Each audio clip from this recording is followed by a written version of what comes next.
The protagonist of this story, Kangama, was an expert knife wielder and even once worked as a sashimi chef. His life changed completely when he was transmigrated into the world of a mobile game and received a system.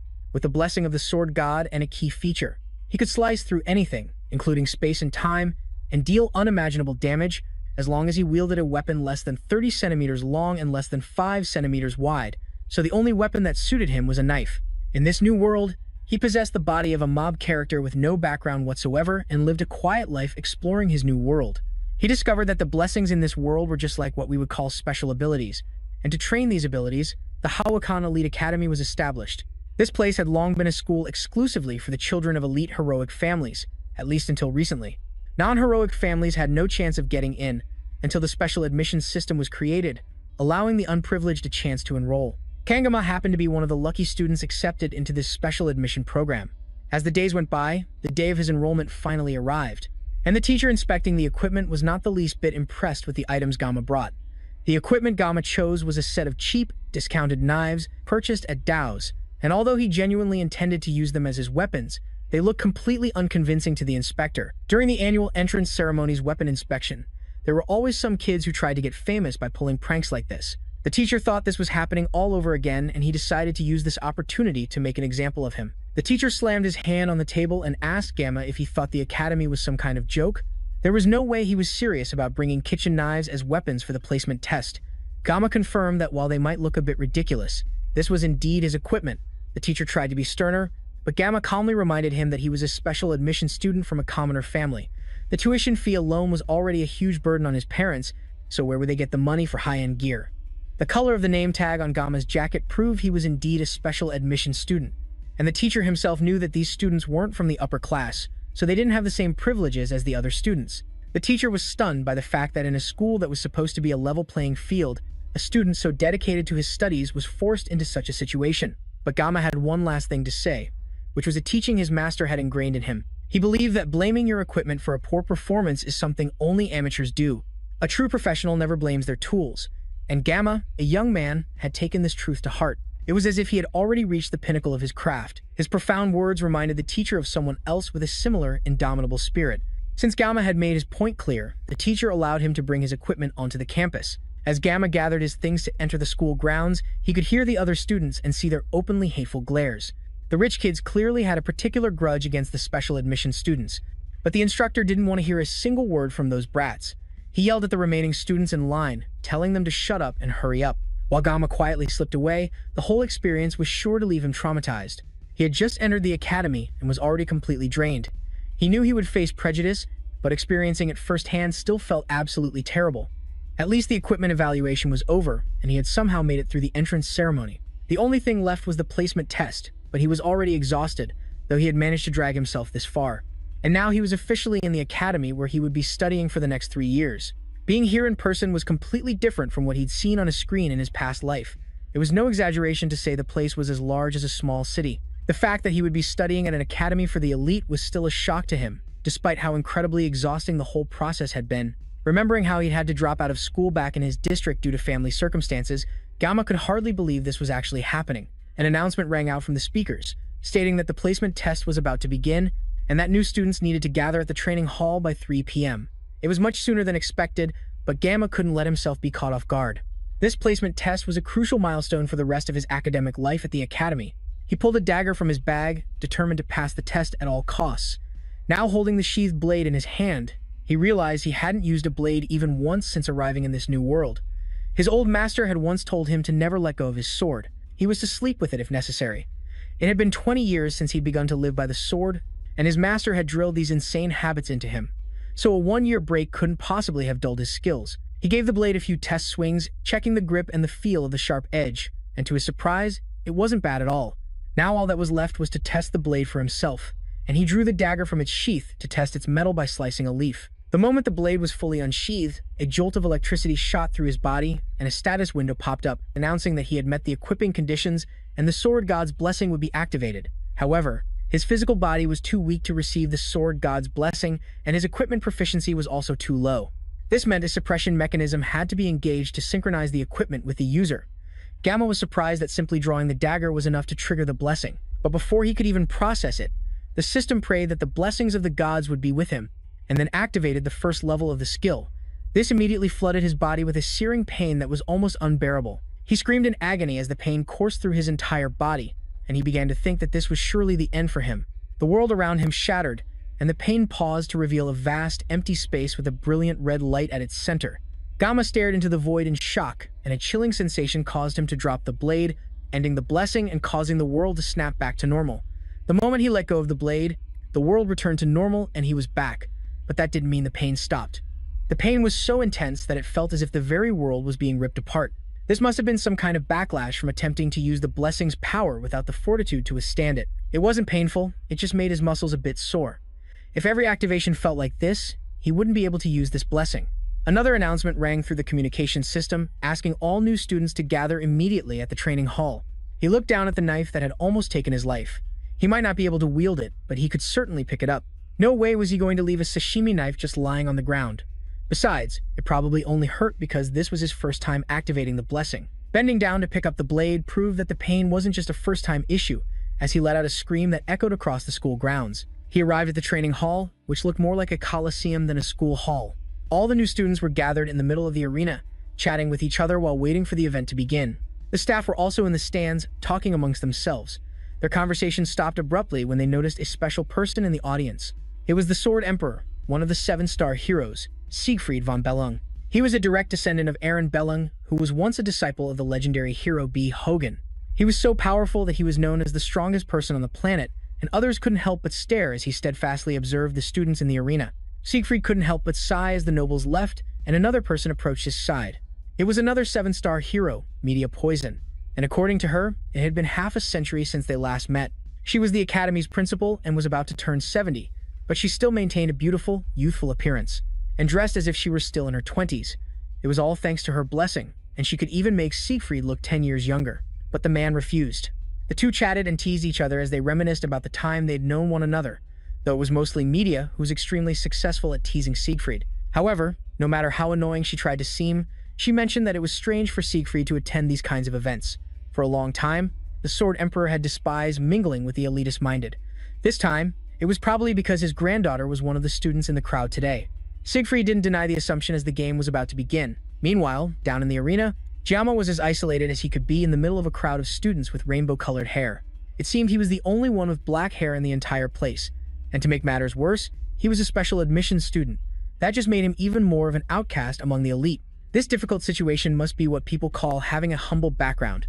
However, among all the new students, even though each of them had their own unique appearance, there was one person who drew everyone's gaze as she walked through the surrounding crowd. Her wavy blue hair made everyone stop and stare. Jama already knew she would be a student here and didn't have the same surprised expression as the others.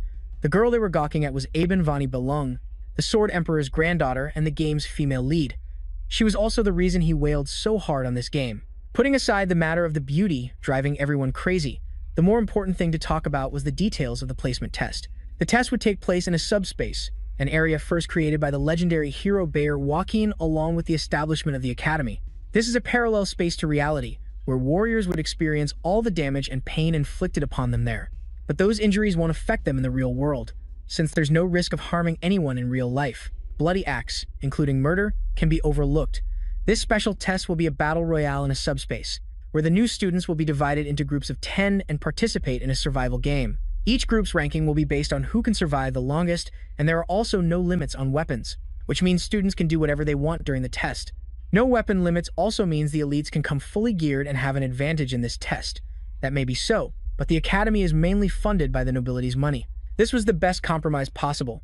Media had to work very hard to implement the special admissions system to help commoners get in. The students couldn't care less about that though, and they're still blindly tailing an oblivious Aben von Belung, while Jama watches it all from a distance.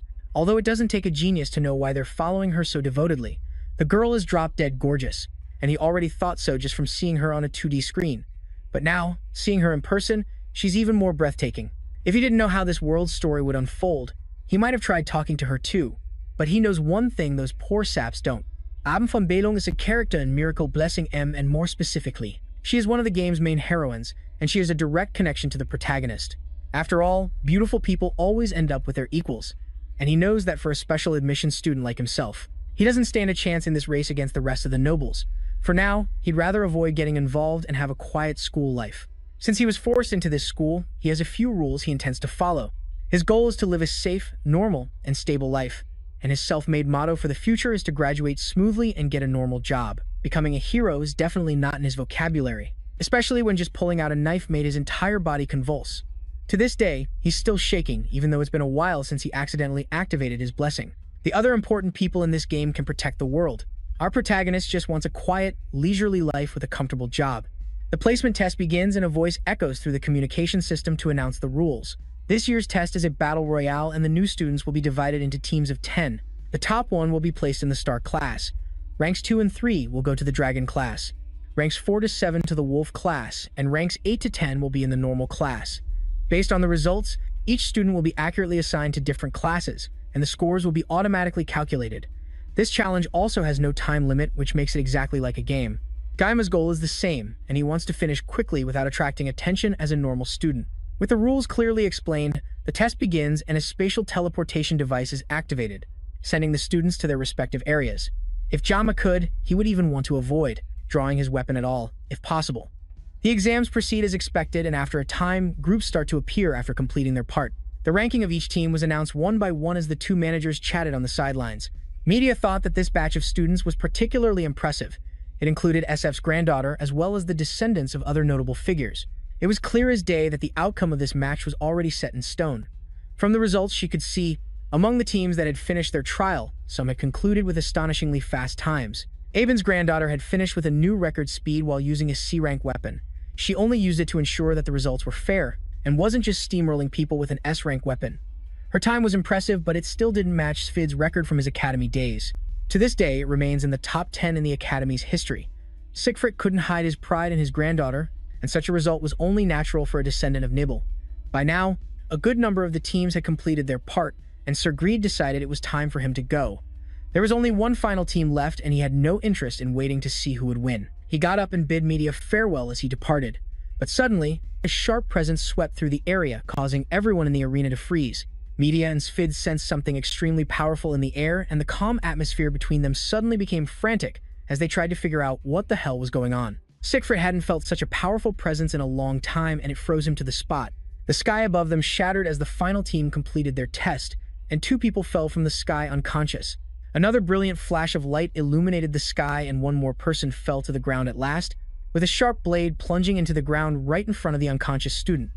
Siegfried quietly observed this student as Media called for the medical team to check the vitals of the students who had just arrived. It all started earlier during one of the team's test sessions while the students were fighting one another.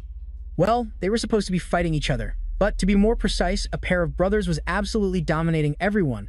Because of these two troublemakers, the outcome of the match was already pretty much decided. It seemed that instead of a battle royale among students, Jama had found himself in the middle of a death match. He knew these two guys well, the demon twins, Mao and Sun Mao, two guys with innate talent and a boundless love for brutal violence. These two had been deliberately toying with the weaker students for nearly 30 minutes just to savor the act of tearing people apart. However, it seemed Jama looked so weak in their eyes that they didn't even bother to notice him. Eventually, everyone they had been toying with was dead, leaving the two bored and in search of their next target. They took stock of how many they had taken down, and all that remained was one single girl in the back trembling with fear as they pointed their fingers at her. It was clear they were having sick thoughts about this girl, and Jama couldn't just ignore it anymore. He had been quietly observing the girl in the corner for a while, and it looked like she had panicked and lost all her will to fight. Sun Mao approached the girl, who showed no intention of running, and said that she was completely his type. Even Mao had to admit that his younger brother was a total creep, but that didn't mean he was going to stop him. That was the final straw, as Jiyama yelled out from the back of the arena, grabbing the attention of the two jerks. He had intervened without realizing what he was getting into, and now the two thugs, who hadn't even paid him any mind before, now had him in their sights. They recognized the color of his nameplate, identifying him as a special admissions student, which meant he wasn't even worth a glance to them. The two decided to take care of him quickly so they could get back to the beautiful girl behind him. Jiyama wondered what he should do now that he was facing both of them. He could use the blessing of the void to nullify pain for 30 seconds, but they had been toying with those corpses for a full 30 minutes. There was no way that short amount of time would make a difference for him. There was only one option for him in this situation, and the answer lay in his sashimi knife bag. But if he were to swing the knife, the blessing would surely manifest, causing unimaginable pain again. He wanted to live a safe, normal, and quiet life. But not even half a day had passed, and he was already in this situation. He reached into his bag and pulled out a knife, causing both brothers to burst out laughing. While the girl continued to watch the situation without saying a word, Sun Mao decided not to waste any more time on this piece of trash and rushed toward our MC to finish him off.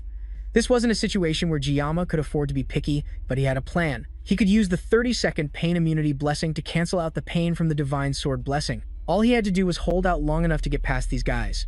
He activated his pain immunity blessing just before drawing the sashimi knife from its sheath, and once again, the divine sword blessing activated the moment Sun Mao charged in with his sinister smile. There was only one way for Jiyama to survive. If he couldn't slash his way out of this, he would die. But there was no way a sashimi knife could cut through that massive body. It wasn't a fish. It was a human of flesh and blood. In moments like these, he remembered his master, who was a former gangster. One day, he asked his master why gangsters in movies always use sashimi knives. But even his master said that such things only happened in movies, that not even a god descending to earth could do it. The blessing said that if he willed it, he could slash it, and with that confidence, he thrust his knife toward the charging giant. And in an instant, Sun Mao was sliced in half. Another time, Chef Kim asked the master why gangsters ate sashimi, and immediately had a knife thrown right past his face. That was one of the many times the boss proved he was a former gangster. After years in the underworld, he had cut off one of his own wrists to atone. Afterward, he opened a sushi restaurant to bring happiness to people with his knife skills. The two of them had talked about how criminals constantly wielded sashimi knives in movies, and Chef Kim had once asked his master if it was like that in real life. When you stab someone with a wide kitchen knife, their skin contracts, making it impossible to pull the knife out. However, a sashimi knife is thin and allows one to stab into a body multiple times. However, his master also said that you couldn't use that knife to slash a person the way you would a piece of fish. His master even said that not even a god descending to earth could do it. Meanwhile, an arm flew off Sun Mao's body, proving that slashing a person was indeed possible. The three remaining students were shocked at the sudden shift in power as Jama stood there with his knife, ready for another attack. Sun Mao clutched his bleeding arm and screamed in pain as Jama approached. With no escape route, Sun Mao tried to flee while his brother trembled, unable to save him in time. Before he could even let out another groan, Jama blocked his path with a swift slash, taking the other student's head clean off. His brother screamed as Sun Mao's severed head fell in front of him. He tried to force his brain to remember that this was a subspace, which meant Sun Mao wasn't actually dead. But putting that aside, this gloomy stranger had just cut down his brother with a simple kitchen knife. Now Mao had to fight this monster all by himself.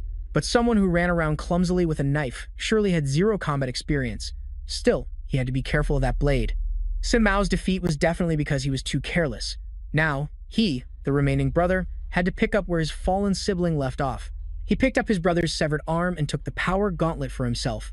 This weapon shows its true power when used with both hands. One hand grants a blessing of fortitude that enhances defense, while the other grants a blessing of intervention that increases jumping ability by 200%.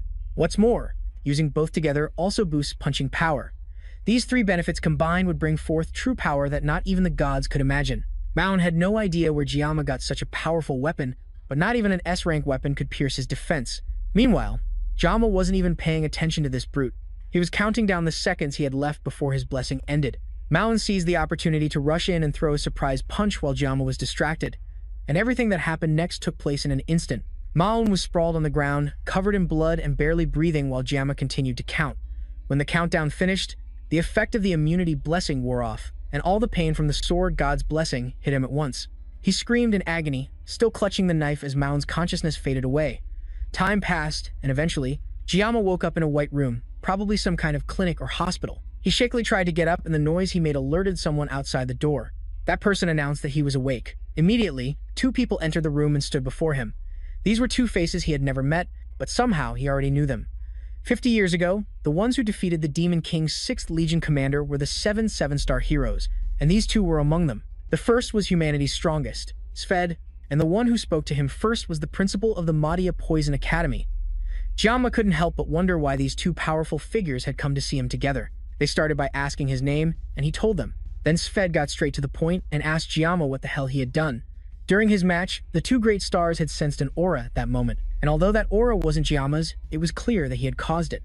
Siegfried didn't even try to hide his hostility, his hand resting anxiously on his sword as the two administrators spoke with Jama. Being targeted by the monster dubbed humanity's strongest certainly didn't bode well. He decided to apologize first and tell them that even though it was in the subspace, his actions had clearly gone too far, and he was willing to accept any punishment without complaint.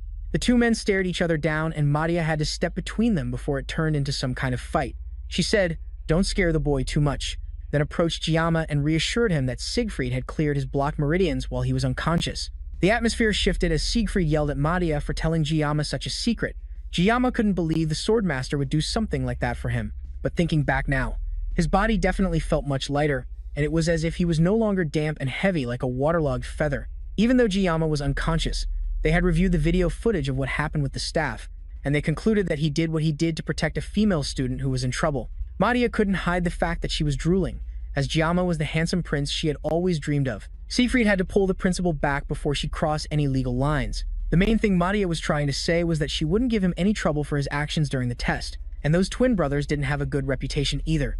They were admitted to the school after receiving favors from the academy's elders of the Mao clan, after what Jiyama did to them in the test. The two of them decided to withdraw from the school. It was a relief for him that he wouldn't have to attend the same school as those two brutes. But that wasn't all the two administrators came to tell him. The main reason they came was to congratulate him on becoming the top scorer in the entire school. It seemed his peaceful and safe life had officially become impossible. After the meeting with Jiyama, the two administrators met again in Madia's office. The principal had been leading the academy for over 2 decades, but this was the first time something like Jiyama's case had happened. A student took the top spot among all the new candidates, only to then refuse the invitation to the school's highest class, the Star class. They tried to convince him to reconsider, as the Star class came with many privileges, and it wasn't a fluke either. The top student was determined based on the direct results from the subspace. Although they tried to make him rethink his decision, Jiyama was adamant.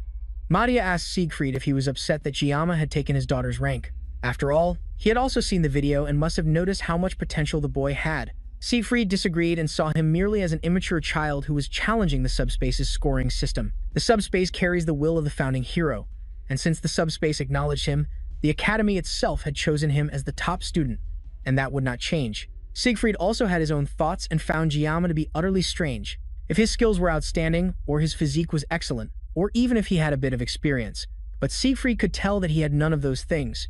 However, when Siegfried rewatched the video, there was a magnificent essence in the way Jiyama moved, and that was something he had pursued his entire life. It represented the ultimate form of swordsmanship. When he was clearing Jiyama's meridians, he felt just how weak the boy's body was, because he hadn't undergone any physical training. It seemed like something was stored within him that even the strongest person in humanity couldn't comprehend. And so, he felt an overwhelming desire to compete with someone the same age as his granddaughter. Media was more focused on how attractive he was to her, and she was still smitten by how he had shown his skills to save a woman in danger. If she were 10 years younger, she would definitely pursue him. She asked Sifit what he was thinking about so silently. He didn't answer and finally asked her what she thought the students called people like her. The headmistress was curious and told Sifit to tell her what the university students would call her. The answer was definitely not what she wanted to hear from him, and she ended up getting furious. Meanwhile, Jama went to his first class in his new academic career. He refused to enter the Star class, so the best they could do was place him in the Wolf class. Any lower and the elders would have thrown a fit.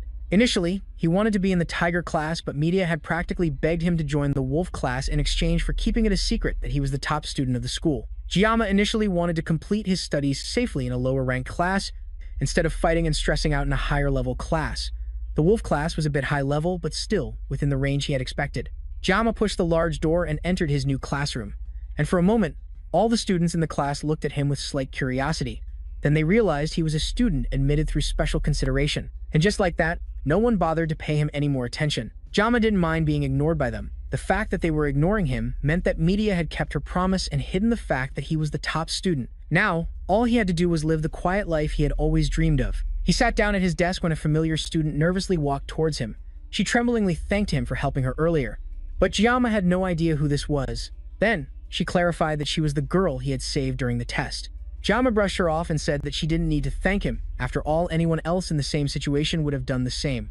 It looked like he had saved her in the end, but he had actually done it to save himself. Accepting her thanks would make him feel like a hypocrite. Jama changed the subject by introducing himself.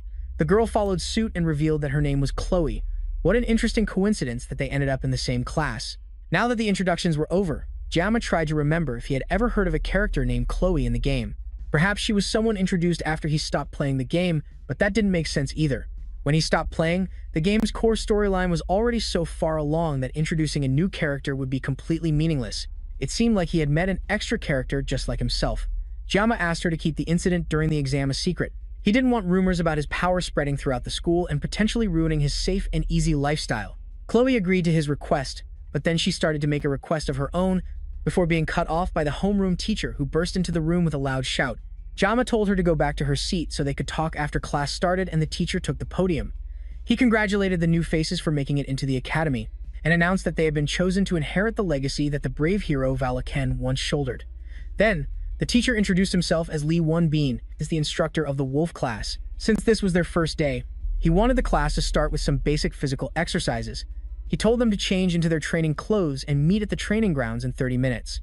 A student asked what the physical exercises would be, and he said it was simply 100 push-ups, sit-ups, and squats, as well as 10 laps around the training grounds. For students who were all genius nobles that had been rigorously trained their entire lives, this was a piece of cake. However, for Jama, this was a training regimen that would surely make him go bald.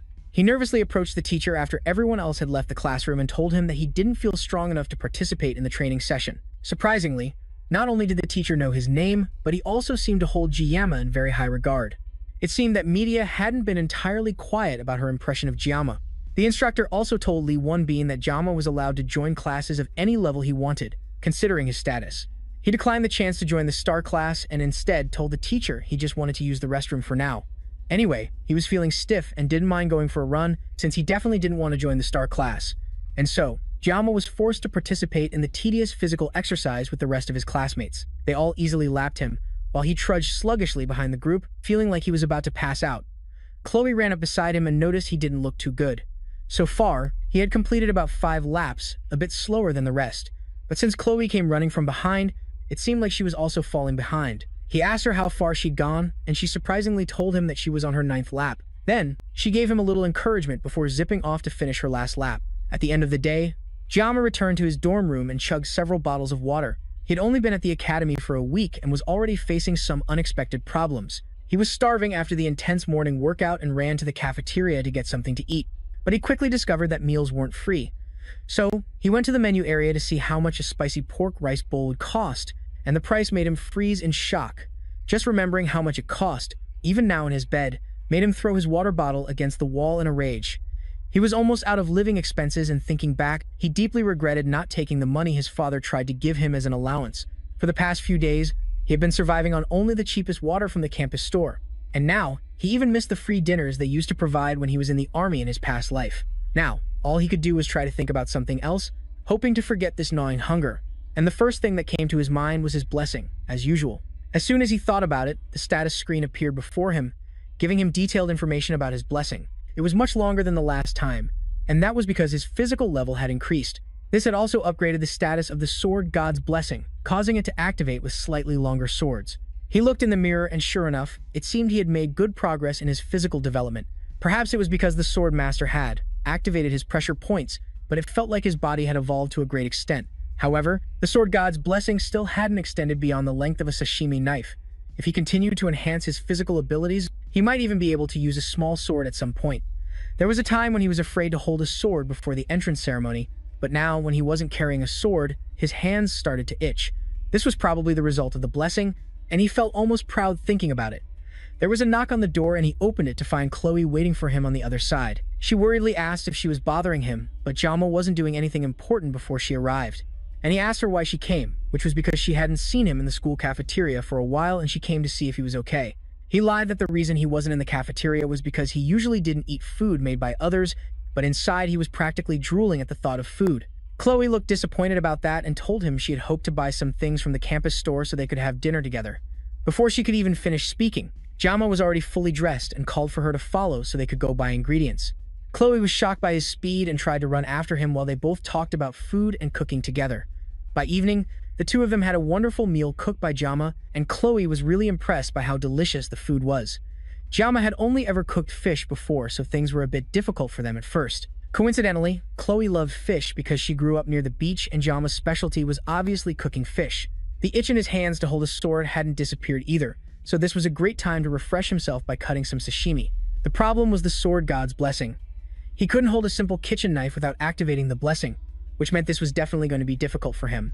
He asked Chloe if she had a bigger knife and told her he wanted to use something else since his weapon was similar to the kitchen knife she had, so using it for cooking would be a bit awkward. She went into her room and came back out with a large sword for him to use, but that sword was definitely too big just to carve a simple fish.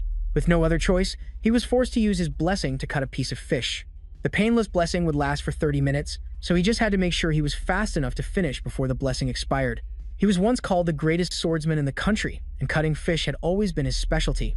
Now was the time for him to prove it. He cut the fish and finished in 21 seconds, with 9 seconds of the painless blessing left for him to use. The entire job was so well done that he could call it a masterpiece. Chloe asked how he got so good at cooking, and he confessed that he used to work part-time at a Japanese restaurant. Since she was a noble, she didn't understand what a part-time job was, and that made it clear they came from different social classes. Now the meal was over. Chloe offered to wash the dishes since he had cooked all the food for them, and he moved to the other side of the room to give her space to clean up.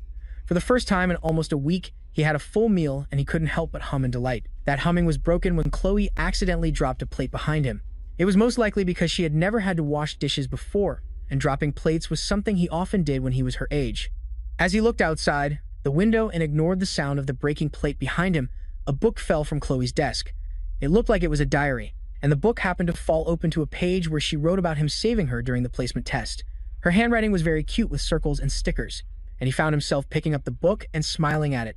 The wind from the window flipped the pages to another section where she wrote about meeting him in the same class and developing an interest in him. He found it all very cute and couldn't help but flip through more pages, admiring her cuteness. He flipped a few more pages and saw his name again. It was followed by countless pages with the words "I love you" written countless times. Another plate shattered and he turned to see Chloe staring at him with terrifyingly empty eyes. She simply asked if he had read her diary. Chloe's emotionless state was not a new thing. It was a part of her upbringing, and it was like a defense mechanism. Heroes gain respect by defeating monsters, and this allows them to rise in social status and gain global fame. However, within their stagnant ranks, there are certain factions that abuse the weak in the name of power when the law cannot punish these abusers. Another group is called from the shadows to deal with these people, and the name of that family is Auditor Sissel. They are a family that maintains order and carries out assassinations. They are known to operate in the shadows while aiming for the light. Those born into the Auditor family were trained in assassination from before they reached their teens. Their emotions are suppressed and they undergo harsh training to become perfect assassination machines. Chloe was a part of this blood-soaked family, and she first stained her hands with blood at the age of 15. Her whole life she was taught not to underestimate her abilities as an assassin, and this allowed her to be fully self-aware. Gradually, her relentless training distorted her nature and a dark shadow formed in her heart. By the time her identity had been worn down, leaving only traces of emotion, Chloe finally came of age to enter the academy. The Walk-In Academy is a place where students are placed into different classes based on their aptitude. The talent of each student is at least at the dragon level or higher, but the members of the Auditor family, who thrive in the shadows, are assigned by the family to the regular class, which was an agreement between the family and the academy. She was ordered to remain undetected, and throughout her childhood years, the family had stripped away all personal freedoms. Chloe accepted her fate as an assassin without protest, and she had come to believe that nothing could change her destiny. Until the day she met someone she would never forget, when she stood still and defenseless, while two demonic brothers walked towards her. Someone who looked like the weakest person in the room stood up to protect her. Although death in the battle royale in the subspace was virtual and there was no risk of real death, but this boy still tried to save her. Chloe had quietly accepted death and was awaiting her predetermined fate. She had long since given up on meaningless struggles, and she was trained to act meekly and not draw attention. But somehow, thanks to the boy's intervention, it was as if the sun had broken through the clouds in her mind, and she witnessed the boy use his sword, not for assassination, but for self-defense and to protect her. The moment she saw him fighting for her, she remembered a children's fairy tale she had secretly read under her pillow. The story was about a princess trapped in a castle who was rescued by a prince. As the memory of the fairy tale flooded her mind, her chest fluttered and her cheeks turned red. This unidentifiable feeling inside her was surely love. Now, Jama had committed the ultimate sin of looking into this girl's private thoughts. As she stared at him, he tried to play dumb, but deep down he knew he was screwed. He tried to figure out exactly how he had gotten into this situation. Was it when he disregarded the pure feelings of a teenage girl? Or perhaps the moment he foolishly followed her because she offered him food? Regardless of how he found himself staring death in the face in the form of a teenage girl, he changed the subject, commenting on the beauty of the moon before casually trying to find a way out of the room without getting his head chopped off. She cut him off and asked him again if he saw her diary. He tried to play dumb, pretending that he only saw her reference books and praising her efforts in studying, but no amount of flattery could save his life now.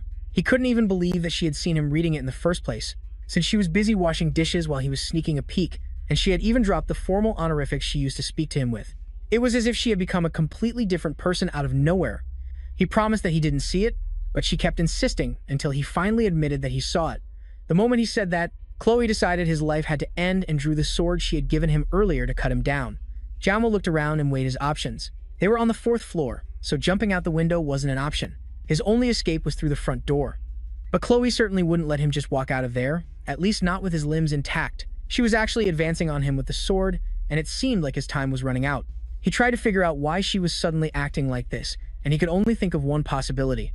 Her lifeless pupils and dark red eyes could only mean one thing. He was dealing with a classic yandere. But considering the sudden shift in her attitude from a lovable sweetheart to a vicious killer, it was even worse. She was one with a dual personality. Dealing with her traits individually would have been hard enough, but adding a split personality disorder to the mix made things even worse.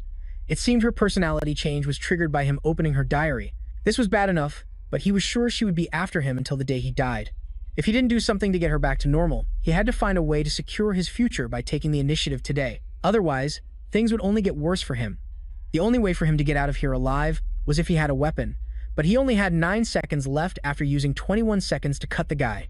His sashimi knife was still in the room, but he could use the kitchen knife from earlier. However, there was no way he could reach it without getting his hand chopped off. He looked around again and noticed a box cutter on her desk. There was nothing else he could use. But there's no way this tiny thing is enough to activate the divine sword's blessing, right? Chloe finally lunged at him with her sword, and it seemed there was only one way to find out. He grabbed the box cutter, knocking the rest of the stationery to the ground, and then extended the blade.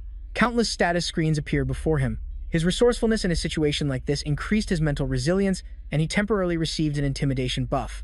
Then, the system made the necessary adjustments before activating the blessing. Chloe charged at him with her sword just as Jiama backed away with the box cutter.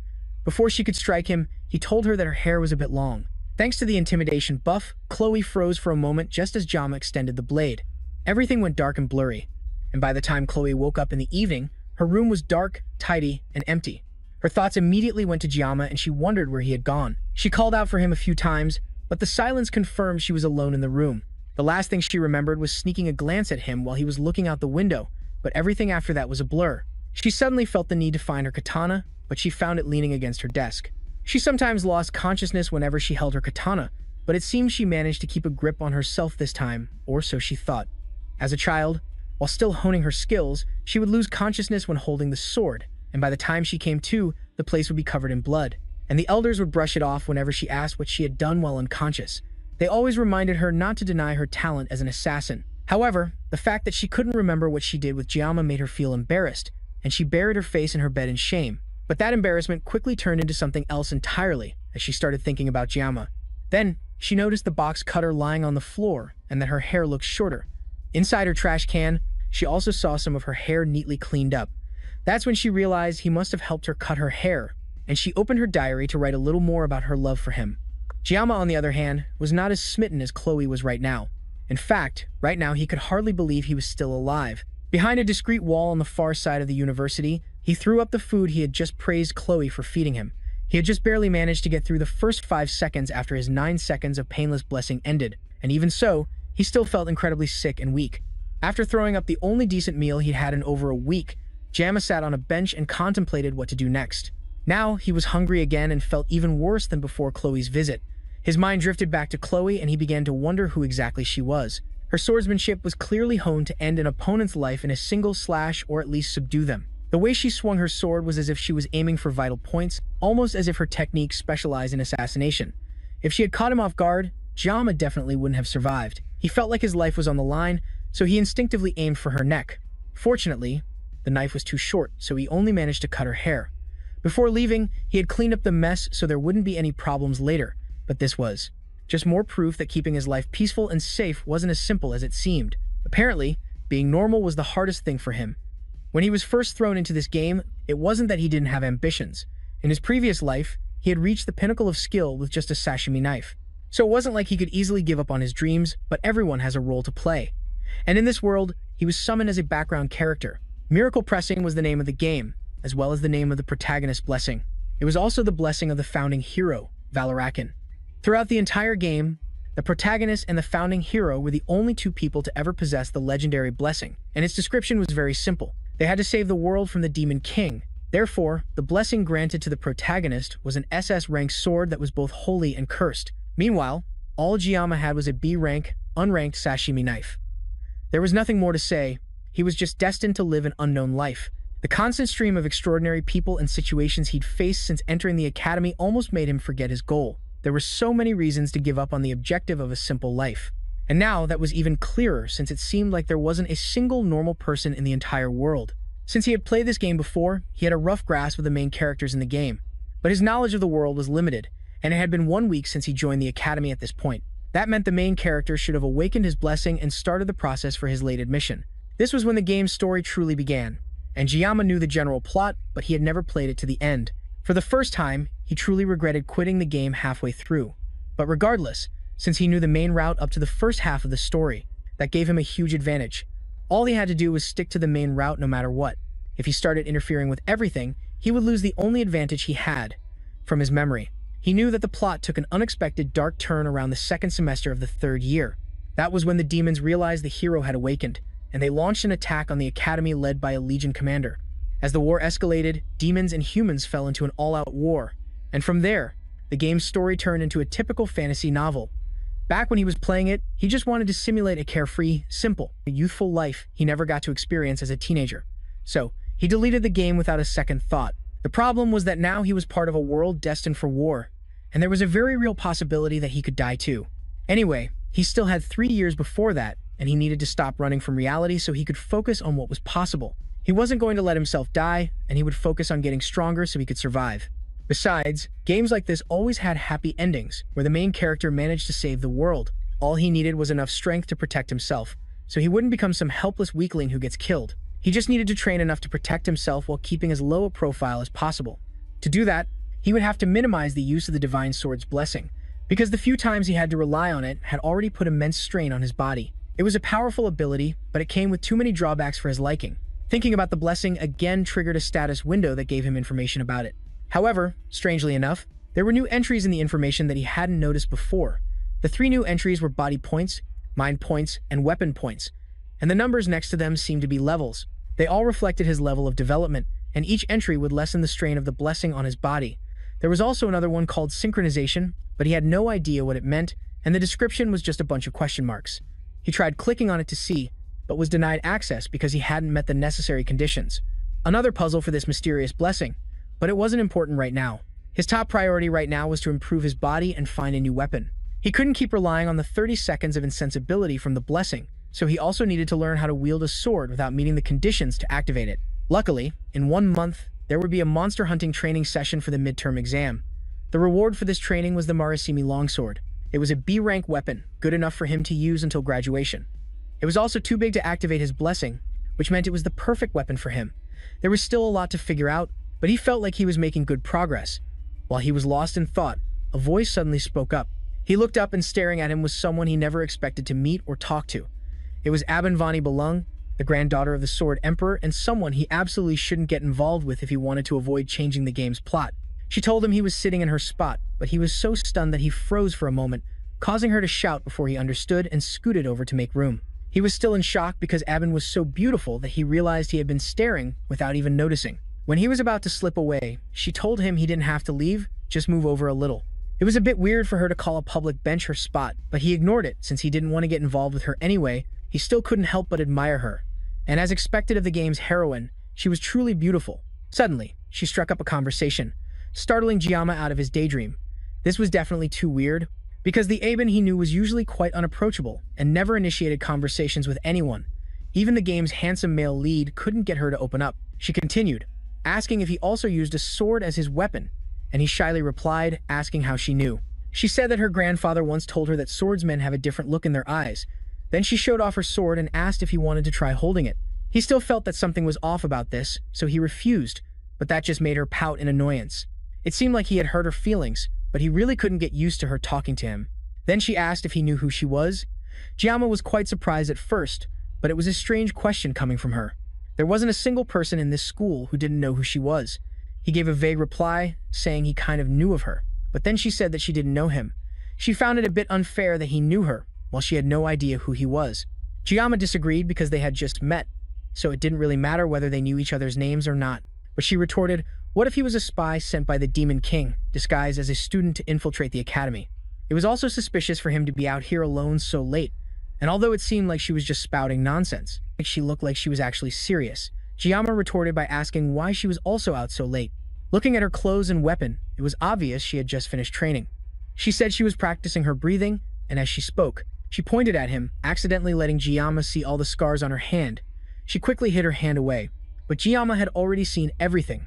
They were a testament to her diligence. It was obvious, as it would be strange for someone like her not to work hard. People don't understand what it means to be from the Nibelung lineage. Members of the Nibelung family must always be at their best and are not allowed any mistakes. Just one slip-up could make them a target. Aben then revealed that she wasn't this year's valedictorian, and this was the first time in her life she had lost to someone. But for some reason, even though she should have been sad, she felt strangely liberated. However, she couldn't help but wonder who had defeated her to become the valedictorian. She really wanted to meet that person so she could tear them to shreds. That statement made Giamma choke on his own spit in shock, and he asked why she had to go that far. The reason was that she felt humiliated, and she had begged her grandfather to tell her who the person was. But it seemed that person wasn't even in the same class as her. What's more, that person also skipped the speech, forcing her to take their place, which only made her feel more humiliated as the runner-up. She managed to stop herself before rambling on any further. It was strange that she decided to share all this with someone she had just met. By the way, Giamma finally asked the question that had been bugging him this whole time. He wanted to know why she had started a conversation with him in the first place. Considering her usual personality and attitude towards others, the reason was definitely not what he expected. It was because he looked so weak. Her family's motto was to be unyielding to the strong and lenient to the weak. And all of her classmates were unpleasant enough that she didn't have any friends. That explained why she was so cold to the main character in the game. After saying that, Aben stretched and prepared to leave. As she stood up, she paused for a moment and asked if he really wasn't going to tell her his name. Just like before, Giamma flatly refused, leaving no room for negotiation. Time passed, and to Giamma's surprise, his academy life continued peacefully. Chloe seemed to have made some new friends besides him and was fitting in well with the class. As for Giamma, he was busy avoiding her like the plague ever since the incident in her room. Occasionally, when they made eye contact, her new friends would look at him with contempt because of his status as a special admissions student. But Giamma had learned to ignore those who looked down on him for being a special admissions student. After all, he wasn't the only one in the class. Although there weren't many of them, they were all very good at avoiding each other. There was definitely some kind of inferiority complex at play here, but Giamma was sure things would be much worse if he were placed in a higher level class. By now, the students in the Star and Dragon classes had probably already formed cliques and gotten into some fights, petty power struggles. Even when playing the game, that experience had been shocking enough. But now that he was living in this world, just the thought of being in that world was enough to send a chill down his spine. However, the good news was that he was now eating proper meals. This was thanks to something media had given him the other day, a special privilege for being the school's valedictorian. He received a faculty card that allowed him to eat anything he wanted in the cafeteria for free. He was so grateful for this small gift that he felt bowing towards the principal's office 3 times a day wasn't enough to show his gratitude. Best of all, he was still fulfilling his duties as a student, while also making sure not to do anything that could negatively affect the main plot. He just needed to keep this up for the next 3 years, and his life would be smooth sailing. The days passed peacefully, and Giamma attended all his classes without any issues. During one class, an elderly teacher was lecturing the students about the hero Valor Jokin. You founded the academy after realizing the need to train the next generation of heroes. Giamma already knew all of this from the game. The founding hero, Lazokin, confronted Lan, the Demon King's right-hand man and commander of the First Corps. The battle lasted for 20 years, and in the end, the hero was victorious. However, Jokin lost an arm as the price for victory, and as a result, he could no longer fight. The war was filled with slaughter and bloodshed. And although the hero won that battle, there was no clear winner in the overall war. And so, the first great human-demon war ended with a truce agreement. To train the next generation, Jokin founded the academy, and a non-aggression pact was signed between the two races. That pact is the reason for the 700 years of peace that still exists today. The students were certain they would never see war in their lifetime. But Giamma was the only one who knew that peace was about to be broken. Everyone had grown too accustomed to this peace. And it was no wonder. The only person he wanted to warn about the impending disaster was Media. But doing so would change the main storyline, and he didn't know where that would lead. Although she always complained about wanting to leave her position as headmaster, Media was one of the first to realize something bad was about to happen, thanks to her blessing of perception. To protect her students, she was the first of the 7 stars to step onto the front lines. But Giamma never played the game that far. However, he learned of her fate after reading the game's fandom wiki. Media was the first of the 7 stars to fall in battle against the Demon King's army. Knowing this made it difficult to keep the war a secret, but he wished he had never known. The class ended and students started pouring into the hallway, as it seemed there was some kind of commotion outside. It looked like things were finally about to begin, and Jama took a moment to check his phone. Just as he thought, today was May 5th, and it was the day the main character finally enrolled.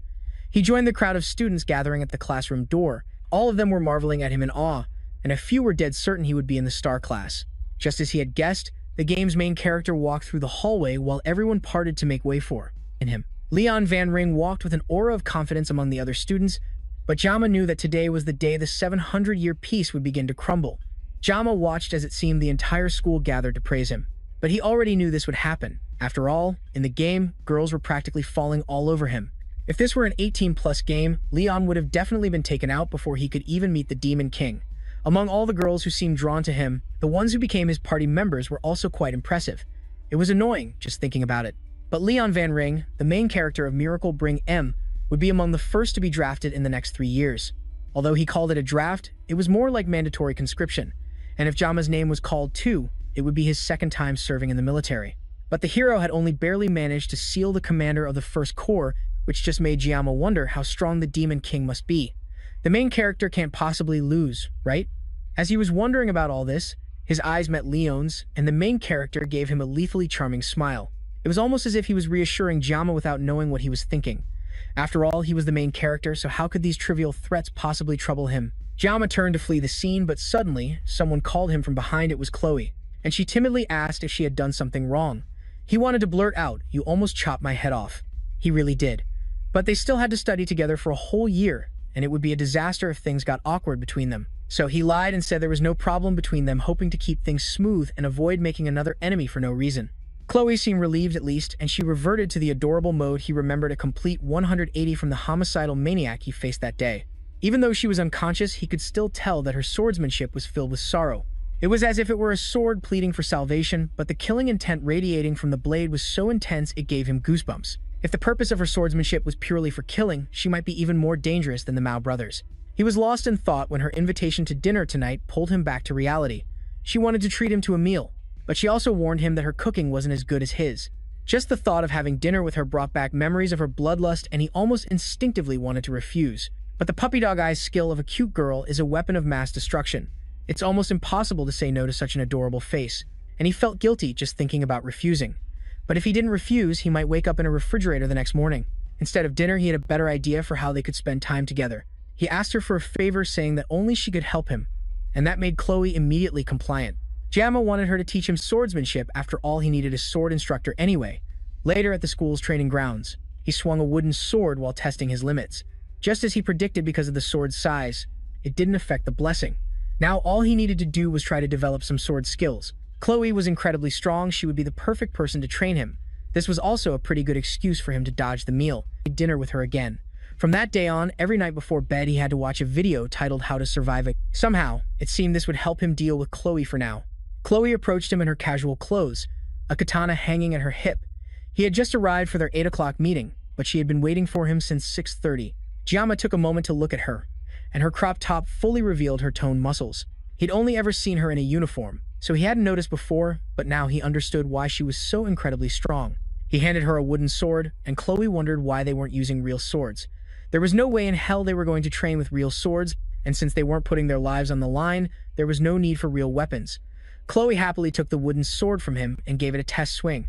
The force of her swing was enough to create a small shockwave between the two of them. She was so strong that the air around them vibrated from that single swing, and Jama was starting to regret asking her to train him. For now, being cautious was his top priority. Before they began training, he decided to check his blessing one more time. Thankfully, the sword's length wasn't an issue, and his body had also been developing steadily. But thinking about it now, a blessing that could be upgraded with experience was truly bizarre. He couldn't remember if the blessing came with any side effects, and he also didn't know how much more he needed to develop for the mysterious hidden trait to appear. Chloe walked over and asked what was wrong, and he remembered that only he could see his status window. To her, he must have looked like a lunatic, just spacing out. He turned back to start the training and nervously told Chloe to go easy on him since it was their first day. Then he got into his stance with the sword and faced Chloe. In his previous life, he had learned everything through real combat experience. He firmly believed that to master something, you couldn't just put in a half-hearted effort. You had to be willing to sacrifice your entire being. The reason he adapted so quickly at the academy was thanks to the training he received in his classes. Since he was young, he had learned to recognize when he was improving and when he was hitting a plateau. and even now, he could tell that both his stance and his grip were imperfect. However, the final blow must always land on the opponent. He opened his eyes to start the match and saw Chloe already charging at him with all her might. He barely managed to dodge her first attack when Chloe switched her stance and launched another one, which he only managed to parry by a hair's breadth. For some reason, the longer the fight went on, the faster she seemed to get, and Jama could barely keep up with her speed. And on top of that, she was probably still holding back since he'd asked her to. Her sword clashed with his again, and this time the wooden blade began to crack from the impact. However, her relentless attacks didn't slow down in the slightest, and she continued her assault while he desperately tried to block and dodge. With the force she was using, he felt like he would actually die if even a single blow landed, and he couldn't find any opening to counterattack. But before he could even think of a counterattack, his sword finally gave out and snapped in two. Chloe tried to apologize, saying she had been as gentle as possible but still broke it. However, that was the least of his worries, because the sword was now reduced in size and length. This meant that, unfortunately for her, the sword now met the conditions to activate the sword god's blessing. However, something was terribly wrong. The weapon was broken, causing an error. In the system, the suppressive force that usually restrained the full power of the blessing instead began to alter Jama's personality. By the time the alteration was complete, his humanity level had dropped, turning Jama into a soulless fighting machine. The divine blessing of the sword god fully activated as Jama turned towards her. With a half-broken wooden sword in his hand, a terrifyingly sharp aura enveloped him. Chloe backed away as Jama's demeanor clearly began to change, while Jama's body seemed to move on autopilot in his mind. He had returned to his previous life's body and found himself in a kitchen. Everything felt like a dream, and right now, all he could think about was cleaning and cutting the fish that appeared before him. He couldn't remember what he was doing before, but now he just needed to get back to work. It had been a long time since he'd handled a fish like this, so this time he decided to use a Chinese cleaver to cut it. When he tried to pick it up, a notification appeared telling him he couldn't. Since that didn't work, he tried picking up a regular knife, but once again, a notification appeared telling him he couldn't. There was only one option left, and that was the sashimi knife. It was the only blade the system allowed him to hold, but he remembered that holding the sashimi knife would be very painful. However, he picked it up and was completely fine. In fact, if anything, he actually felt refreshed. A voice echoed in his head, telling him to just accept the situation and ignore everything. In the real world, Jiyama continued to advance on Chloe with a knife. She tried to call out to him, but he continued walking toward her with overwhelming killing intent. Suddenly, he lunged at her, and Chloe barely managed to block his attack with her sword. He pushed hard against her sword, sending her flying backward into a wall. He suddenly seemed completely different from when they had sparred before. He leaped toward her and tried to stab her with the sharp end of the wooden stake, but she managed to jump back just in time to dodge it. Chloe had only taken a single hit, yet she could barely move. She couldn't understand why Jiyama had suddenly become like this, but she had to find a way to stop the fight before he accidentally killed her. She tried to tell him to stop one more time, but Jiyama didn't respond and charged at her again. He moved so fast that there was no way she could dodge in her current state. All she could do was continue to beg him to stop, and she finally screamed his name just as the blade came down toward her head. Back in Jiyama's dream world, he wondered why the fish he was trying to cut kept dodging him. The fish seemed to be making a racket as it flopped around, and he could faintly hear it saying something like it was calling someone's name. The sound became clearer until he could hear the fish calling for a person named Jama. Chef Kim's mind began to clear, and he finally realized that he was Jiyama, and the fish was calling his name. He snapped back to reality just as he was about to stab Chloe with the broken sword. Right before the piece of wood could pierce her flesh, Jama threw the weapon away, embedding it deep into the wall just moments before he would have accidentally killed his friend. Chloe opened her eyes to see Jama hugging her and smiling. Since he was no longer holding the sword, the blessing ended, and he came back to his senses. Chloe worriedly asked if he was okay, and he casually said he was fine and turned away, thanking her for helping him practice. After he left, Chloe also returned to her dorm room. She'd had this feeling since the entrance exam, but Jiyama's ability wasn't necessarily strong, it was just odd. When she fought him, she could tell he wasn't fighting with skill, but purely with instinct. Even when he accidentally activated the divine blessing, she was still no match for him. Even with just that wooden sword broken in half, he had completely overwhelmed her. As she was walking through the school grounds, someone peeked out from the shadows and commented that Chloe looked quite satisfied. This mysterious stranger was Nox Addit and also Chloe's older brother. Nox mocked her for hanging out with a lowlife after entering the academy. Chloe knew he was talking about Jiyama and warned him not to talk about her friend like that. Nox didn't even know the guy's name yet, but warned Chloe to avoid hanging around him, or else the Addit family would eliminate him. Chloe turned away and told Nox that even if the Addit family came, they would be no match for Jiyama. As Chloe walked away, Nox wondered about the guy who had changed his sister so drastically. Speaking of Jiyama, while walking home, He also took some time to think about his blessing. The power he was given was far from a blessing or a grace from a god. It was more like a curse. To avoid relying on the sword god's blessing, he had tried to find a new weapon. But that power still chased after him and even took over his body, as if mocking his efforts to not rely on it. When he fought Chloe, he didn't feel any pain. Instead, he felt an ecstatic pleasure as if he were intoxicated. Like a curse, the blessing played with him like a puppet, and it whispered sweet words into his ear, telling him to slash, cut, and destroy. Because of that, he had let his body go until Chloe's scream pulled him out of his trance. Thanks to that, he suddenly remembered his own name and he returned to reality. Thanks to that, he regained consciousness long enough to throw the wooden sword away, because he felt that he would lose himself forever if he didn't get rid of it as quickly as possible. It was ironic to think that Chloe, a yandere who had nearly killed him not long ago, was now the one to pull him out of his trance. At first, he was furious that she broke the sword, but in the end, he felt a deep sense of gratitude. That's why he didn't make a fuss when he came back to his senses. He was terrified of activating the sword god's blessing again. But today proved that he couldn't just ignore this problem for the rest of his life. This gift was something he had to face for the rest of his life, and that was why his desire to live a normal life would probably never come true. As he practically crawled back to his room, Jamma realized something inside him was trying to devour his sanity. This was definitely not a blessing. It was a curse trying to swallow him whole. 3 days later, classes continued as usual, and Chloe was chatting with her new friends. But it was clear that something was wrong. Ever since that duel, Jamma hadn't been coming to class and they had never exchanged contact information, so she couldn't even check on him. Every time she went to his dorm, the only thing she heard in response to her knocking were pained groans. She was about to break the door down, but she was afraid that he would hate her for it. She loved watching him from her seat in class and had stolen countless glances at him throughout the day. At first, she thought she was attracted to him because he risked his life for her, but perhaps now that was just an excuse. Whatever the reason for her attraction to him now, she simply missed him.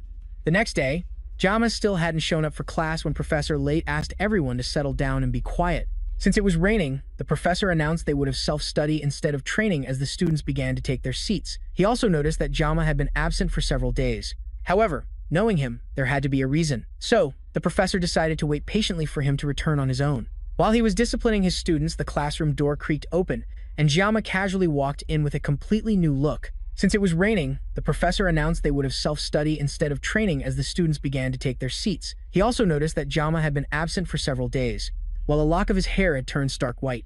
Even the teacher was a bit shocked by Jamma's new appearance, just like the rest of the students, and he worriedly told Jamma to sit down. The students commented that Jamma looked different and was strangely more handsome. At the end of the day, the other students left the classroom to do their own things while Chloe approached Jamma for the first time in 4 days. She worriedly asked him what had happened and why he hadn't come to class for so long. And he was silent for a moment before telling her that he just felt a little tired and that she shouldn't worry about him. From her trembling voice, he could tell she didn't completely believe him, but he had no other way to convince her. For the past 3 days, he had gone through something similar to extreme withdrawal symptoms until he was mentally exhausted. He couldn't leave his room or eat anything, so he just buried himself in bed and prayed for his convulsions to go away. The pain he endured during this time was much worse than before, and all of this was the price for using the broken weapon. On top of that, when he looked in the mirror, although his appearance seemed the same, his expression was more sunken and his hair seemed to be turning white. All of this was clearly a punishment from the sword god. Chloe looked guilty, and perhaps because the last time she saw him was at the training grounds, she must have thought this was her fault. To reassure her, he asked if she was still interested in having dinner with him, as she had wanted before. That shocked Chloe even more than his return to class, and she nearly threw herself at him for a hug. It seemed to be the right choice, as she genuinely appeared to like the suggestion. She asked what he wanted to eat, and the first thing that came to his mind was fish. As they talked, a strange feeling came over him, and he turned to see someone staring at them from the end of the hallway. It was Chloe's brother, Nox, and the atmosphere changed the moment they saw him.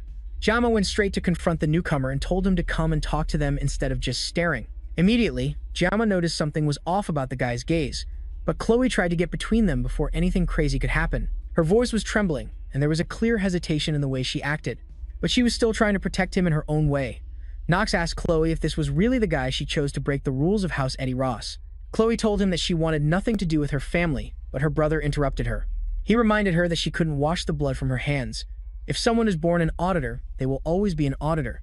Chloe was talking like she was some kind of rebel, and her brother was talking like he was from a period drama. But Jamma just found the whole thing annoying. Nox continued to insult Jamma, and that finally made Chloe snap. She yelled at Nox not to talk about the man she loves like that, and her furious voice surprised even him. Jamma had hoped that this whole affair could at least be handled with some moderation, but he was starting to get used to these interruptions in his life. What was more important was the name Auditor.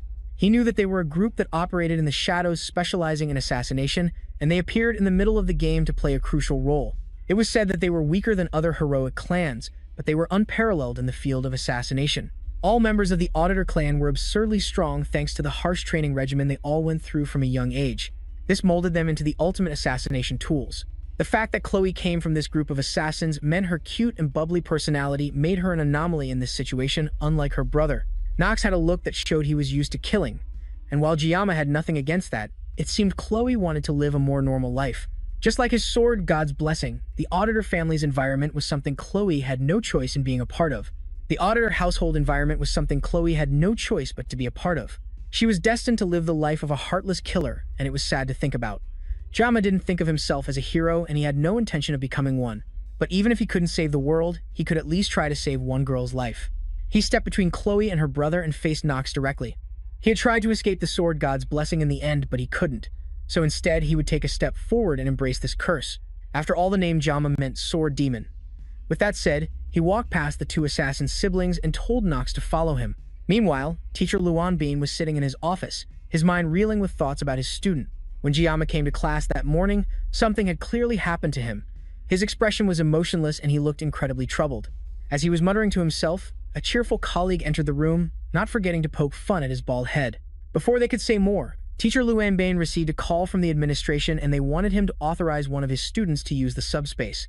Teacher Luan Bean frantically asked which of his students had suddenly requested to use the subspace, and they confirmed it was Kang Giamma who had requested it, wishing to confront Nox Auditor. The stage for Giamma and Nox's battle was set, and our protagonist waited patiently in the locker room. There were 15 minutes left until the match started. He thought the procedure to enter the subspace would be complicated, but it turned out to be quick and easy. It was surely thanks to Medea, who at least wanted him to be safe when facing a professional assassin.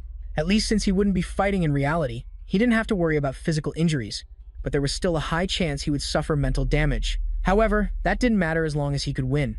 He would. He could hear all the noise from the arena in the waiting room, and it seemed the battle between the two students had attracted some unwanted attention. How ironic.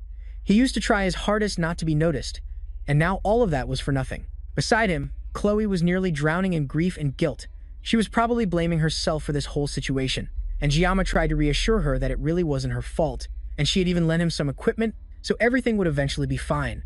She told him that Nox was very strong and that he was a genius with unparalleled talent in the entire history of the Auditory clan. When it came to black magic, no one could compare to him, and at the age of 14, he was already nicknamed the Pinnacle of Black Magic. The nickname sounded cheesy, but it also showed just how strong he was. Giamma stared at the rose-colored blade in his hand as he recalled the decisions that had led him to this moment. His old master always said that he was fated to hold a sword for his entire life. He never thought that even in his next life, he would still be running around with a sashimi knife. An announcement blared over the speakers, informing the students that the subspace battle was about to begin. He stood up to leave the locker room but didn't forget to reassure Chloe once more that he would win. He stepped out into the arena and was immediately hit by the excited cheers of his schoolmates. Giamma felt like one of the gladiators of the Roman Empire with such a tense atmosphere. In the distance, he could also see that the entire star class was present, including the game's main cast of characters. Nox also entered the arena and immediately drew everyone's attention. It seemed the assassin felt insulted that Giamma dared to challenge him with a kitchen knife meant for girls. This guy's killing intent was no joke, and it would be best for Giamma to do his utmost to avoid provoking him. So naturally, Giamma provoked him even more by saying that a true master never blames his tools. Nox drew his sword, an S-rank sword named the Crimson Lotus Twin Swords. Besides his powerful equipment, he also had one of the best auras in the game, the Blessing of the Black Raven. However, Giamma was also prepared with a pair of discount kitchen knives. Seriously, this was going to be a battle for the ages. The subspace barrier was deployed, and before it could fully activate, the two students lunged at each other. Giamma activated the Blessing of Apathy as he drew his two knives, simultaneously activating the Blessing of the Sword God. The people in the stands watched in astonishment because they could barely see what was happening in the arena. This was supposed to be an easy match where a special admission student would get destroyed by a veteran assassin. But with the speed of both fighters, the students couldn't even keep up with what was happening. The students from the Star class were also surprised at how this battle had suddenly become so interesting, especially Aben, who couldn't believe that the person she had once labeled as weak possessed such fighting power. Their swords continued to clash, and Giamma was effortlessly dodging all of Nox's attacks. The assassin grew frustrated and unleashed another attack so fast that it created 3 afterimages of him. However, even though the attacks hit Jama head-on, he emerged completely unscathed. The students watching were praising Nox's power and speed, and they saw this battle as Jama just running away from every attack. But A knew the truth that no one else could see. Only those who could clearly see the fight understood what was truly happening. Jama was perfectly dodging every one of Nox's attacks, almost as if he couldn't even be bothered to fight back. Meanwhile, Nox grew increasingly furious. He had even used the Black Crow's blessing, thinking it would be enough to crush him, but Jama dodged it all as if it were a joke. Now that Nox had witnessed firsthand just how skilled Jama was, he decided to be more cautious and aimed for a powerful attack that could cleave through a wide area in a single strike. Jama suddenly dropped the sashimi knife he was carrying and took hold of the pink blade that Chloe had given him. The sheer confidence in Jama's stance infuriated Nox even more, as he couldn't believe a nobody like him had the nerve to act like such a big shot. As Jama charged up his attack, Nox also activated a powerful attack, aiming to take down our protagonist in a single blow. However, before he could even move, Jama struck first, and in the blink of an eye, the match was decided. Jama wanted to live a comfortable life, and to achieve that, he had followed the rules and tried his best not to stand out. Now, however, he surrendered his body to the sword god with the sole goal of landing a slash on Nox so clean that the man wouldn't even realize he'd been cut. The entire crowd fell silent as Nox's arm, still clutching one of his blades, flew into the air before thudding to the ground. This was the beginning of Kang Jama's story, and it was the moment he bid farewell to his peaceful future. Jama turned and finished the job, cleanly cutting Nox down and officially ending the fight. The subspace shield deactivated, and the crowd remained silent in stunned disbelief. Nox struggled to gasp for breath as his arms lay on the floor. Jama sheathed his sword as the announcer declared him the winner of the match. Jama wasn't shocked that the crowd couldn't even bring themselves to cheer.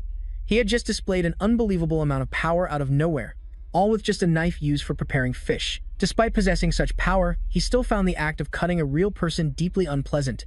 His only consolation was that both the Mao brothers and Nox were inside the subspace when they fought, so he hadn't actually killed anyone.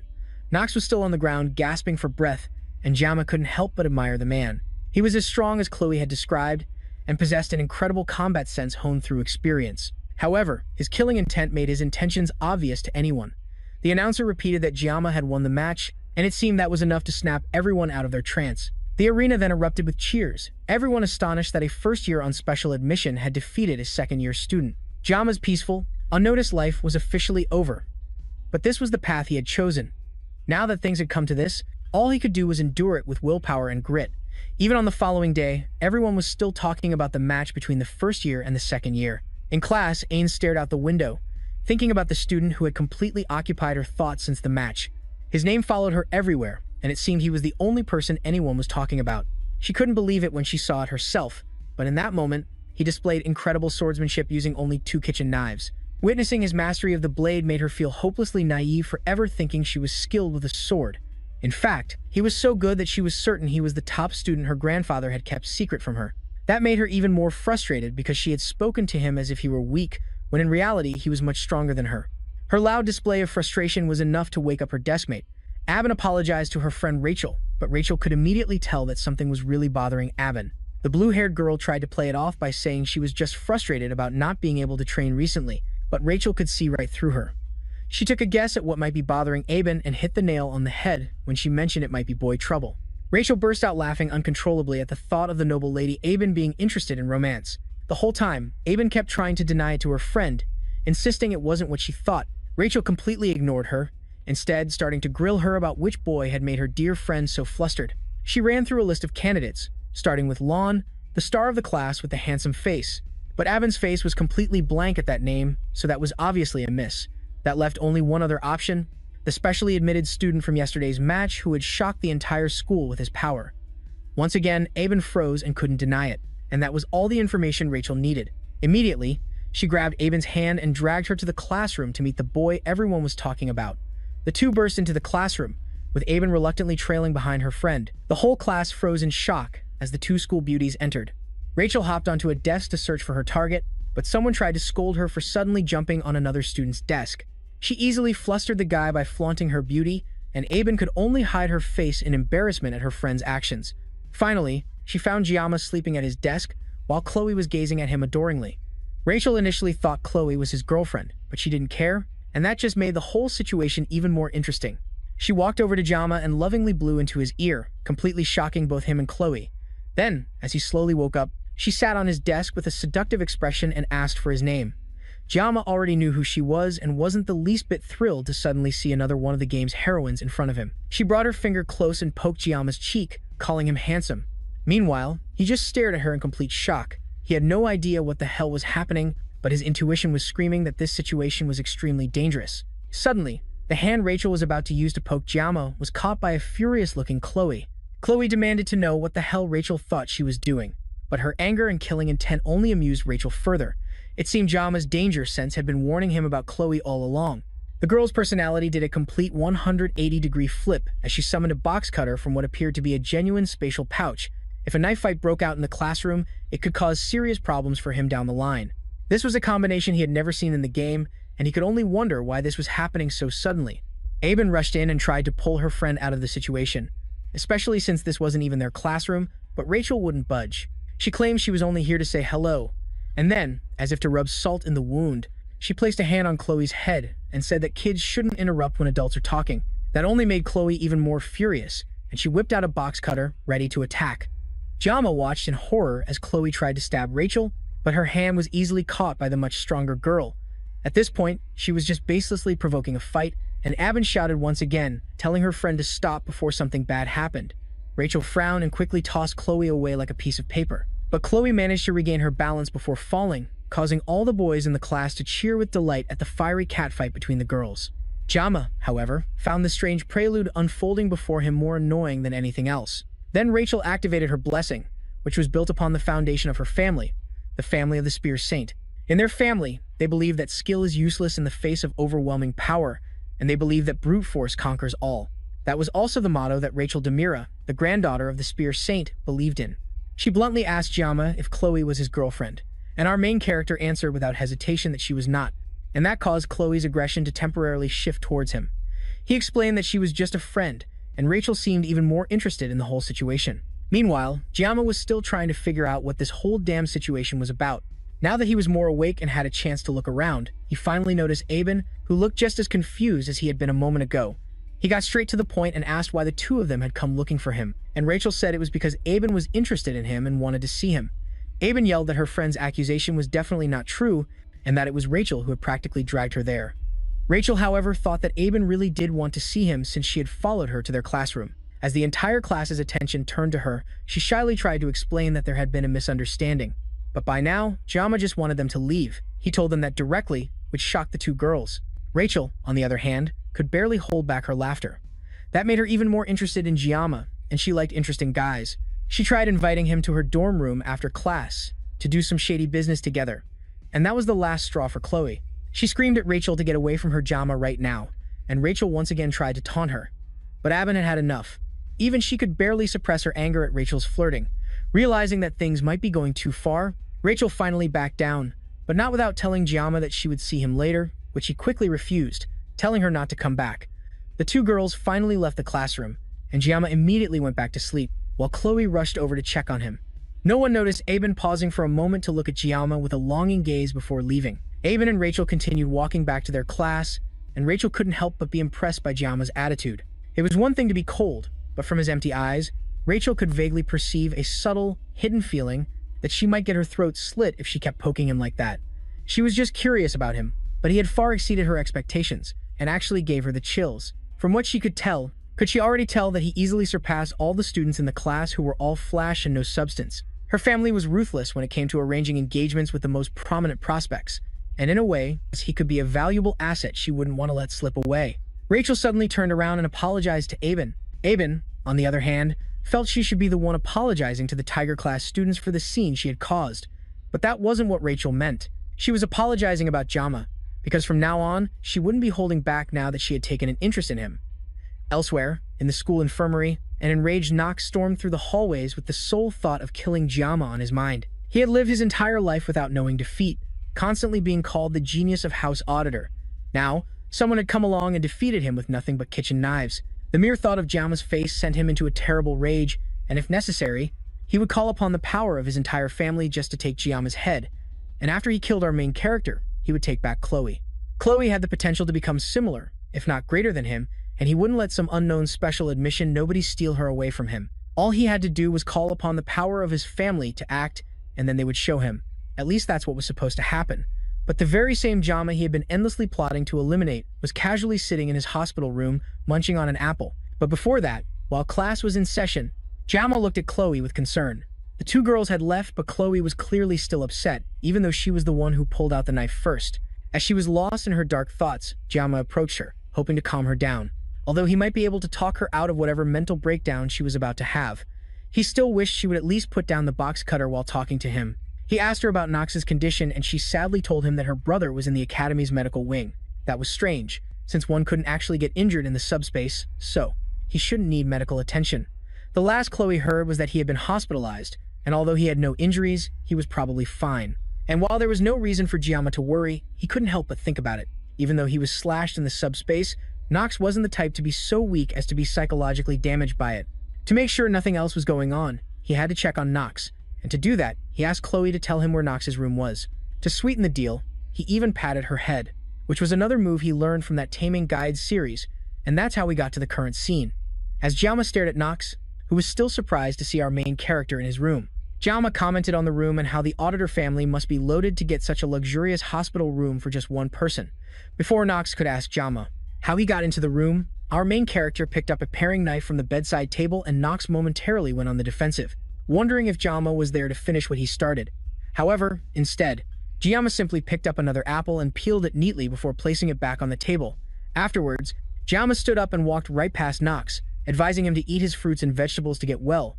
That just infuriated Nox even more, and the assassin pulled out a knife hidden up his sleeve, ready to stab Jama when he least expected it. But as if he had anticipated this, Jama warned him that if he had any intention of retaliating in any way, he would be cut down along with the entire house editor. With that, Jama slammed the door as he left, and the force was so strong that it caused the apple he had cleanly peeled to be cut into slices, revealing that he had cut it so fast that Nox didn't even realize it. Jama stepped out of the infirmary with his mission hopefully accomplished. Nox was now nothing more than a candle that could be snuffed out at any moment, and his will had been completely shattered. It was all thanks to Jama's spirited bluff, which he hoped wouldn't come back to bite him. After all, House Editor was a formidable group of assassins, and there was no way he could take on an entire clan alone with just 30 seconds of pain relief. Although he could take down 10 people in 30 seconds, the rest of the clan was a completely different story. And that was just the worst-case scenario anyway. Jama wanted to avoid killing as much as possible. As he walked back to his dorm room under the moonlight, he felt strangely like he was in the eye of the storm. He was starting to get used to this crazy new life of his. As long as Nox didn't cause any more trouble, he wouldn't have to worry about things getting too crazy. But he had another problem to deal with, and that was the girl he wanted to stay away from the most, Rachel. In the original game, she approached the protagonist first and stuck with the heroine, Amen. Now she had decided to approach him.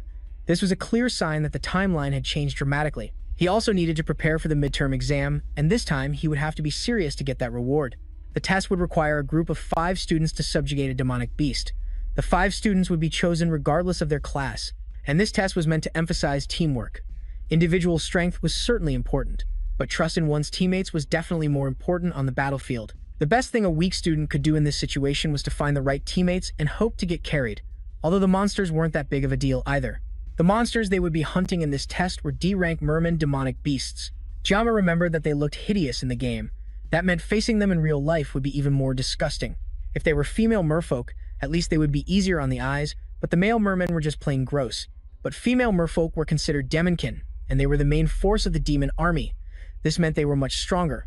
Compared to demonkin, demonic beasts were nothing more than guard dogs or pets. Fortunately, there were only male mermen on the island, which meant the students wouldn't have to deal with demonkin. It had been a month since Jama came to this school, and this was the first night he felt a little bit of peace. It had been 700 years since humans and demons swore a truce, and just like human history, which was not short of wars, there had been a few disputes between humans and demons, both large and small. One example was half a century ago, when Vasman, the commander of the 6th Corps, declared that he would resurrect the commander of the 1st Corps. That decision led to a week of bloody fighting throughout the city. In the end, humanity was victorious, and 7 heroes were born. Although among those heroes, 3 had perished, and neither side wanted to escalate things any further. Additionally, peace has continued to this day, but Jama wondered if this was really peace the more he thought about it. You single-handedly sealed a Legion commander 700 years ago. You must have been a real monster. The 6th commander required 7 people working together to take down, and even then, there were deaths in their party. And now they only had 3 years until the Second Human-Demon War began. And this time, the war would include the Demon King. It was terrifying to think about that future. But thinking wouldn't change anything. What Jamma needed to do now was focus on the upcoming midterm exam.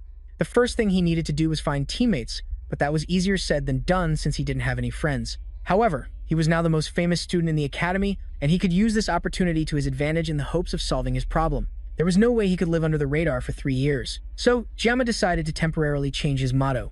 He would no longer try to live quietly, but would still try to live comfortably. Now he needed to do his best to recruit people to join his team. However, a week later, he was still completely alone, with no one inviting him to join their group.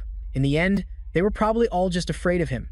He turned and glanced at his classroom, and the only other person alone like him was Chloe. Perhaps she'd been ostracized ever since the confrontation with her brother and his defeat, or maybe it was because of how she acted when Rachel showed up. Whatever the reason, he approached her and asked if she still hadn't found any students to team up with. Like him, she was still alone, and Giamma was worried about her. After all, he was used to being alone, but she at least had a few friends, and now they were all gone. She insisted that she would be fine as long as she had him. Anyway, he suggested she team up with him so they could find 3 more people. With Chloe's abilities, she would be a huge asset to him. He could only fight for 30 seconds, so she was like 30 soldiers wrapped in a cute package. The quiet in the classroom was broken when Rachel burst in, calling out Giamma's name. He didn't hide his contempt at seeing her again, and Chloe didn't hide her killing intent either as she drew a box cutter. Rachel continued to bother him, even flopping onto his desk, and then she asked if he had found a group for the exam yet. Since she obviously wasn't listening to him, he answered her question. And the fact that he didn't have a team yet was perfect for her, as she invited him to her group.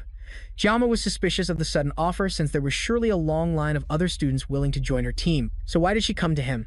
She told him straight up that he seemed more interesting to take the test with than any other student in her class. Giamma then told her that he was already in a team with Chloe, but that was fine too, as Rachel's group still had 2 open spots. Giamma was still suspicious of the whole thing because this was a bigger risk for Rachel. Doing something like this could affect her grades if they performed poorly in the island test. He glanced at Chloe, and she reluctantly nodded her agreement to join the group. With nothing left holding him back, he told her he would join, and Rachel immediately pulled out her phone to message someone after telling him he couldn't back out. Afterward, Giamma asked who the other team members were, and the first person she mentioned was none other than Leon. Not just any Leon, but the fake protagonist of this world and the person Giamma wanted to interact with the least. Giamma couldn't help but wonder what bad karma he'd accumulated in his past life to have such terrible luck. Sure, he had spent 30 years holding a knife, but that was because of his job. He was getting involved with the heroines for some unknown reason, and despite trying his best not to stand out, he still got caught up in the main story. At least the heroines were easy on the eyes, and getting involved with beautiful girls wasn't so bad. The real problem was Leon Van Jat. He was the main character, and interacting with him would definitely mess up the main plot. For now, Giamma had no idea how things would unfold in the future, but he was sure that everything would be his fault one way or another. He even tried to see if he could switch groups, but Joe had already filled out his name on the application form before even talking to him.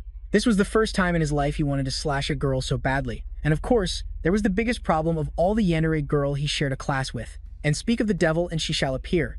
She came right up next to him to ask how he was doing since Joe left. He looked terrified. He told her he was just a bit overwhelmed at the thought of taking the exam with the star class students. Chloe told him that no one was stronger than him in the star class, and he weakly thanked her. He had chosen to partner with Chloe, so he couldn't properly take the exam without her. In fact, thinking more rationally, there was no one better for him to take the exam with. This could turn out to be a good thing if he wasn't so pessimistic about it. He asked Chloe when and where they would have their first group meeting, and she told him it was at a cafe on campus. It was almost time for the meeting, so he suggested they should start heading there now. They arrived early, and both he and Chloe ordered drinks for themselves. Chloe ordered a delicious avocado smoothie for herself, and Giamma couldn't help but look at her with envy, thinking about how expensive a single glass of that was. Then, he took a sip of his cheap espresso and nearly convulsed because it was horribly bad. Since this cafe was owned by an outside company, the campus card didn't work. So, for the first time, he was forced to use his own money. As he was contemplating his life choices, his phone buzzed with a message from Jo. She told him she was nearby and wouldn't be long. Then she walked into the cafe with Leon and another person following closely behind. Leon and Giamma made eye contact for the first time, and then Giamma glanced at the person next to him. The first impression he got of this guy was that he must be some kind of thug. Leon was the first to introduce himself with his hand extended to our protagonist. Giamma shook his hand and Leon complimented him on the fight he had in the subspace a few days ago. Just from the way he spoke, Giamma could tell that he was the perfect mix of intelligence and class. Afterwards, they all sat down and Jo suggested they introduce themselves properly. Leon went first and introduced himself as the team leader and a student of the star class. He had somehow become their team leader, and he seemed sincere when he said he looked forward to working with all of them. The next to introduce herself was Jo, but everyone there already knew her, so she passed the ball to the person next to her. His name was Speed Weapon, and he was also a star class student. His introduction was short and to the point, but Chiyama was more interested in his unusual name. Chloe went next and introduced herself as a student from the Wolf class. You only got into the group thanks to Jama. Rachel taunted her for the way she called him Jama Jaman, and the two of them stared each other down for a moment before Chloe sighed, calmed herself, and finished her introduction. Finally, Jama introduced himself, and his introduction was even more brief and to the point than Speedwagon's, stating only his name and class. The others awkwardly acknowledged the short introduction, and Leon pulled out a laptop so they could discuss the main topic of the meeting. He pressed a button on the computer and a three-dimensional map of the area where they would be taking the exam was displayed. The location was called Scorpuli Island, and they would be teleported to a designated spot on the island via subspace. However, only the gate was subspace, meaning that once they arrived on the island, their experience would be real and they could actually be harmed by the demonic monsters. The designated area for their group was the northeastern coast, and 3 groups, including their own, would be hunting mermen in the area. However, only the gate was subspace, meaning that once they arrived on the island, after the information was relayed, Leon concluded the presentation and asked his group for their opinions. Speedwagon went first and asked if there were any risks on the island other than the mermen. The instructors had scouted the island beforehand to ensure there would be no monsters or demons on the island besides the mermen. Then, Chloe asked if other groups could ambush and fight each other, much to the surprise of the rest of the team. Leon calmly assured her that the objective of the test was purely to slay demonic monsters, so conflict between groups would result in disqualification. That question must have been part of her assassin's habits. With no other questions from the group, Leon dismissed them and told them to prepare for the midterm exam until they met again the next day for further discussion. The other students left the cafe, leaving Jama alone with Leon. The atmosphere was awkward, so Jama moved to make a quick exit, but Leon suddenly called him back. The future main character asked Jama where he was from. Jama stopped and took a moment to ponder Leon's strange question. He had heard a similar question before, but this question coming from Leon was fundamentally different. Leon also looked extremely serious when he asked it, and Jama couldn't guess what he was thinking. He could have asked that question earlier when they were introducing themselves, but Leon had specifically chosen to ask it after everyone else had left. Noticing the prolonged silence, Leon apologized for asking the question so suddenly and said that he couldn't help but feel that Jama was similar to him. While it was true that the official language of this world was Korean because the game was produced there, that didn't mean other cultures didn't exist. Anyone could tell just by looking at him that Jama was Korean. So why did Leon ask where he was from and say they were similar?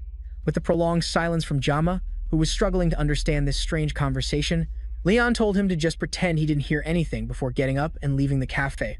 Jama stopped him and asked Leon the same question back, asking where he was from. It was a reflexive response, and Jama immediately regretted it, but he knew that he wouldn't be able to sleep tonight without an answer. Leon calmly took Jama's hand and told our main character that he was from Germany. Without another word, he left, and Jama couldn't help but wonder what had happened to Leon so suddenly. At that moment, when Leon first asked the question, Jama wondered if the main character of this game was also from another world. It was strange to think about it, but it was also a very real possibility. There was no rule stating that only one person could be pulled into this video game, and possessing the main character was more likely than possessing a side character. Jama glanced at the knife on the table and had an idea. When the sword god's blessing activated, his senses were strangely enhanced. Perhaps activating the blessing could give him some answers. He picked up the knife and removed its sheath, and a message appeared in his mind just as he'd hoped. It confirmed that Leon was indeed from this world. This voice was similar to the one from when he fought Chloe. When he activated the sword god's blessing, he could hear a faint voice. However, thinking about it gave him a severe headache, even overpowering the pain-nullifying blessing. Regardless, the Leon he met today was definitely the Leon he had played as in the game, and no actor could replicate Leon so perfectly. It was strange that Leon suddenly asked what country he was from, but his subsequent declaration that they were the same was also quite unsettling. He checked a wiki page but found no information about Leon in this world. Things were getting weird, and Jama decided this would be the last time he got involved with Leon. If something similar happened again, he could just go to media to handle it. While ignoring her attempts to elope with him, Jama was also surprised at how calm he had remained. Despite the situations that had unfolded recently, perhaps this was also an effect of his blessings. He looked at his status screen and, as usual, it seemed he was progressing smoothly. His spirit and armament stats remained the same, but his physique had increased thanks to the training he'd been doing. His armament would also likely increase once he received Murasami from the midterm exam. The only thing he was unsure about was the assimilation rate, It had increased a lot and seemed like it would soon unlock something special for him. Perhaps it was related to everything he had done so far. It was frustrating not knowing what it was, and it wasn't like he could ask anyone else. However, at the bottom of the status screen, there was something new. His pain-nullifying blessing had increased by 10 seconds, meaning he could now use his blessing for 40 seconds. It seemed that after a long time, his efforts were finally bearing fruit. Time passed, and the teams continued to meet to discuss combat strategies for the exam. Jiyama kept training and honing his skills. Finally, the day of the exam arrived, and all the teams stood before the subspace gate. And Jiyama could tell that it had a completely different atmosphere from the training ground's subspace. The rest of his team arrived, and they seemed just as excited as he was.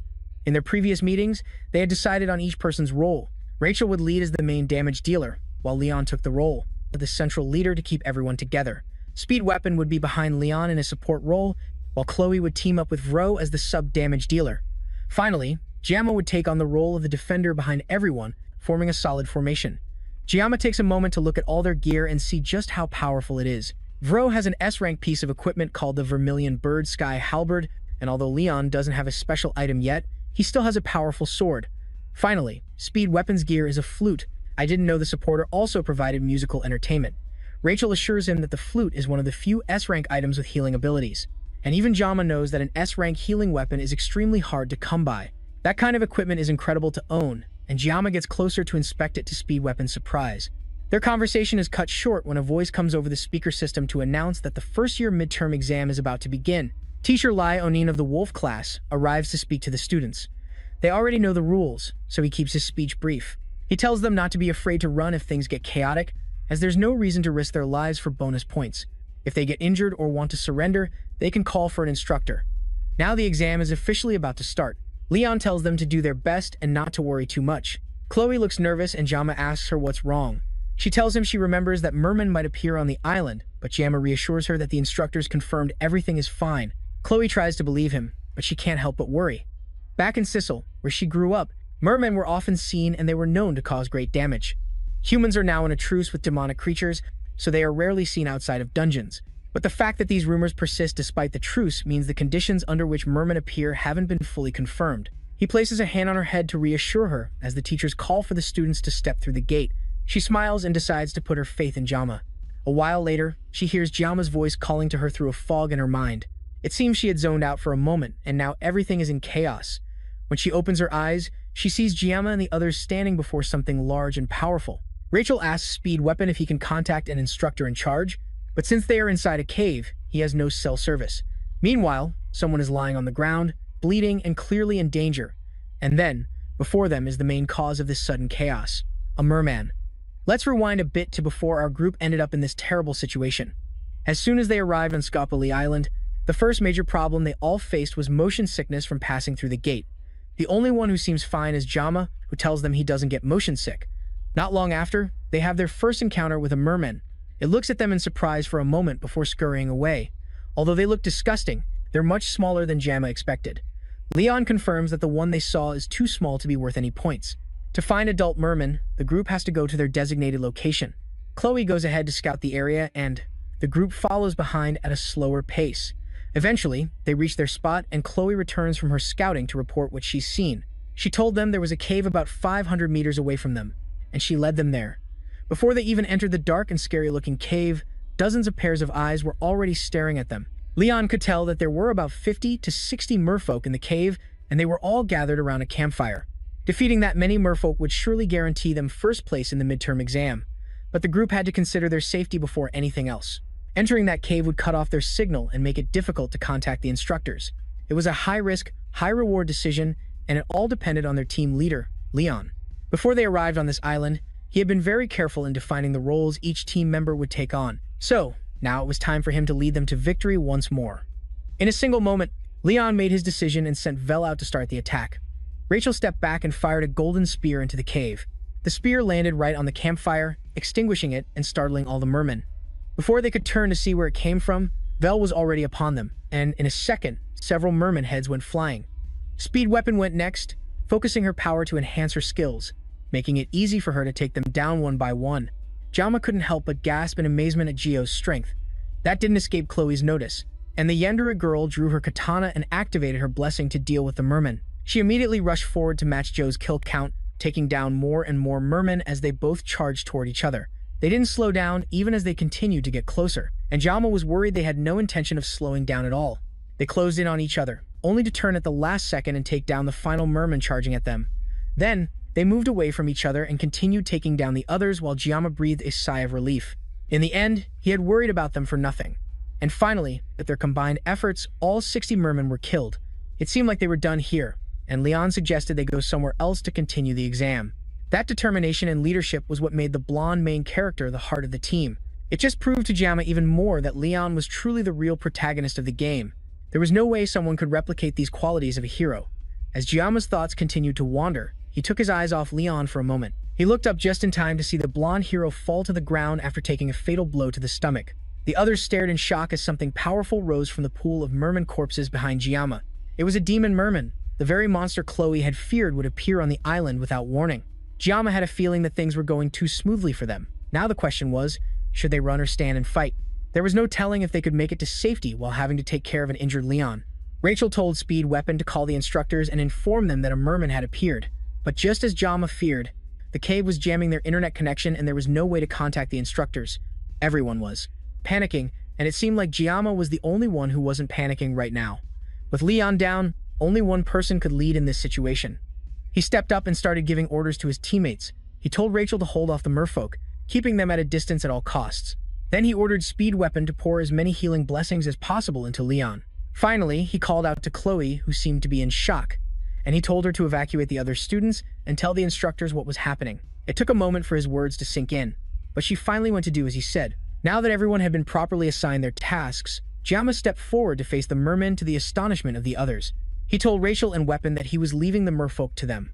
As for the merman, cutting up big fish was always his specialty, so it was only fair that it belonged to him. Demons could use a unique power similar to the blessings of humans. It was called magic, and it was a power strong enough to take down the main character in a single blow. That was the difference in power between humans and demons. Jama had the blessing of the sword god, but that didn't guarantee he would survive this battle. Even in the original game, it was impossible to take down a magic-using demon without a party. And yet, here he was about to solo a boss that normally required a large-scale raid. In other words, Jama was in deep trouble, but there was no way he could back down now.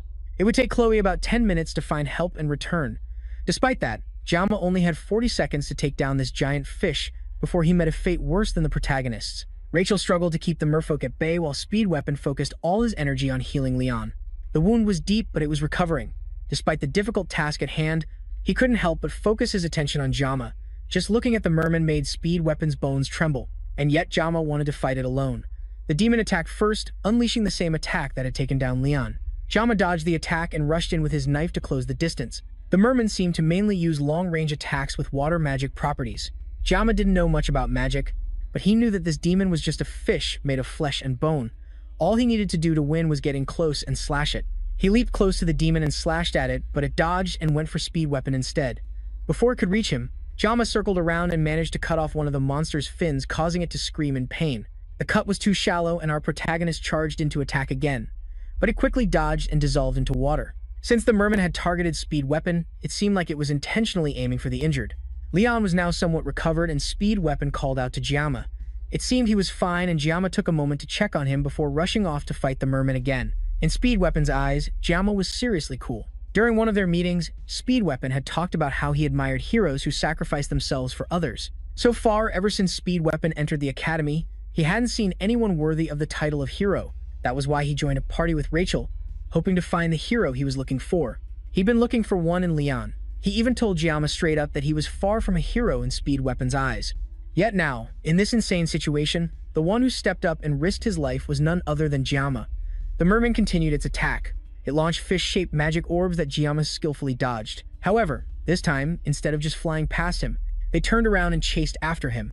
The merman could control these attacks, and they pursued Jama around the cave. While Jama was distracted, the demon tried to attack Speed Weapon again. Jama arrived just in time to strike the monster before it could launch its attack. But the wound was shallow. He couldn't take it down with small cuts. If he wanted to kill this demon once and for all, Jama would have to stab it as deeply as possible. The merman launched another orb at Jama, but this time he dodged it, causing the orb to break through the cave's ceiling and shoot straight into the sky. The attack was so powerful that the students around the mountain could see it, and they also heard a loud roar that followed. On top of that, it began to rain. The instructor of one of the groups suggested they move the injured quickly before the rain started to affect them. Back in the cave, the mermen began to retreat, and the students had a moment to rest. The merman had been crushed under the rubble when the cave ceiling collapsed, but Jiyama was sure it wasn't dead. Just as he suspected, the merman broke through the rocks on top of it and charged toward the students. All this time, Jiyama hadn't been able to fight properly because he had to worry about the injured Leon. Now that the other merman had retreated, he told Joe to take care of Speed Weapon and Leon for him. Speed Weapon still couldn't believe that Jiyama was facing a demon all by himself. He used to think our protagonist was a madman, but now he was perhaps witnessing the birth of a legend. Meanwhile, Jiyama was just glad that he could finally focus without having to worry about his comrades. He only had 10 seconds of his pain-nullifying blessing left, and he had to make up for lost time if he didn't want to die. Jiyama and the mermen stared each other down for a moment before charging into their final clash. Elsewhere, Chloe rushed through the forest as fast as she could, searching for anyone to help. She was tired, but she knew she couldn't stop running or everyone she left behind would be in danger. Her body ached terribly, but the more she felt like stopping, the more she thought about Jiyama and the fact that he was in the cave alone, fighting that monster for their sake. Jiyama was truly the strongest person she had ever met in her life. He clearly disliked fighting and tried to avoid drawing his sword whenever possible. The only time he stood up to fight was when there was truly no other choice.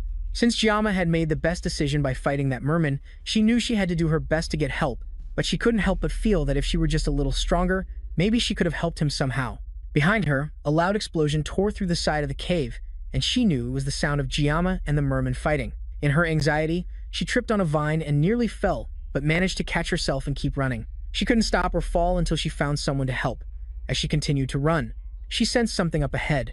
She couldn't see it clearly because her head was a mess, but her first thought was that it must be a merman. She drew her sword to defend herself and swung at the nearest person. But surprisingly, the merman blocked it with his own sword. That was because it wasn't a merman but Avon. The moment she realized she had finally found another person, Chloe stopped moving and collapsed to the ground. Avon's teammates were suspicious and began to suspect that there was some kind of ambush in the area. Meanwhile, Chloe weakly tried to tell them that they should go and help Jiyama. Luckily for her, Aben remembered her face from when she and Joe went to Jigiyama's class. Back in the cave, Speed Weapon was completely astonished by what he was witnessing, wondering if there would ever be another day as incredible as this. The way Jigiyama fought was like a skilled swordsman deftly handling a live fish on a cutting board. At this point, the whole affair had gone far beyond just fighting a demon. Jigiyama was completely overwhelming it. This unfolding scene would surely be etched into his memory for the rest of his life. Even Rachel, the heir to the Spear clan who grew up among the powerful, had clearly never seen this level of skill before. Even so, she was the first to push him out of the way when a stray attack flew toward them. Speed Weapon almost forgot where he was because the scene was so intense.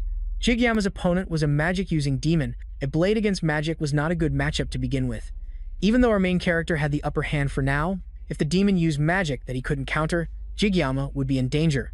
Just as Speed Weapon had that thought, as if on cue, the merman raised its hands to the sky and called forth another magic attack called Pincer Rain.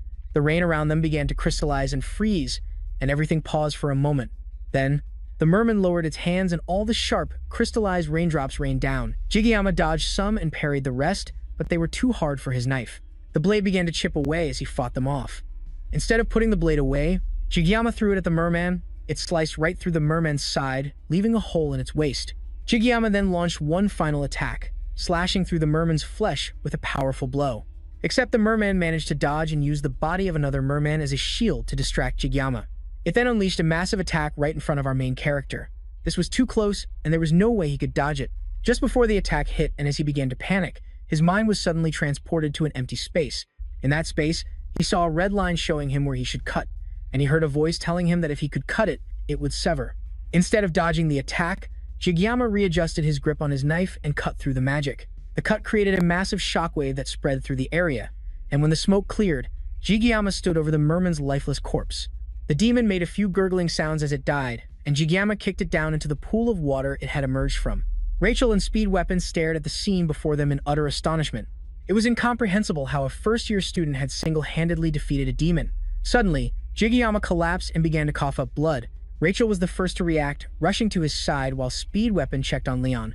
Fortunately, the main character was all right, but there were other sounds behind them, and Speed Weapon turned around, thinking the merman who had fled had come back. Instead, it was Bo and her team, carrying an unconscious and injured Chloe. The first thing Bo noticed was Joe caressing an unconscious Jama. The sight made her angry for some reason, but she ignored it to look around. The rest of the team looked like they all had one foot in the grave, but Leon seemed completely fine. She informed them that she had contacted the academy and they would arrive in 1 hour to help. Now that help was on the way, she wanted to know exactly what had happened. She told Speed Weapon to explain, but he was even more frustrated with the academy and the instructors, who claimed that they had thoroughly inspected the island. In any case, he didn't think they would believe him, but he began to tell them what he had witnessed. Speed Weapon briefly summarized what happened and how Giamma had single-handedly defeated the merman. Just as Speed Weapon had predicted, she could hardly believe it. The stories her grandfather told her as a child were more realistic than this. However, no matter how ridiculous the stories sounded, the evidence around them proved it was true. Besides, why would they lie about this? Still, Bo couldn't accept it. She was a descendant of the celebrated hero Bao Joaquin and his disciple Aaron Bellung. That was the lineage she carried within her, and it had given her a special attribute from birth. Her bloodline was always full of promise and potential, and she had put an extraordinary effort to ensure that she wouldn't be overshadowed by her heritage. However, even with everything in her favor and how far she had come, Kang Giamma continued to prove that there was an absurdly large gap between their skills. Bo couldn't help but feel a mixture of fear, horror, and admiration. She told the healer in her group to try and heal Giamma while they waited for the teachers. After a closer look, she could see that he was torn to shreds and was on death's door. However, he had fought a demon alone and won. She couldn't help but look at him with envy. Speed Weapon snapped her out of it and told her it was probably best if they didn't tell the instructors the full details of what happened here. The academy claimed they had scouted the island beforehand, and yet a demon appeared from a cave that should have been easily noticed by the students. Some things weren't adding up in this whole story. Leon cut to the chase and asked Speed Weapon if he thought there was a mole from the demon's side in the academy. Leon tried to take it back, saying that wasn't what he meant. But they couldn't completely rule out the possibility either. It was undeniable that the cave would have been hard for the students to miss, and as Speed Weapon had said, if it weren't for Giamma, Leon's group would have been torn to pieces. There had certainly been conflicts, both large and small, during the 700-year truce, but never before had demons dared to lay a hand on the Academy's students. There was also a clause in the armistice agreement stating that if such an act occurred, it would be just cause for war. Speed Weapon tried to snap them out of it, assuring them that they were probably just blowing things out of proportion. Being wary of a possible spy in the Academy wasn't a bad thing, but it was too early to jump to conclusions. For now, they needed to get their stories straight. If there really was a spy in the Academy, then Giamma would definitely become a target once word got out that he had single-handedly defeated a demon. She didn't really agree with keeping everything a secret like this, but since Giamma had worked so hard for them and the group seemed to unanimously agree with the decision, she suggested they should talk to her grandfather first. The students returned to the Academy and Giamma was taken to the hospital. He woke up to the bright sunlight shining on his face and was almost surprised to find himself alive. The last thing he remembered was the merman firing a magic orb right before it died. It wasn't an attack he could have dodged, but he had managed to see it in time. He had used his sashimi knife to cut through a line, and the magic split in two before exploding. Looking back, the magic orb was definitely made of water. On top of that, after activating the sword god's blessing, he felt something he couldn't quite describe. He called upon his blessing just to be sure, and the screen appeared before his eyes again. His spirit had increased by 1, and that was most likely why he wasn't afraid when facing the merman. It seemed his assimilation rate had increased enough to unlock a hidden attribute. The next attribute would be unlocked when his assimilation rate reached 15%. Perhaps this strange unlock was what allowed him to see the red line to cut on the merman. As he was thinking about his blessing, the door opened and a familiar figure rushed in. It was Media, and she wasted no time in giving Giamma a tight hug.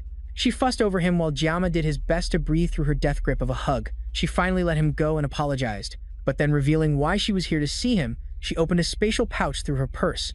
She pulled out the reward from the pouch, and it was what he had hoped to get from the midterm exam, the Murasame sword. The Murasame was a B-rank sword with high-level stats, and it was exactly what Giamma was looking for. He stared at it in disbelief as Media asked if he liked it. She apologized for giving it to him in a situation like this, since he was supposed to receive it formally. Meanwhile, someone was lurking at the door watching the entire interaction. Media called out to the person and told them to just come into the room instead of sneaking around the door like a shy pervert. Sifrit suddenly cleared his throat and hesitantly stepped through the door to stand next to Media. This interaction gave Giamma a strange sense of déjà vu considering what happened when he first arrived at the Academy. He asked what the Sword Emperor was doing here. Media revealed that she had heard what happened from his teammates. Afterwards, they both bowed their heads and apologized on behalf of the entire Academy. They had to take responsibility for everything that happened during the midterm exam. Due to their negligence, everyone there nearly lost their lives. Giamma was speechless as she continued to speak. She swore to him that they would find out the truth behind the incident. Sifrit also spoke up and thanked him for saving the students. Jiama nervously scratched his cheek and weakly told them that he did what he could. Media continued and said that although his actions were remarkable, they needed to keep the incident a secret. Media was certain that the mastermind behind this incident was within the academy, and they had to keep quiet if they did not want this to be leaked to the public. Jiama understood and did not blame them for their decision. Media smiled and said that sometimes Jiama acted like an old man trapped in a teenager's body. The two administrators left the room and returned to the administrative area. As they walked through the hallways, Media asked her old friend if he remembered the day they met after first enrolling. Siegfried was lying on the couch, and she told him to move aside. In response, Siegfried drew his sword without a word. Siegfried pretended not to remember anything, and Medea smiled lightly. The whole incident felt like it just happened yesterday, but 60 years had already passed. However, even with that, they still hadn't filled 1/10 of the history of Waukee Queen Academy. Back when they first enrolled, the school was already ancient and steeped in history. There were incidents big and small, but the academy had nurtured and protected its students for 700 years. Suddenly, the atmosphere changed and Medea's aura caused the surrounding windows to shatter.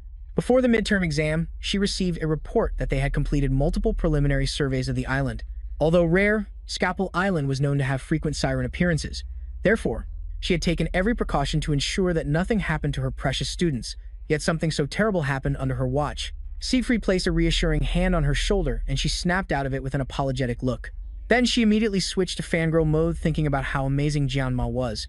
The fact that he took down a siren by himself was unbelievable, and she asked what Siegfried thought. Siegfried had witnessed natural talent countless times. He had seen many names hailed as the chosen ones of their era, only for them to lose their light. In Hero, families desperate for fame and honor, the word genius was used recklessly. When a child showed a little promise, they were called a genius because of their bloodline. It was also a word he forbade from being used to describe even his own granddaughter. Amen. But if it was Jianma with his immeasurable talent, then perhaps the word genius could only apply to him. If he continued to accumulate experience, Siegfried wondered just how far he would go. Perhaps Jianma could even reach the place that Siegfried could only dream of. Without answering her question, Siegfried walked past Medea but didn't forget to advise her to stay at the academy for now. She smiled and followed him, and the two continued to make small talk as they walked through the halls. Afterward, Jianma was discharged from the hospital and he went to class as usual. Just as the headmaster had instructed, the fact that he took down a demon on Scalpel Island seemed to have been kept a secret. Jianma couldn't help but feel that his classmates could be so carefree because he had stopped the siren. After he was initially discharged, the first thing he did was go to the school's smithy to reforge and enhance Murasam. The sword was just a piece of metal to him at the moment, considering the blessing of the sword god. Therefore, reforging it was a must. He had gone to see the blacksmith Volander. Now he could only hope for a successful enhancement. As he thought about the recent events, he heard Chloe call his name. He turned to see her walking towards him on crutches while her leg was in a cast. Thanks to Speed's emergency treatment, the doctor said she would be able to walk without crutches within a week. Despite her injuries, it seemed she was much better. Even though Jianma had taken down the siren alone, it was thanks to everyone's efforts that they all survived the situation. Chloe's call for help, Rachel clearing out the sirens, and Speed's healing and blessings all played a part in that battle. The only one who didn't play a worthy role would be Leon. Jianma couldn't help but wonder if he could defeat the Demon King with a fighting spirit like that. Maybe it was because he was injured beforehand or something. Their conversation was interrupted when their instructor burst into the classroom and ordered everyone to sit down and pay attention to a few announcements before the training assembly. Once all the students were in their seats, the instructor informed them that they would have a co-instructor. The students were initially annoyed by this sudden change until they saw who would be instructing them. Svid calmly walked into the classroom to the surprise of the entire class, while Li Wanbin bowed his head respectfully to him. Even Kang Jiama couldn't hide his astonishment at seeing the strongest man come to his class. Meanwhile, elsewhere, an old man was thrown against a wall before being grabbed by the throat and held against it. A pink-haired woman slapped the old man, sending him flying to the ground. He apologized to the woman named Instructor Kim, while she was trying to control her breathing. The woman brutally beating this man was the 5th Demon Legion commander, and she was not pleased at all. She asked why he didn't cooperate with her when he had the chance, and the man tried to apologize, but it only earned him another slap. Apparently, the purple-haired instructor was sick of the apologies. The goal of this whole plan was to have Leon return from the exam half-dead. He might be a hero candidate, but there was no way he could take down a merman on his own. But now, because of the old man's incompetence, Leon was back at the academy, comfortable and sound. Instructor Kim gave the old man another kick to the face, but immediately regretted it when she saw blood on her shoe. She still couldn't believe that a full-fledged demon was taken down by a bunch of first-year students. But looking at the students who joined the academy this year, she couldn't say she was surprised. The old man spoke up and clarified that the merman was taken down by a single student. Instructor Kim initially thought he was talking about Leon, but he clarified that it was the top student of the academy, Kang Jama. The Demon Legion commander recognized the name of the special admission student, and that told her everything she needed to know. It seems she now had new prey to hunt. The prey in question, however, was not the easiest to hunt. The wolf class began their daily training again except for Chloe, who was still in a cast and on crutches. Jiyama couldn't help but be jealous that she got to rest, while he was forced to run for his life with his classmates. And to make matters worse, there was now an old man huffing and puffing behind his neck after every lap, and he was surprisingly fast and agile for his age. Svid ran up to Jiyama and urged him to run faster, even though he thought he might still be in pain from the midterm exam. It was strange for the Sword Emperor himself to be running laps with first-year students, let alone with a special admission student. Svid Voni Belung was the one who would later inherit the title of Sword Saint and become one of humanity's greatest powers. Not only that, but during the Second Demon War, he also became Leon's swordsmanship master and was a character whose importance grew rapidly in the latter half of the story. So why was such an important person training with the wolf class? The main story had clearly started to go off track, and now it was on the verge of collapsing. Thinking back, Leon had never received the title of Sword Saint, and that had become a pretty big problem in his previous life. But Leon couldn't inherit the Sword Saint family because he wasn't of the Nibelung lineage, so it wasn't an issue. However, that didn't make Jiyama's situation any less uncomfortable, especially considering the envious glares his classmates kept throwing his way. With Siegfried staying close to Jiyama, making it look almost like they were running together, Siegfried also took the time to try and instruct Jiyama, telling him that the foundation of any warrior comes from their strength, physique, and stamina. No matter how talented or brilliant someone was, it was completely worthless if their body couldn't support it. Once he got Jiyama motivated, he ran ahead, expecting his student to keep up. After the run was over, it was time for field training. For this training session, personal weapons were strictly forbidden. Instead, the students would have to use one of the weapons provided by the school and learn to master it. Siegfried dumped a variety of different weapons onto the ground. He noticed that there was even a sashimi knife in the pile. The other students were surprised by this sudden condition their teacher had set. One of them asked why it wasn't better to just use the weapons passed down by their families. That's because the basics are more important than anything else. The more one relies on high-grade weapons, the more they'll start to neglect their training and easily mistake the weapon's power for their own. After all, a true master doesn't blame their tools. Those words resonated particularly with Jiyama, and he nodded in agreement. With no more room for idle chatter, the Sword Emperor told the students to pick up their weapons and master the basics with them. Students who could skillfully handle common weapons were also highly likely to receive high marks in the class. This would affect their promotion evaluation at the end of the year. That additional piece of information got the rest of the students excited, and they rushed to pick up any weapon they could find. Jiyama naturally gravitated towards the unnoticed sashimi knife on the floor. The moment he picked it up, he noticed Siegfried's gaze on him. The students gathered again after picking their weapons, and Siegfried told them they would spend the day getting familiar with their new arms by conducting one-on-one training among themselves without using the subspace. To ensure that the students didn't get too carried away with their training, Siegfried offered to demonstrate a proper match. Leon Bane prepared to fight the Sword Emperor, but his trembling and fear made it clear he was not prepared for this at all. In his entire life, this must have been the greatest crisis he had ever faced. However, Siegfried had another idea in mind. He called Jiyama up for a sparring match. Siegfried was also holding one of the basic weapons from the pile of old tools, but in his hands, the old item looked exceptionally sharp. The other students were still envious and confused that the Sword Emperor himself had personally called out Jiyama's name. Jiyama stepped onto the field, and before they began, Siegfried asked him if his bones had healed. After receiving an affirmative answer, he told our protagonist to pick up his sword. This was just a sparring match, but Jiyama thought this was too much. If he crossed swords with the Sword Emperor, it was clear this wouldn't end easily. If this got out of hand, at least one of them would lose an arm, and if things went wrong, even a head might roll. Despite these thoughts, perhaps due to the influence of his divine power, his instincts were craving a fight. Jiyama tries to de-escalate the situation, saying he is nothing compared to the Sword Emperor, so Svid should lower his sword. His remaining classmates mock him behind his back, jeering at how he's cowardly avoiding a fight. Svid is also unimpressed and scolds Jiyama for continuing to hide his strength and the pride of a swordsman. There's no reason for Jiyama to have such extraordinary talent while living like a coward. Pride is a word that Jiyama has engraved in his heart ever since he claimed the title of the greatest swordsman in the country. Those traits are also why he has never put down his sword. The provocation from the Sword Emperor was meant to test him, and if he fell for the trap in this situation, he would surely regret it for a long time. However, he couldn't ignore his pride as a swordsman and his desire to fight. Loeb notices the change in Jiyama's attitude and rushes to stop what's about to happen, but Svid stops him. It seems Jiyama has made up his mind. Jiyama draws his blade from its sheath and prepares for a battle. The two stare each other down for a moment, and even at the age of 70, Svid can still vividly recall the enlightenment he gained through the sword. In his youth, he has memories of a wandering knight who single-handedly taught him the way of the sword. The swordsmanship that knight showed him was definitely at the level of a certain realm. And now, the boy he had his eye on since the placement test, Gyama, might be the one to lead him to that realm. Gyama takes the initiative and lunges at Sfid, but the master swordsman is ready and greets him with a swing of his blade.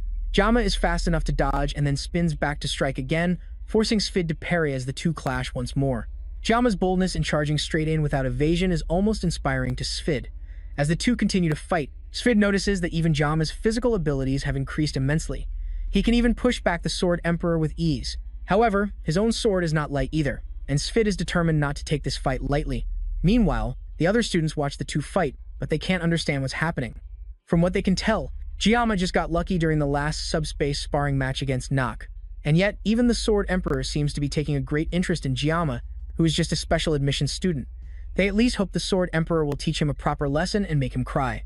However, after a few minutes of watching, the two are just standing there, staring at each other. Lean B knows what's really going on. They aren't just standing still.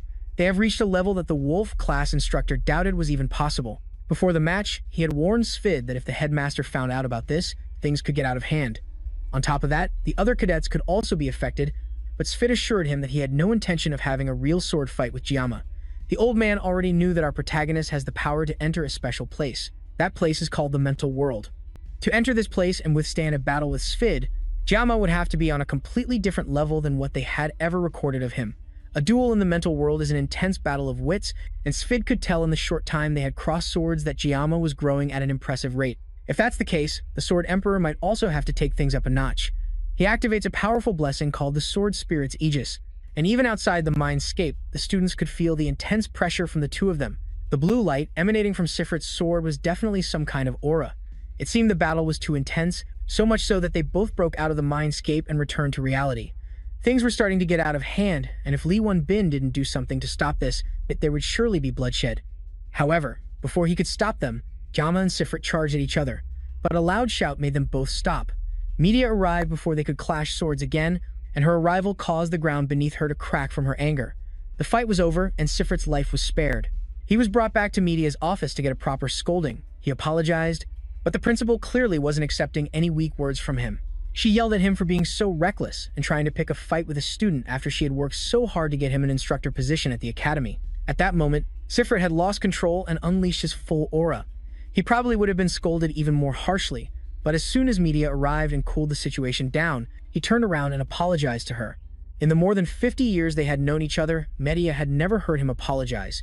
Yet today, he said it not just once, but twice. That was the only reason she calmed down enough to try and listen to him. At this point, she asked him directly why he would use the blessing of the sword spirit on a student. If Media hadn't arrived in time, things would have turned deadly. Sifrit told her that if he hadn't released the blessing, he wouldn't have been able to gain the upper hand against Gyama. That made Media pause. For someone as arrogant as Sifrit to admit that, things must have been truly baffling. She knew about Kang Gyama's innate talent, but she also knew better than anyone just how powerful Sifrit truly was. He then revealed that Gyama had reached the mindscape. For comparison, Media only mastered it in her late 20s. For a 17-year-old to have already achieved it was more than Media could believe. Sifrit didn't know either, but there was no denying what he had experienced. All this new information was too much for Media to process, but she recalled what she had seen after she stopped the fight and went to check on Gyama. The moment she ran to him, any trace of her sternness as an educator or one of the 7 stars vanished. At that moment, the only emotion she felt towards Gyama was fear, a fear similar to what she felt when she met the commander of the 6th Division, Vien Sun. She couldn't understand why she had such a strange feeling towards one of her students, but it only added more credibility to the insane things Sifrit was telling her. Then, she asked Sifrit point blank if he had lost, and the man, who was usually calm and quiet, suddenly became irritable for a second. He yelled that even if Gyama's talent was innate, there was no way it could compare to his. And on top of that, he even said he wasn't fully equipped at the time. That was why things turned out the way they did. Media criticized him for making excuses about his gear, and could gear really be an excuse when facing a student? The way he overreacted only made him look ridiculous.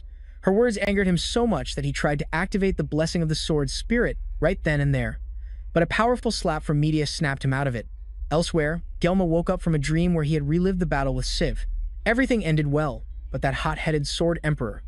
If Media hadn't intervened, things could have gotten really dangerous.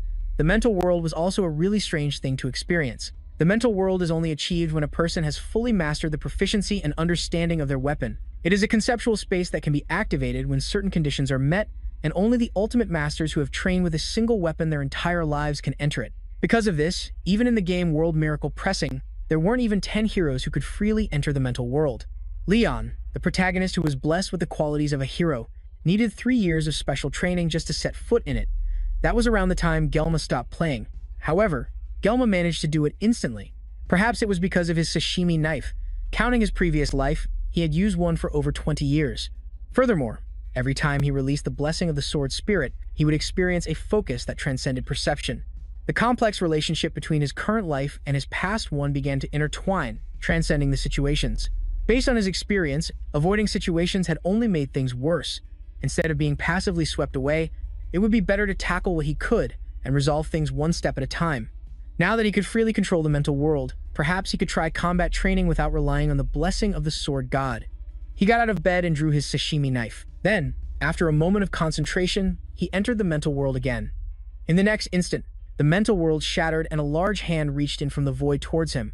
It extended, and a single finger touched Gelma's shoulder, pulling him out of his trance and flooding the hand holding the knife with an immense aura. Whatever it was too much for the knife, and the weapon disintegrated. Elsewhere, several elders were arguing in a dimly lit room. The old man from before, who had spoken with the Demon Corps commander, was arguing with the other Academy elders. The main thing he was trying to do was convince the other elders to investigate Gelma, on suspicion that he might be a hero candidate.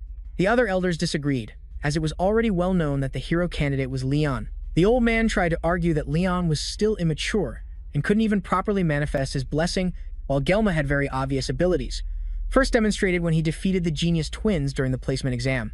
Furthermore, media was even blocking information about him under the pretext of protecting a student. Everything about him was too suspicious, and that meant they had to investigate. He also reminded them that the 7 stars had interfered too much in their affairs, and ever since Media, one of the 7 stars, became the Academy's headmaster, their position as elders had been severely weakened. After the Demon Lord was defeated, the public only looked to the 7 stars while treating the elders like outdated relics. If a hero were to appear, it would damage their reputation even more. The other elders agreed with that and also felt that they needed some kind of public enemy if they wanted to maintain their power. They unanimously agreed that the hero who threatened the Demon Lord must be eliminated. The man who became an Academy elder thanks to the purple-haired instructor, and that was why he was trying to persuade the elders by force. If he did not do something here, then E, the commander of the Demon King's 5th Division, would surely make him wish he were dead.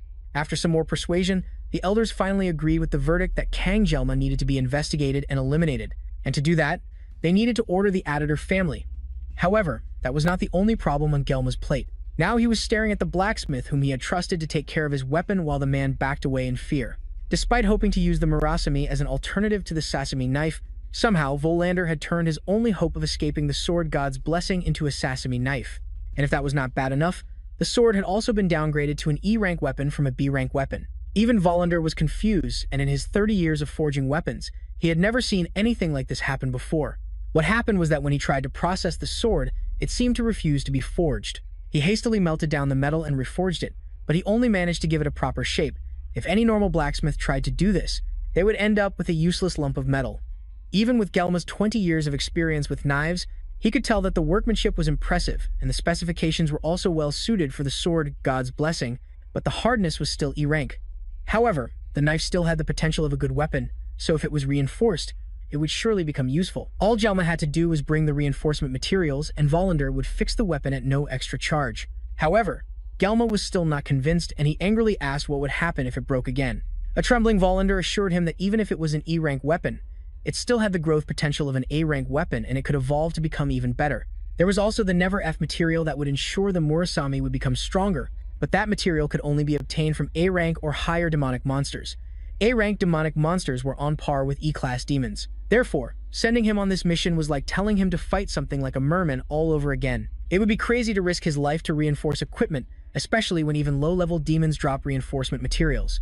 Gelma demanded Volander's promise, and the blacksmith swore on his honor as a blacksmith. Additionally, he wanted Volander to at least refund half the cost of the remaining scrap metal, worth about 10 million.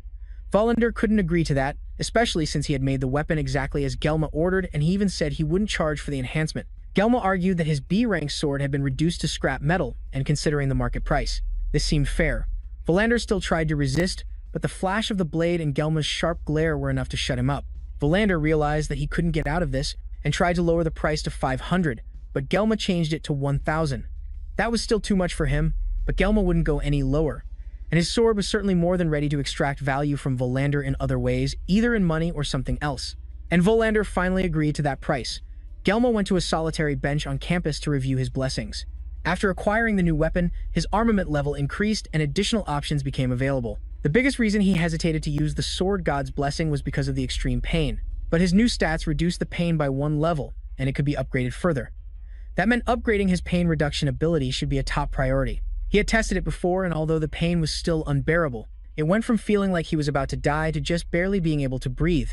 However, if just 1 level reduced the pain that much, then continuously leveling up meant he could one day use the Sword God's blessing without any pain. It seemed his armament level increased when he acquired new weapons or enhanced them. Now that the midterm exams were over, enhancing his weapons should be his top priority to raise his level.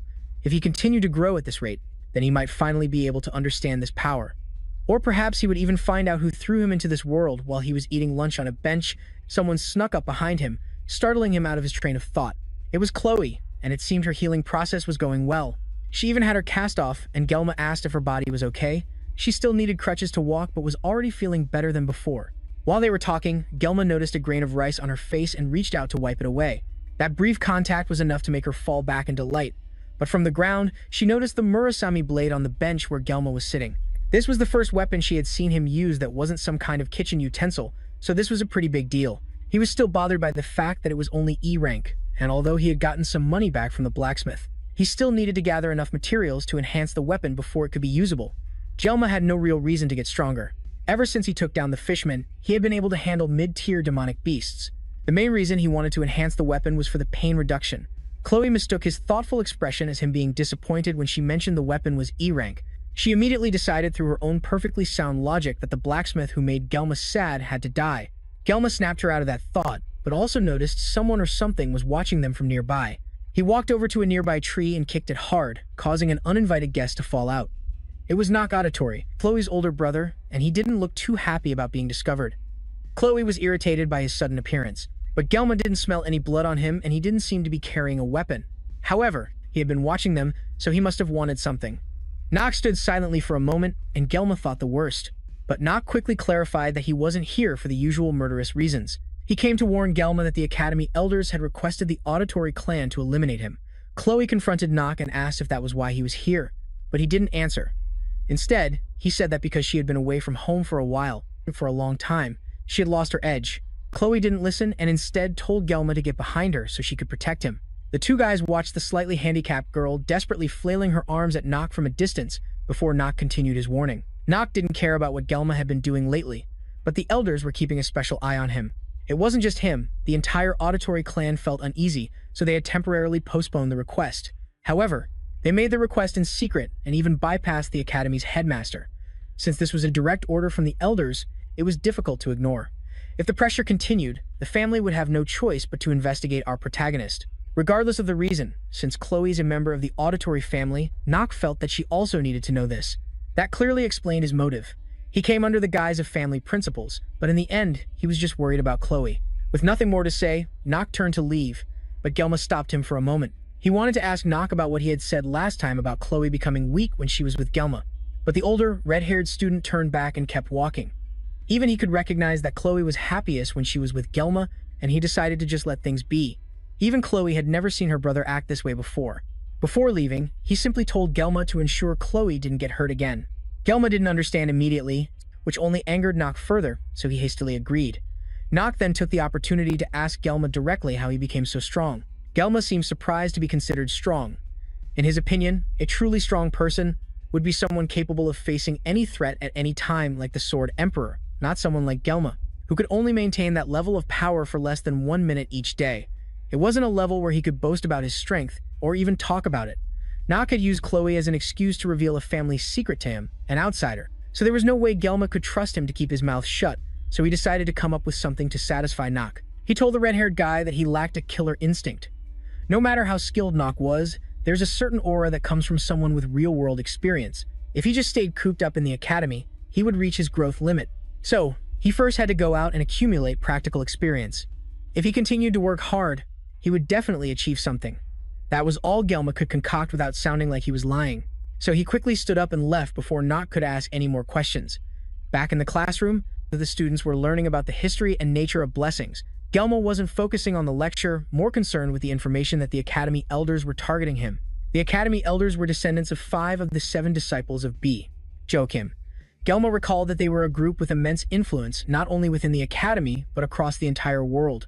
Their role in the game was to constantly obstruct the protagonist for their own benefit, power, and security. And they were called the Rotten Old-Timers by gamers because they were supposed to target the protagonist. Why were they suddenly focusing on Gelma? He jotted down some possible reasons why they were after him in his notebook. Looking back at all his accomplishments, since he arrived at the school, he had indeed caused a lot of trouble up to this point, as if he were trying to stand right out. But no matter what he had done, it was absurd for the elders to be targeting him. One of the standout moments for him was the fishman he fought on Scorp Island. It was clear the fishman wasn't targeting him, but rather Leon, who was an obstacle in their path, no matter how well media covered up the incident. The fact that he defeated the fishman surely reached the highest echelons of noble society, and the fact that they targeted Leon, a hero candidate, meant that someone among them, or perhaps all of them, were colluding with demons. They didn't just try to hinder him, they tried to kill him. All of this was just to protect their own power over the safety of humanity and the Academy. This whole scheme was beyond rotten. Gelma could have easily stormed into the elders' room and cut them all down, but now was not the time. However, when the time comes, Gelma would definitely cut them all down. With this new information, it further solidified his decision to go to the dungeon to get materials to strengthen his weapon. First, he needed to assemble a party because it would be too difficult to do this alone. Chloe would be happy to help him, but he needed others as well. Instead of a brute like Joe, he needed to find someone more strategic. The first person who came to his mind was Speed Weapon. After class, he went to the Dragon class to find Speed Weapon. As soon as he arrived, he was immediately confronted by a brute. The guy clearly didn't like that Gelma was a special student. This third-rate mob character was definitely the type Gelma knew would be a pain to deal with.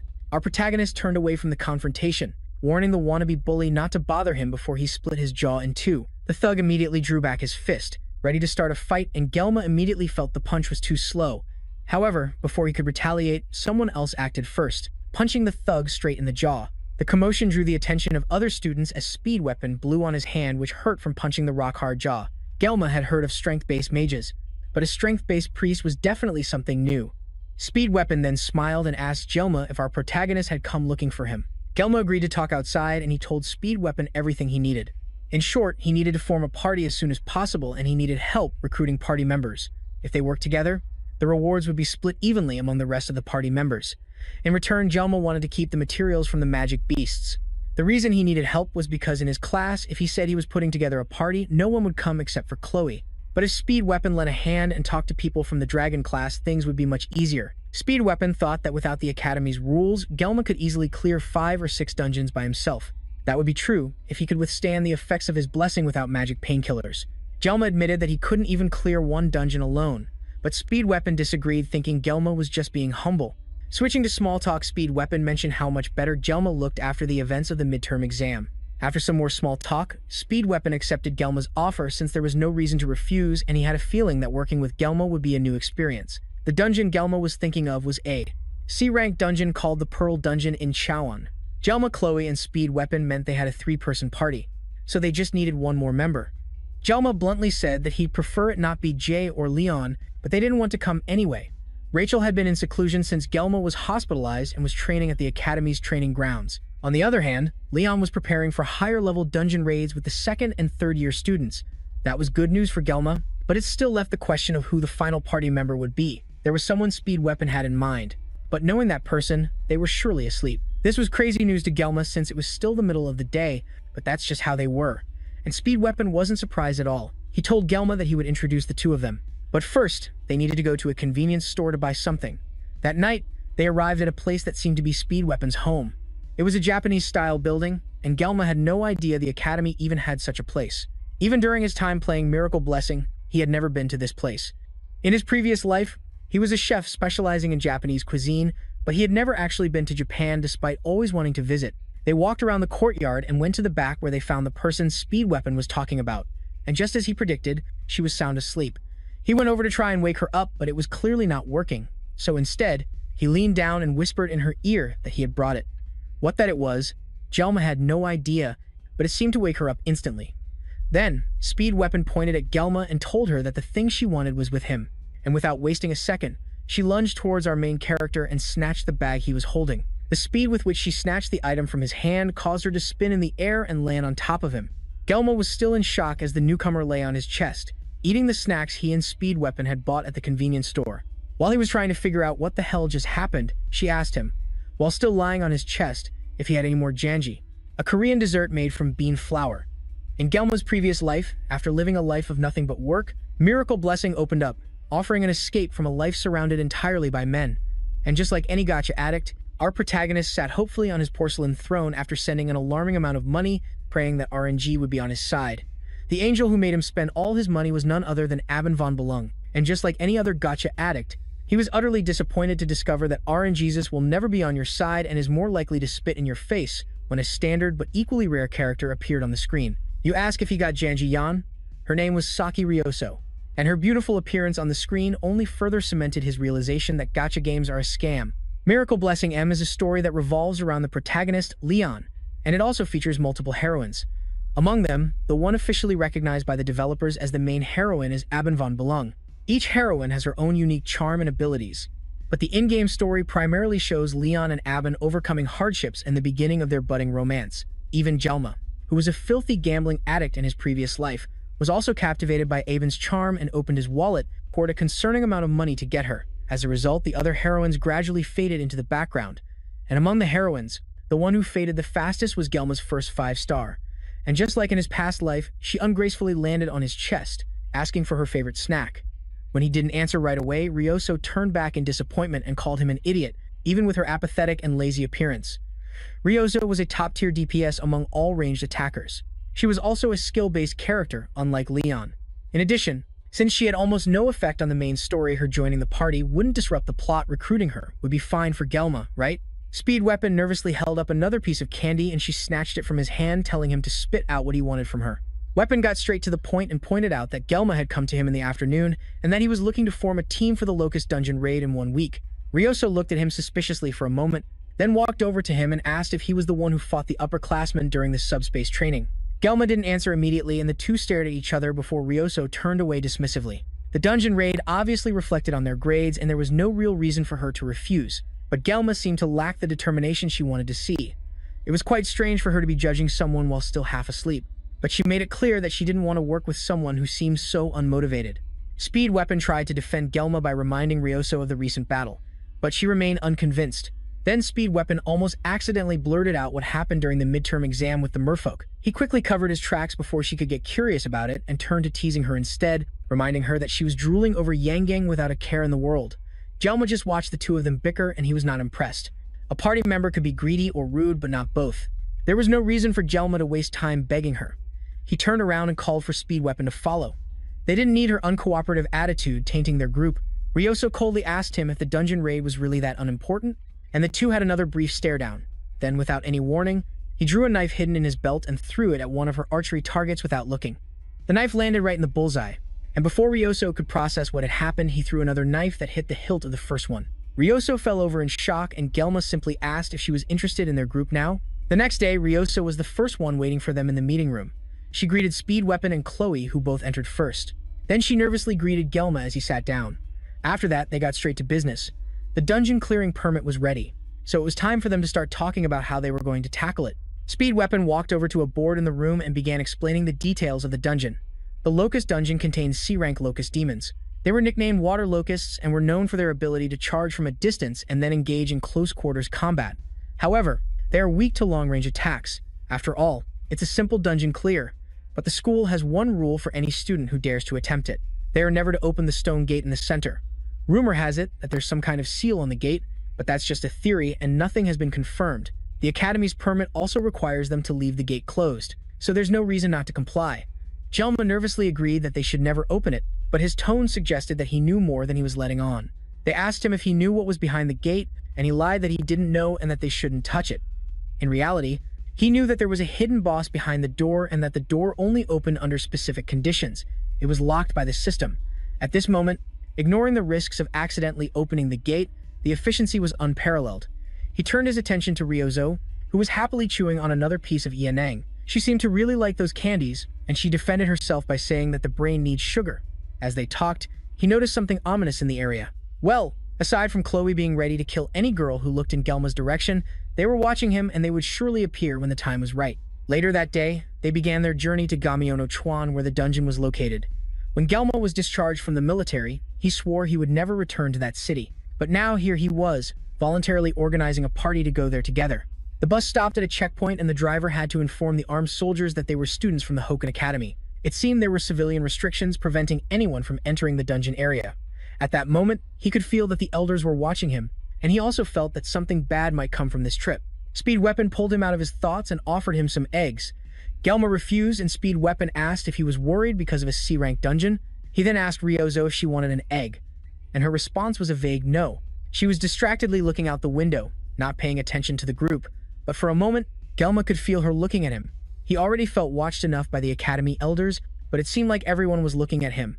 The bus finally arrived at the place where ancient demons once nested. Now the place had been reduced to a simple farming dungeon. Speed Weapon noticed that Gelma seemed to have a lot of luggage and he asked about it, only to find out that it was just a bag full of kitchen knives.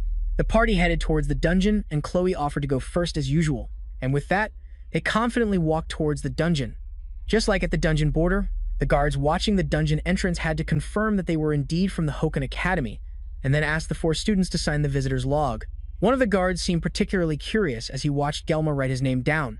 Speed Weapon called him over to the dungeon before he could talk to the man, and the large mechanical door opened for them. Gelma glanced back one more time as the door closed, and the man continued to watch them from the outside.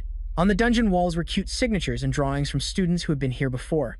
Looking at them made the place feel more like a tourist spot than a dungeon. He felt a tug on his arm and turned to see Ryozo panting, exhausted. She asks if he has anything sweet to make her feel better, and Gelma reaches into his pocket and pulls out a piece of candy. However, candy isn't her thing, and she asks if he has any yang gai in.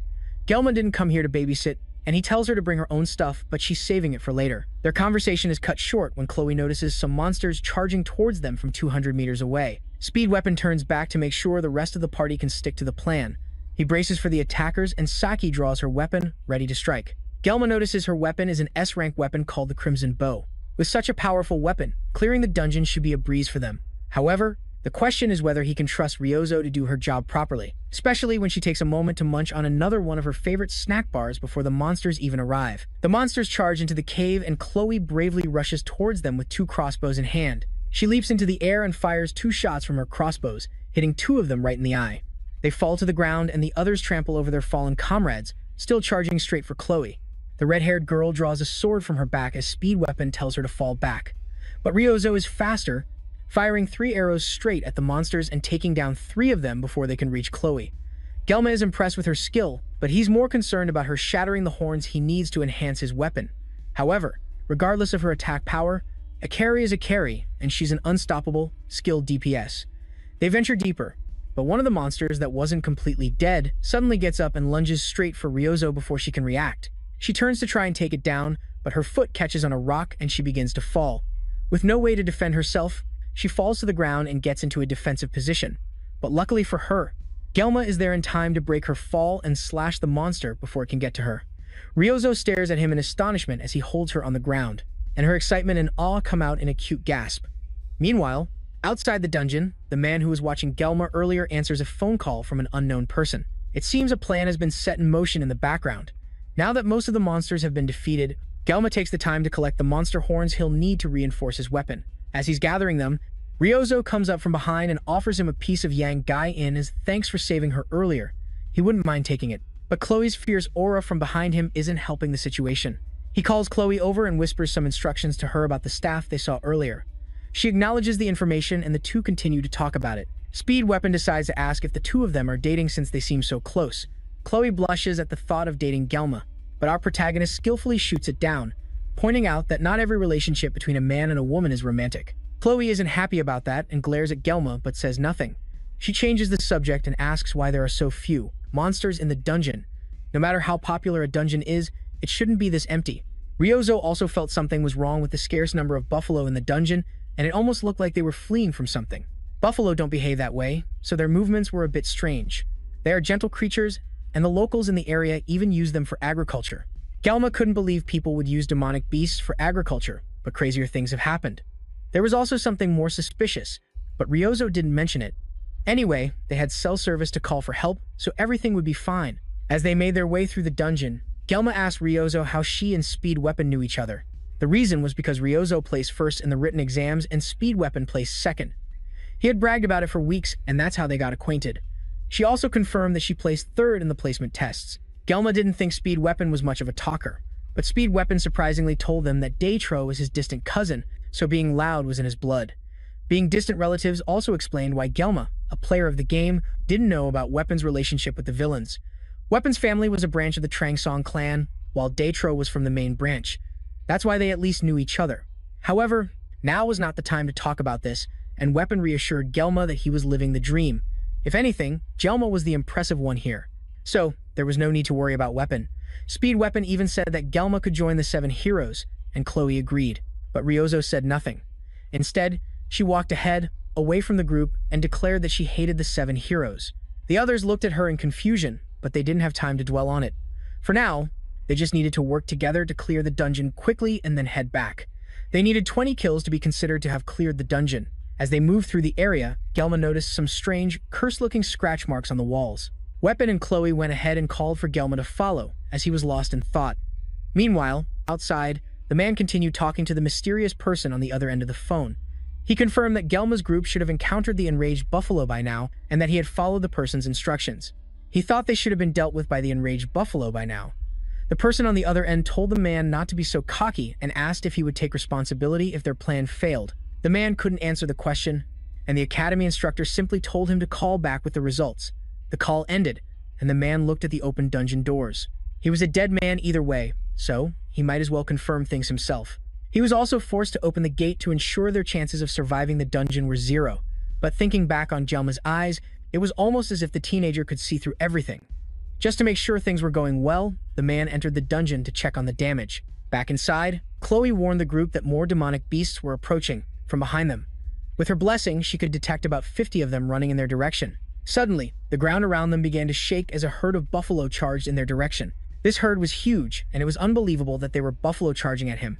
They were supposed to be harmless, but this herd was clearly angered by something. In that moment, Jima's memories reminded him of something his master had once said. Every blade has its purpose. You can't use a chicken knife to kill a cow, and a sashimi knife is for fish, but Jima had asked about beef sashimi. Just like using a sashimi knife to butcher a cow, his master raised his knife and Jima initially thought he was about to be hit. But instead, his master just smiled at the fish he had just cut and agreed that this was certainly true. This situation somehow reminded him of the past, and Jima realized he was about to use a fish knife to slice a cow. With no time to waste, Gelma began to give orders to the group. He told Chloe to distract the herd without charging in. He needed her to break their formation without attacking. Then, he turned to Weapon with a smile and asked if he was ready. Weapon could immediately tell that Gelma was about to perform another miracle and smiled back. Born ready for this moment, Ryozo, who was unfamiliar with how much blatant plot armor Gelma had, couldn't understand why they were so calm about this. He then called out to her and told her to hold the front line and stop anything that got close. She tremblingly agreed, then asked Weapon why Gelma seemed so calm. Weapon simply told her not to be too surprised by what was about to happen next. A herd of 50 buffalo was still a lot of buffalo, and that's why he had prepared an army of sashimi knives. One of the nearest buffalo finally reached the group, and Jima threw his knives at it like they were throwing daggers. In just a few minutes, 50 buffalo were turned into nothing but slabs of meat at Gelma's hands. Ryozo was so shocked that she even dropped her sword. Everything happened in the blink of an eye. Chloe rushed in with her cat's blessing, attacking some of the rampaging buffalo while dodging the rest, creating the perfect distraction for Gelma. Then, our main character jumped in with his throwing knives, slicing through dozens of them without stopping, until the roar of one of the buffalo made him stagger and freeze. The others took the opportunity to charge at him, and for a moment, Ryozo started to worry, thinking that Gelma might be overwhelmed by their numbers on top of him. But in an instant, the massive number of buffalo on our main character were blown away into slices of meat, and nothing was left standing except for Gelma's team. After that amazing display of skill, Gelma simply put away his knives and started collecting all the horns in his bag for later use. Thanks to the 40-second pain-free blessing now, taking down the buffalo was a piece of cake. When Chloe came to congratulate him on another job well done, he remembered that he couldn't have done it without the whole group's help. As they chatted, Ryozo continued to stare at Gelma in absolute awe. Weapon told her that she shouldn't be so surprised since he had warned her about Gelma's skills. But he wasn't surprised that she was speechless, because even he couldn't believe it. As they watched Gelma and Chloe standing over the pile of carcasses, they both wondered what kind of monster Gelma truly was. The group continued their journey towards the dungeon entrance. The dungeon clearing condition was 20 buffalo and Gelma had single-handedly soloed twice that amount. Our main character tries to argue that he did nothing during the midterm exam and Speed Weapon wants to remind him about the battle with the merman, but then he remembers that no one is supposed to know about that. He changes the subject after remembering that Ryozo is with them and they continue toward the exit. However, as they move, Chloe notices that the area is unusually quiet. They arrive at something that looks like a pillar, and it seems to be the one gate they aren't supposed to open. As they stare at it for a moment, the gate suddenly begins to open and the chains sealing it start to shatter. Meanwhile, elsewhere in the dungeon, the worker from earlier stares at the pile of Minotaur corpses in the dungeon hallway in amazement. He can't believe that they somehow managed to kill so many Minotaurs on their own. The only thing he can think about is his 20 billion won debt from the black market. A few days ago, a woman calling herself Instructor Hoken approached him with an offer. If he did what she wanted, she would clear his debt. She wanted him to take a demon stone and use it to tame the Minotaurs, then make them go berserk when Jama appeared. Finally, she wanted him to open the stone gate deep inside to end things. He hesitated at first because she wanted him to sacrifice the students, but the allure of having his debt cleared was too great for him to ignore. He took the stone and drooled at the thought of all his worries disappearing, and the instructor left, telling him that she would be in touch and that he should answer any unknown numbers. With the thought that his 20 billion won debt would be cancelled, there was no way he'd care about a bunch of kids. With the stone gates open, there's no way they could survive. Jama and his team walk through the stone gates, wondering where exactly they are. It was now starting to make sense why everything had seemed too easy. They had walked straight into a trap, and it was all because Jiyama didn't trust his instincts. The gate only opens when the giant's demon stone is brought into the dungeon. The demon stone is a mid-game quest item, and the fragments from before were pieces of the giant's mana stone. However, he didn't expect the door to open with just those fragments. If this follows the game's story, then the reward for clearing this place is huge. But first, he needs to focus on surviving. He can see something on the door, a single red line carved into the supposedly indestructible stone gate. But he'd already used up his 40 seconds of the painless blessing while fighting the Minotaurs. The Murasame blade would hold out for a little longer, and it would allow him to slash the gate and escape before it shatters. Before he can even try it, a massive presence makes the students stop and turn around. It's a large Minotaur that looks incredibly powerful. However, the reward for defeating this giant Minotaur is the Transfer Blessing, which is a one-time use ability that transfers and amplifies the user's blessing to a chosen target. The monster guarding this amazing reward is an A-rank demon, Minotauros Inotauros, also known as the Minotaur King. The torches in the room begin to light up on their own, illuminating the Minotaur King and two other large Minotaurs beside it. The Minotaurs to its left and right also look much stronger than the other ones they had faced before, and the Minotaur King was also terrifying. Even if Jama cut down the gate so they could escape, once the beast woke up, they wouldn't be able to get out unscathed. However, this wasn't like the midterm exam. He didn't know anything about merfolk, but he had fought Minotaurs before. At full power, Jama could take down 3 of them alone, but he had already used up the 40 seconds of the Painless Blessing. He needed to do this strategically. He asked Speed Weapon if he could use the pain reduction spell, and he only needed it for 2 minutes. If Speed Weapon stopped using it for even a moment while Jama was fighting, he would surely be taken down. He left the smaller ones to Saki and Chloe and told them he would take down the big one himself. With the plan laid out, the students got ready as the Minotaur King awoke with a menacing roar. Jama activated the Sword God's Blessing and he was immediately hit with a wave of intense pain that made him cough up blood. However, thanks to Speed Weapon's buff, he could at least move.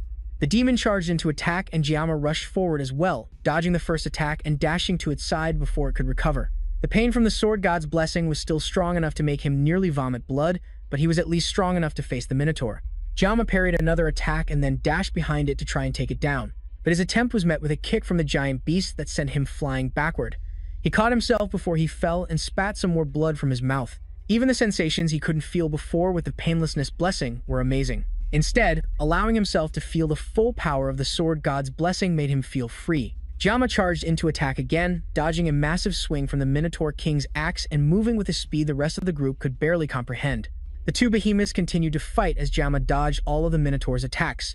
In a fit of rage, the Minotaur King raised its axe above its head and brought it down in a massive swing right on top of Jama. When the smoke cleared, Jama was calmly standing on the Minotaur's axe, completely unharmed. Ryozo could hardly believe that a human could move like that, let alone fight at that speed. She couldn't focus on Jama's fight because she was also fighting one of the Minotaur bodyguards. At this moment, she knew the basic concepts of combat, muscle control, stance, and leveraging kinetic energy were all part of the combat sense that helps break an enemy's center of gravity with minimal effort. However, knowing these things and putting them into practice were two very different matters. As Jiyama occupied her thoughts, she shot an arrow straight into the Minotaur's eye, causing it to charge at her in a rage. In moments like these, even when facing death's door, Jiyama still had an unshakable focus. His demeanor reminded her of the Sword Emperor XF. She drew her bow again and aimed at the charging beast, blowing its head off with a powerful shot. She turned back to Jiyama and recalled a recent rumor about a special admission student who was strong enough to make JF use his aura. Meanwhile, Jiyama's aura was no less impressive, and fear drove the Minotaur King mad, trying to punch Jiyama off its axe. Instead, Jiyama cleanly dodged the punch and easily sliced open the arm the monster tried to use to hit him. Meanwhile, Chloe also took down the bull she was fighting and wiped the blood from her face. She was still inexperienced when it came to demons, but she knew that the more human-like they were, the deadlier they became, though it could vary from one to the next.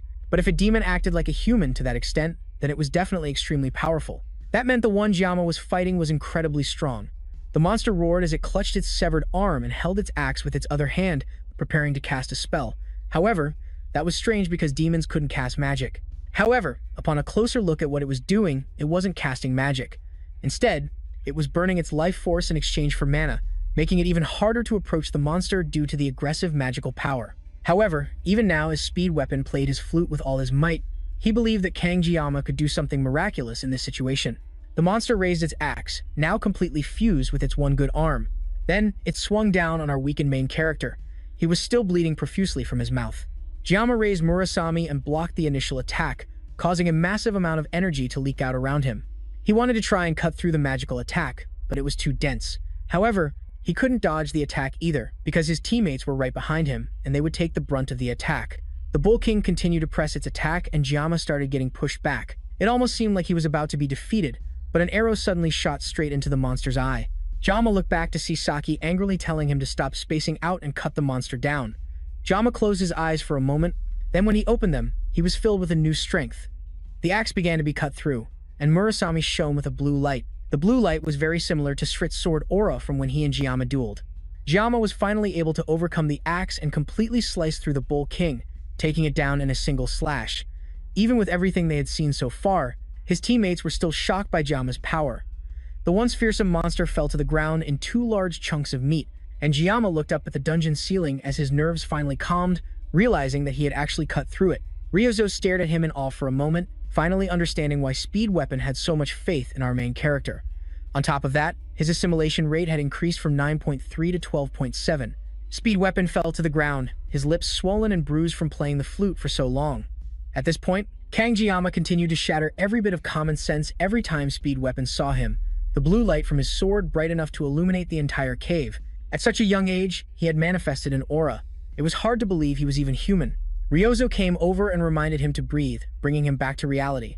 She then told him that she understood what he had said earlier when he warned her not to be too shocked by Jiyama, and also why he kept following Jiyama everywhere. She then asked Speed Weapon if the Academy's rules would prevent Jiyama from transferring to their class. It probably would, but it didn't stop a student from doing the opposite. Ryozo smiled, now realizing that she also felt like joining him. Jiyama tried to catch his breath as the adrenaline left his body. Even with Speed Weapon's blessing, the strain on his body was unavoidable. However, fighting without the painless blessing was a step forward for him. Chloe crashed into him, crying as she frantically asked if he was okay. He tried to reassure her, because her weight on his body was aggravating his already severe wounds. She backed away from him, blushing as he rethought his life choices.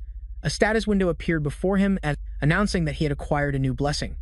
Originally, this blessing was supposed to belong to Leon, and its rank was Spirit Grade, the rarest grade in the world. It was a blessing that only revealed its full potential when combined with another blessing. The blessing of conversion could transfer one's own blessing to another living creature or an object. However, the user had to be in direct contact with the target. It was an essential blessing for controlling Hermaphroditus, which was a sword Leon was supposed to acquire later in his adventure. Since Jiyama had obtained this powerful blessing, he might as well make use of it. Then, he noticed someone watching them through the open stone doors. He asked Chloe if she remembered what he had asked her to do earlier. Then, in a flash, she crashed into the man before he had a chance to leave. Then, she stabbed a knife into the man's thigh, immobilizing him. Speed Weapon and Ryozo had no idea what was happening, and Jiyama calmly walked over to the man while explaining that he had asked Chloe for a favor earlier. The man tried to play innocent and asked what he had done to deserve this, and the other two quickly realized what was going on. The stampeding buffaloes and the open stone gate were all this man's doing. It was a bit suspicious since there were not any surveillance cameras inside the dungeon, yet he just happened to show up at the right time. It was obvious he was targeting them, but they did not know why. One thing Ryozo quickly figured out was that this staff member was not acting alone. Since he would not talk right away, she and Jama threatened his life if he continued to refuse to talk. With certain death looming before him, he caved and admitted that an academy instructor had approached him a few days ago and offered to clear his gambling debts in exchange for helping her take down this group of students. Speed Weapon could not believe that someone would sell out a group of students over a simple gambling debt. He tried to defend himself, but that only made Speed Weapon angrier. Ryozo stopped him from attacking the injured man and asked, what did the instructor look like? He told them it was a woman with purple hair and eyes. She was also quite tall. Ryozo quickly guessed that the culprit was probably her class's teaching assistant. Her eyes were sharp, so she stood out to him. Speed Weapon realized that she might also be the one behind the midterm incident. Ryozo asked about it, and Giamma finally revealed to her that during the midterm exam, they had encountered a demonic merman. She realized that the reason Leon was hospitalized was because he had fought a demon. Now that Giamma had revealed it himself, Speed Weapon no longer had to hide it, and he revealed that it was Giamma who had single-handedly taken down that monster. She even did not question that fact after seeing what Giamma did today. While they were arguing, Giamma stopped the recording on his phone. He had all the information he needed from the staff member, which meant he had outlived his usefulness. Chloe pulled the sword from the man's thigh, causing him to scream in pain. A dungeon that should have never been reopened happened to open, meaning this was the perfect time to erase someone from existence. As Giamma turned away, he told their group's assassin to take out the trash. Chloe wasted no time as her eyes switched modes, and his scream only lasted for a second. As Giamma walked out of the dungeon, he mentally challenged the elders and instructors of Hoken Academy and anyone else who was targeting him. Let them come with all they had. No matter what they did, he would make sure to erase them all.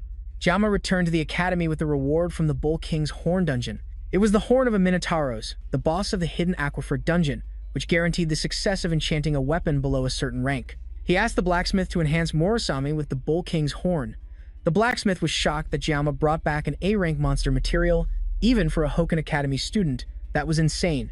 He asked Giamma how he managed to take down the boss by himself, and Giamma simply said that he couldn't have done it without his team. He then dropped the damaged Murasami on the table and asked if it could be repaired. Volander, who had been very excited, was now horrified that Giamma had managed to break the E-rank sword he had painstakingly crafted. But a sharp glare from Giamma completely changed his mood. After finishing his business, Giamma turned and walked out, leaving the sword for Volander to complete. As our main character walked away, Volander wondered how his life had ended up like this, all for the sake of revenge. He considered making the sword even shorter this time. Before Giamma left the shop, he turned back and told Volander to use the leftover materials to buy himself a drink.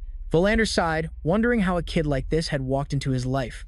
Back in Giamma's classroom, he took a moment to reflect on how much he had grown. He had certainly gotten a lot better, but it wouldn't be a bad idea to get another blessing from Speed Weapon later on. He looked at his blessing screen and it seemed to get longer every time he looked. The most notable change was the assimilation rate, which, unlike other stats, skyrocketed after every major battle. Clearing another dungeon would likely cause it to increase again, and maybe it would unlock something even more interesting for him. However, unlike his skyrocketing stats, his hair had started to turn white since the day after his first fight with Chloe. Now Giamma was worried if he would lose all his hair after it turned completely white. With all the enemies targeting him lately, it was best for him to be thoroughly prepared.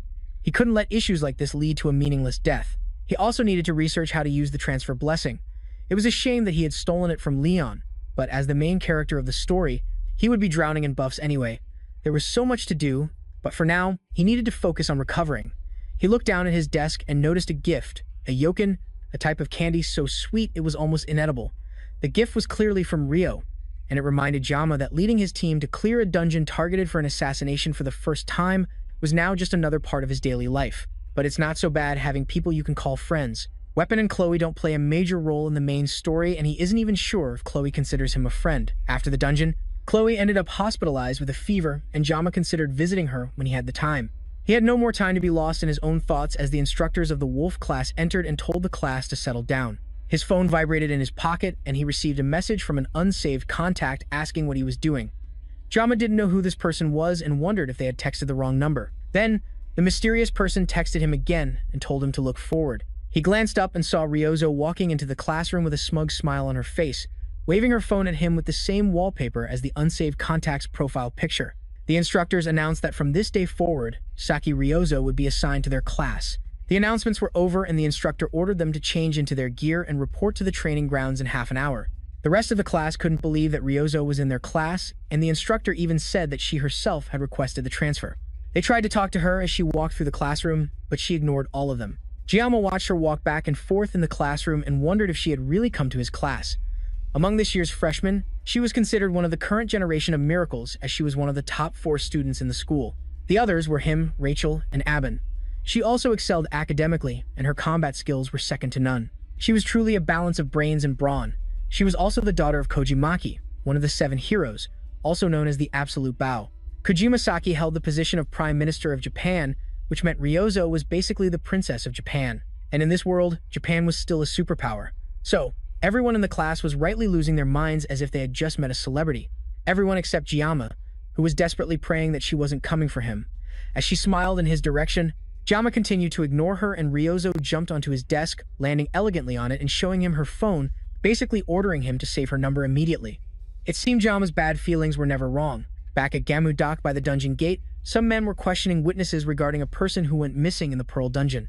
The last thing the man said before entering the dungeon was that he was worried about the cadets and needed to check on them himself. Other than not looking very well, there was nothing unusual about the guard who had entered the dungeon. The detectives told the guard they were questioning to leave so they could continue examining the scene. As day turned to night, they went out for a smoke break. It was common for people to die in dungeons, but no matter how bad the accident, there was always a body left behind. However, this time, no body was left in the dungeon. Instead, there was nothing but a mountain of scarab bugs and blood piled up with the pearl carcasses. It was hard to believe this was the work of mere students, and the cadets had returned safely afterwards. Meanwhile, the staff member who went in after them disappeared without a trace, not even leaving a body behind. Something was definitely not right here. The detectives couldn't figure out what it was. They wondered if he could be inside the stone gate, but that seemed unlikely to them, because the stone gate had never been opened before. And it's not like they could just break into the academy and question the students directly. The place was full of nobles, and their superiors wouldn't even approve an arrest warrant. One of the detectives walked off to take a leak, while the other leaned against a crate and tried to figure out what was going on. Suddenly, his colleague fell to the ground beside him as a pair of long, slender legs stepped out from the shadows towards him. The detective immediately recognized the power as demonic magic, which meant there was a demon nearby, but surprisingly, it was a human who walked up to him. Before he could realize it, his head was cleanly sliced off by the woman, leaving his body to fall to the ground. The last thing he could think of was that this was a human who had made a pact with a demon. She was a half-demon, part human, and part demon. In other words, she was a villain. Ryozo happily enjoyed her snack as she relaxed in her new seat next to Giamma. She asked Giamma why he wasn't eating the snack she had shared with him, but he ignored her and told her that Chloe sometimes sat where she was sitting. Ryozo didn't seem to care, since it didn't matter whose seat it was. According to her, it was first come, first served. Giamma took the opportunity to try and ask her why she had transferred to their class, but he was cut off by the teacher, who announced that there were 5 minutes left until assembly. The rest of the students got up and left the classroom, but Ryozo instead put an eye mask over her head and prepared to sleep. Giamma asked her if she was coming to morning practice, but she refused, saying she preferred to meditate. In reality, she was just going to nap in class without a care in the world. Before he left, she told him not to call her Saki anymore. She wanted him to call her by her first name, Ryo. In her country, close friends call each other by their first names, not their last names. But Giamma tried to point out that Weapon calls her Saki. She dismissed that point and told him to go and have fun at practice before settling into sleep. Elsewhere, in the dragon class, Vachel took a moment to stretch as she thought about how noisy her class was today. She tried to strike up a conversation with Aben, pointing out that Ryozo had recently transferred out of their class. That was unusual for her, since she was known for basically just sleeping in class all day and putting in zero effort. Aben didn't seem to care, but Vachel kept pushing her, realizing that it might be bothering her. After all, class transfers don't happen unless there's an open spot, and apparently their class was short 1 student this year. And it was impressive that Ryozo found that out, even though she was always sleeping in the apps hall. Aben didn't understand why Ryozo's class transfer would bother her, and Vachel clarified that Ryozo had recently partnered up with Giamma to clear a dungeon. Aben started to realize what Vachel was implying, and her cheeks flushed red as Vachel continued to tease her about her crush on Giamma. Aben tried to deny it, but Vachel had noticed that whenever Giamma's name was mentioned, she reacted very differently. There was definitely something going on there. Aben shook her head and clarified that she had only spoken to Giamma a few times and nothing more. There was absolutely nothing between them, and she would prefer it if Vachel stopped spreading weird rumors. Vachel took that to mean that for now, nothing was happening, but that didn't mean something couldn't happen later on. Then Rachel's entire attitude changed and she told Aben that she could deceive others, but deceiving herself was not a pretty look on her. That left Aben stunned, and Rachel simply told her to think about it. This reminded Aben of a conversation she had with her grandfather recently. He told her that he would start teaching at the school, and she initially hated the idea, thinking that he was only joining the faculty to keep an eye on her. She would hate it because she was already receiving so much unwanted attention. But Siegfried clarified that he was joining the school staff to keep an eye on the first-year students. After what had happened during the midterm exam, Aben had asked for his help, and that was why he decided to look after them.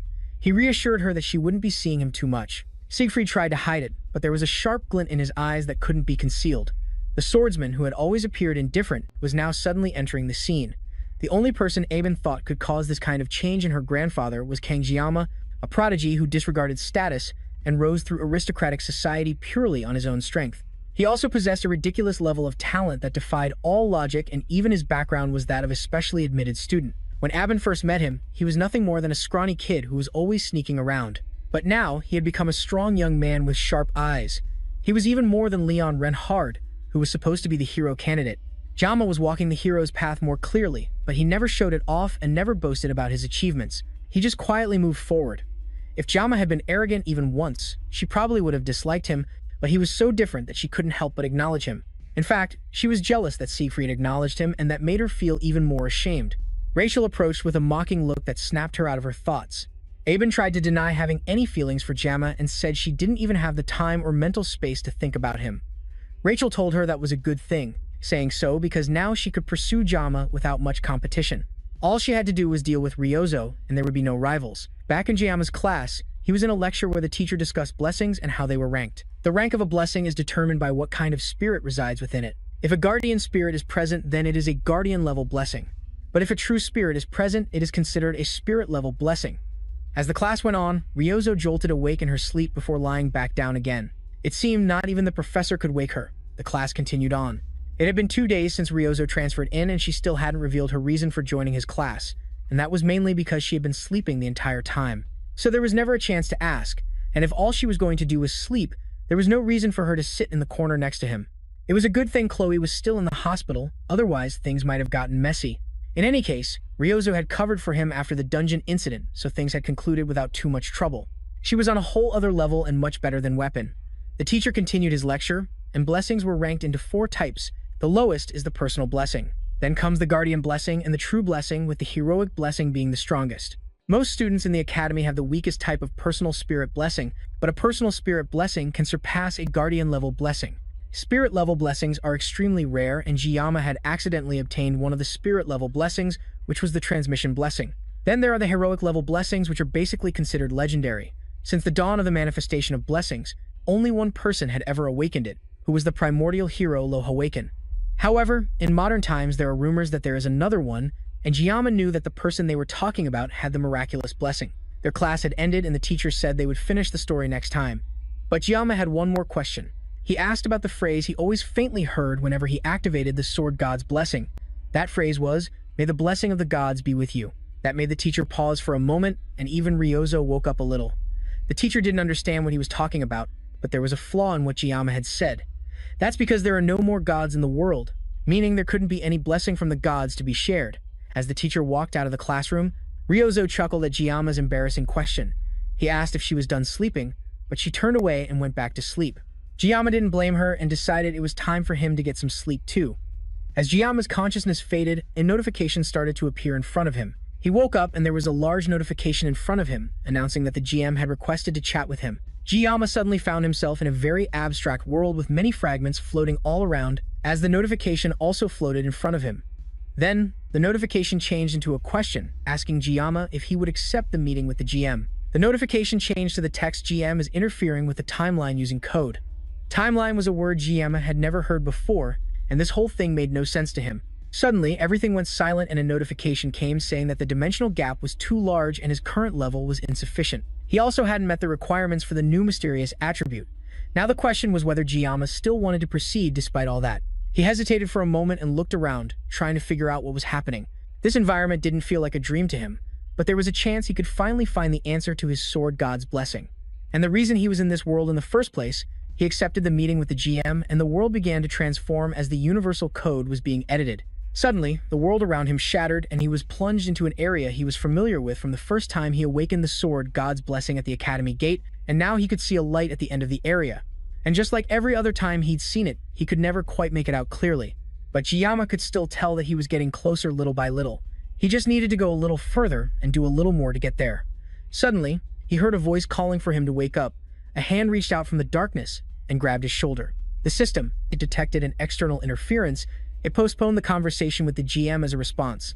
Jiyama reached out his hand as if trying to hold on to this reality, but that hand forcibly pulled him out of the space. Before he was pulled out completely, the GM left a message for him. The message simply said that Jiyama should slash and cut regardless of what it was. It then ended with the blessing of the gods upon him. Suddenly, Jiyama was pulled back to the waking world as Ryozo yelled for him to wake up. He was always telling her not to sleep, and now here he was, sleeping soundly himself. Her grumbling was cut short when she noticed Jiyama was crying and wasn't really paying attention to her. Later that day, Jiyama rested on a bench as his mind wandered back to the dream he'd had. Ryozo had seemed genuinely worried after seeing him cry, but looking back, he couldn't even remember what had happened in the dream. It was also embarrassing that Ryozo had caught him crying. As he was lost in thought, his unique new group of friends approached him. They were meeting to recap everything they had figured out so far. They knew for a fact that someone inside the academy was targeting Jiyama, and they needed to address it. Ryozo cut Weapon off as he began to summarize, since she already knew the whole story and didn't want to hear it all again. Jiyama was the one who had asked Weapon to briefly recap for everyone, but it seemed like he was the one suffering. As the two bickered, Jiyama noticed Chloe Ho in the background. She was wearing a mask and clearly still hadn't fully recovered. He asked if she was feeling any better and she said she was fine. She was just keeping her distance from everyone though, just in case she was still contagious. He turned back to his two bickering friends and asked Ryozo if she found anything new since their last discussion. She was more annoyed that he called her Saki instead of Ryozo and made sure to correct him immediately. Jiyama glanced nervously toward Chloe, but it seemed she was either too sick or too worried about spreading her germs to react like she usually would. To smooth things over, Jiyama started calling her Ryozo just as she wanted. And the conversation returned to their current situation with the Academy Elders. Weapon felt they needed to sort things out and figure out their next steps. Besides knowing that the Academy Elders were targeting Jiyama, they also had a description of the suspicious female instructor from the guard. However, knowing all this didn't solve anything, and the Elders' motives remained completely unclear. The Editor family would probably handle it properly anyway. However, regarding the female instructor, Ryozo had a feeling she'd seen her somewhere while checking every instructor and teaching assistant through the Academy's internal security system. She found someone who matched who they were looking for, but strangely, her identity couldn't be confirmed. Jiyama was shocked that Ryozo could pull something like that off, but to her, it was basic stuff in a world overflowing with technology. However, the Academy's security system was world-class, so she had to hack into it at dawn when the system was weakest. She was already sleep-deprived, but now she was even more exhausted. That explained why she was always so sleepy in class. That was probably how she got his phone number too, even though he never gave it to her. They basically hadn't confirmed anything, and it's not like they could just march up to the Elders and threaten them. Weapon, however, had another idea. He wanted the four of them to form their own club. Students at their school were given freedom of movement and also received financial support from the school. The Academy emphasizes cooperation among students and offers many benefits, and one of them is that clubs are treated as official groups affiliated with the Academy. Joining a club also means they will receive the Academy's protection, as being a student is apparently not enough. A club can act as a double layer of protection for them since they have enemies both inside and out. Jiyama also knew how clubs worked from when he played the game in his previous life. The club system was one of the many features of the game, and it was a mechanic designed for the Academy-based game, allowing players to decorate their own personal space with furniture. Players could also invite characters and increase their affection, but it was most likely a way to squeeze money out of countless hardcore fans. This was called the housing system, and Jiyama had never cared for it because he didn't have time for it. Who knew that it would become this useful in real life? However, there were special requirements to form a club, and they needed at least 5 members, and then they needed to submit a club proposal to the administrative office. They needed one more member, as all of Jiyama's friends were happy to join a club for his sake. As one gets older, human relationships start to become more calculated, yet these people completely trusted and supported him even though they barely knew each other. He couldn't help but be grateful to them for being by his side in this situation. Now, the first thing they needed to do was choose a club name. Chloe suggested they call it Killer Memories, but that was a bit too edgy for the rest of the group. Ryozo suggested they call it a random name since no one cared what they chose, but Weapon shot down her lazy idea. They thought about it for a bit more in silence before Jiyama suggested they form a travel club. They could clear dungeons and travel a bit outside the academy without raising too much suspicion. The group seemed to accept this idea, and just like that, the travel club was born. Next, they needed to choose a club advisor as soon as possible, and they needed to get things sorted out before the exam they would have next week. Without an advisor, they couldn't establish the club. That was the hardest part because the advisors had to be at least at the professor level in the school. Chloe suggested they ask the professor from the Blessing Studies class because he was very popular and kind. However, the man was always very busy, so it was unlikely he would agree. Although he would be the perfect person for the job, the academy had over 500 staff members but only about 30 professors, narrowing it down to those who only taught first years. There were only 10 people they could consider. The school encouraged clubs, but there were a lot of contradictions. They turned to Jama and asked if he had anyone in mind to ask. And Jama had an idea. Since they had to be a professor or higher, he had an idea of who he could ask. Of course, there was one person ranked higher than a professor in the academy. When he showed the rest of the group who he was talking about, they could hardly believe he was serious. For their club to become a reality, the club president needed to submit the application directly. Jama was obviously the president of the club, and he had to be the one to submit the application in the administration building. The woman handling the paperwork immediately was skeptical that Jama could lead a club. It was hard to imagine that this person was an employee of the academy. She's openly disrespecting our main character just because he's a special admissions student. Jama tried to ignore the woman's condescending attitude and told her to just process the application if it met the criteria. The woman stood up, completely towering over Jama. She told our main character that in order to form a club, they needed to have a faculty advisor. But from what she could tell, Jama didn't have a single professor willing to advise his club. Jama asked the woman to explain what she meant, but her implication was pretty obvious. The woman thought that just because Jama was a special admissions student, no professor at the academy would be willing to advise a club founded by him. With his background, the woman thought that Jama wanting to form a club was a futile effort. This woman's attitude was hardly surprising. Jama had a little bit of goodwill left for this place, but now he was losing all of it. Having worked for nearly 20 years in the service industry, he had dealt with countless disgusting people, and keeping quiet was usually the best solution in these situations. However, that didn't mean he didn't want to land a solid punch on this girl. However, instead, Jama took out his phone and called someone who could solve this problem for him. He told the person on the other end of the line that he was currently at the administrative office about to submit his club application, and the woman yelled at Jama for daring to answer the phone right in front of her in the office. The person on the other end said they were nearby and would arrive soon, and Jama ended the call. After he put his phone down, the woman took the opportunity to scold Jama for daring to disrespect her like that right in her own office. Jama warned the woman to just follow the procedure because the person he called was already on their way. Amidst all her yelling and scolding, the large woman didn't notice her colleague bowing his head and turning away from the situation. The woman continued to brag that she was the cousin of the principal's close friend and that she had the power to expel a special admissions student like Jama in the blink of an eye. That line made Jama chuckle. He then leaned in and told the woman to shut up because her voice was too loud. That was the last straw for her, and she began to show an unhinged expression that Jama called her true face. The door suddenly burst open and everyone jumped in surprise. From the broken doorway, a very angry principal walked into the office, and Jama told the woman to show some respect to his club's advisor. She smiled at Jama, happy that she got to see him face to face again. Jama tried to apologize for the inconvenience, but Media told him she would come running anytime he asked. Hearing Jama's name for the first time made the woman realize she had been talking to this year's top-ranked student all along. Media cheerfully told her student to put the papers down and go study for his written exam. Now that she was here, she would make sure to take care of everything for him. Once Jama left, Media's tone changed completely as another staff member rushed to bring her a chair. The woman tried to explain that there was some kind of misunderstanding, but the principal didn't even need to use her blessing to know that the woman was mocking his background. And of all the people she could have chosen to mock, she chose the student personally selected by the principal and the swordmaster. Without a word, Media used her blessing to place a resignation letter on the woman's desk and told her to start writing within 5 minutes. After everything was settled, Media told him that the club application went smoothly and they just needed to find one more member. The girl was probably fired, but he didn't feel any sympathy for her. Media then told him to come to her office after school. Jama returned to the man who had become both his enemy and his friend, the blacksmith Volander. He came here to pick up his equipment, and Volander told him to wait a moment. Now Volander finally looked like a real blacksmith. As a former player, he had mixed feelings about him.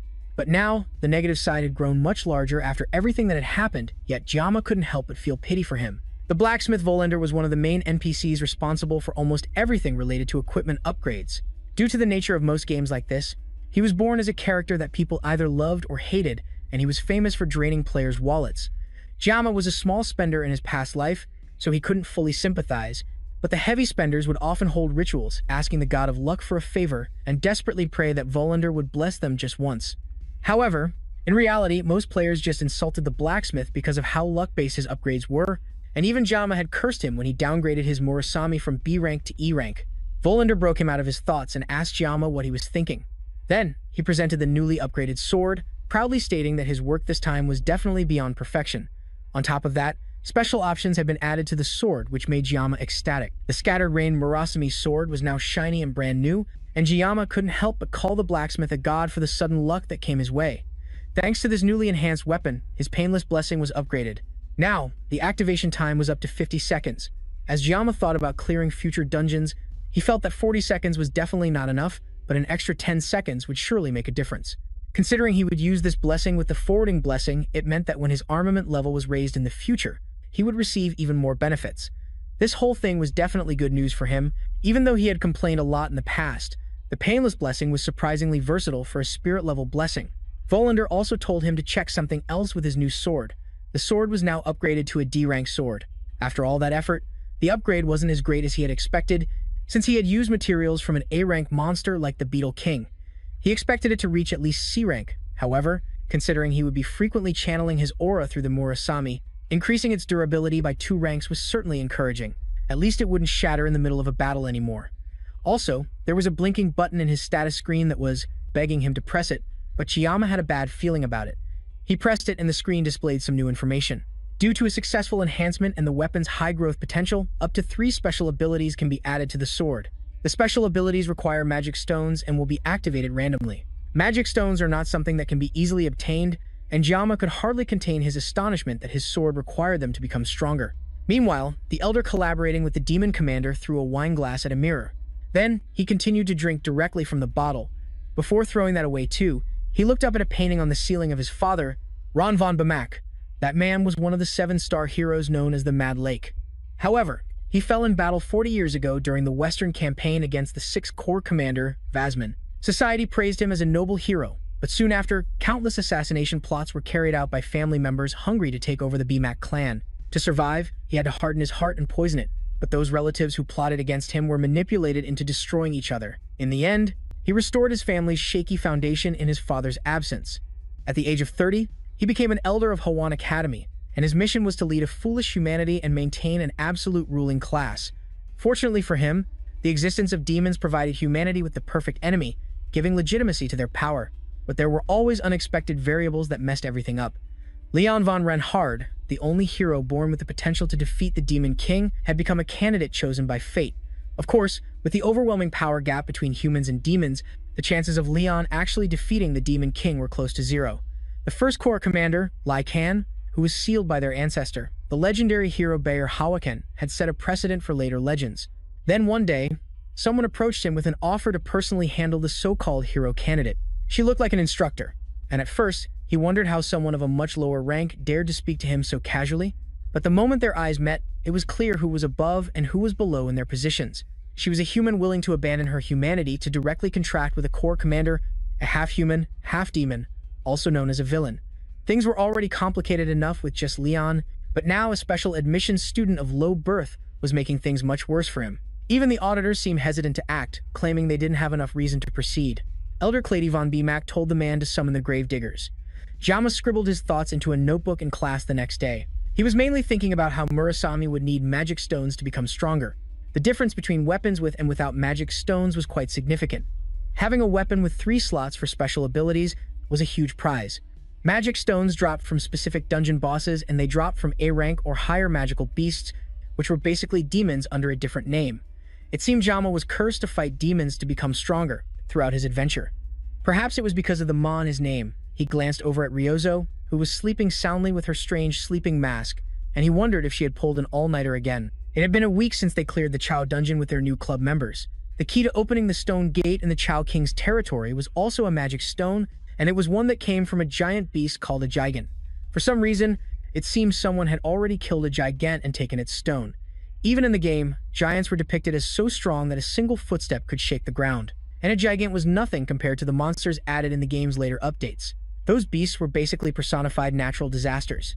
Jiyama had to take a moment and consider if it was really worth risking his life just to put special abilities on his weapon. Hunting mana beasts for it should have been Leon's job.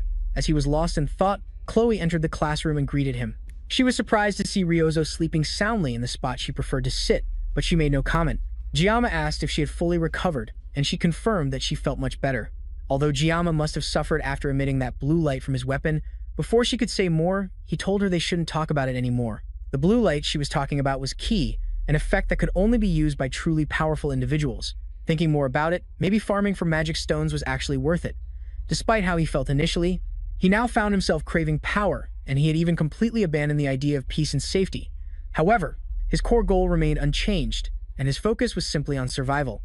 There had been unexpected variables and things that never existed in the game before, constantly targeting him. The plot he knew was being distorted, and it was as if this world wouldn't leave him alone. Somehow, it had already been a month since he entered the academy, and the truth about the Second World War that would happen in 3 years would soon be revealed. Jama chose to strengthen himself and enhance his weapon as a necessity, rather than just mere options. At this rate, he couldn't guarantee the outcome of the war, because he had zero trust in Leon as the hero candidate. Even if the merman was a demon, for it to defeat the hero candidate with just a charm attack was too pathetic. The whole situation was too tiring for him to put into words, and he was so lost in thought that he didn't even notice weapon had arrived until he got punched in the face by Ryozo. He was here to ask about the club's registration status, and Jama confirmed that the principal had approved it, and they could start as an official club once they found one more member. Speed Weapon also revealed some news that Leon had been on a rampage lately. He had been continuously clearing high-level dungeons. It seemed Leon was finally acting like a protagonist, and Jama considered taking back what he said earlier about the blonde guy. Rumor had it that Leon even cleared an A-rank dungeon the day before with a small party, while they had barely escaped a C-rank dungeon. Weapon pointed out that Ryozo seemed oddly well-informed about the blonde protagonist, and it was pretty obvious she had a crush on him. She didn't answer right away, and instead turned to stare at Jama before looking away and saying she wasn't interested in him anymore. Leon has definitely gotten stronger, and at this rate, he'll receive a blessing during the upcoming Survival Island training. In fact, if you think about it logically, it's quite miraculous that Jama has survived this long with just a sashimi knife. Theoretically, his existence could act as a shield and redirect all the threats and attention meant for Leon. Even if that's true, Jama can't just take it lying down. If it's for his own survival, he'll swing his sword without hesitation. He has no reason to play the part of a perfect hero, and he's not the main character of this world at all. He mumbles under his breath that he'll cut down anything that gets in his way.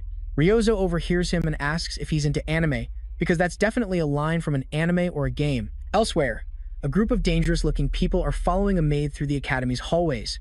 One of them wonders how their group managed to get a call from the elders of Hwan Academy.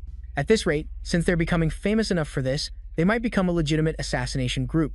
The boss, a woman with short silver hair, tells her subordinate to shut up if he doesn't want his teeth pulled out. Another goon tells the guy who just spoke that since he's a newbie, he doesn't know their boss hates the upper class, but the payment from this job is too good to pass up. As they continue talking, the boss repeats herself and tells her subordinates to be quiet. They arrive at the office of the elder who summoned them, and the maid announces them through the door.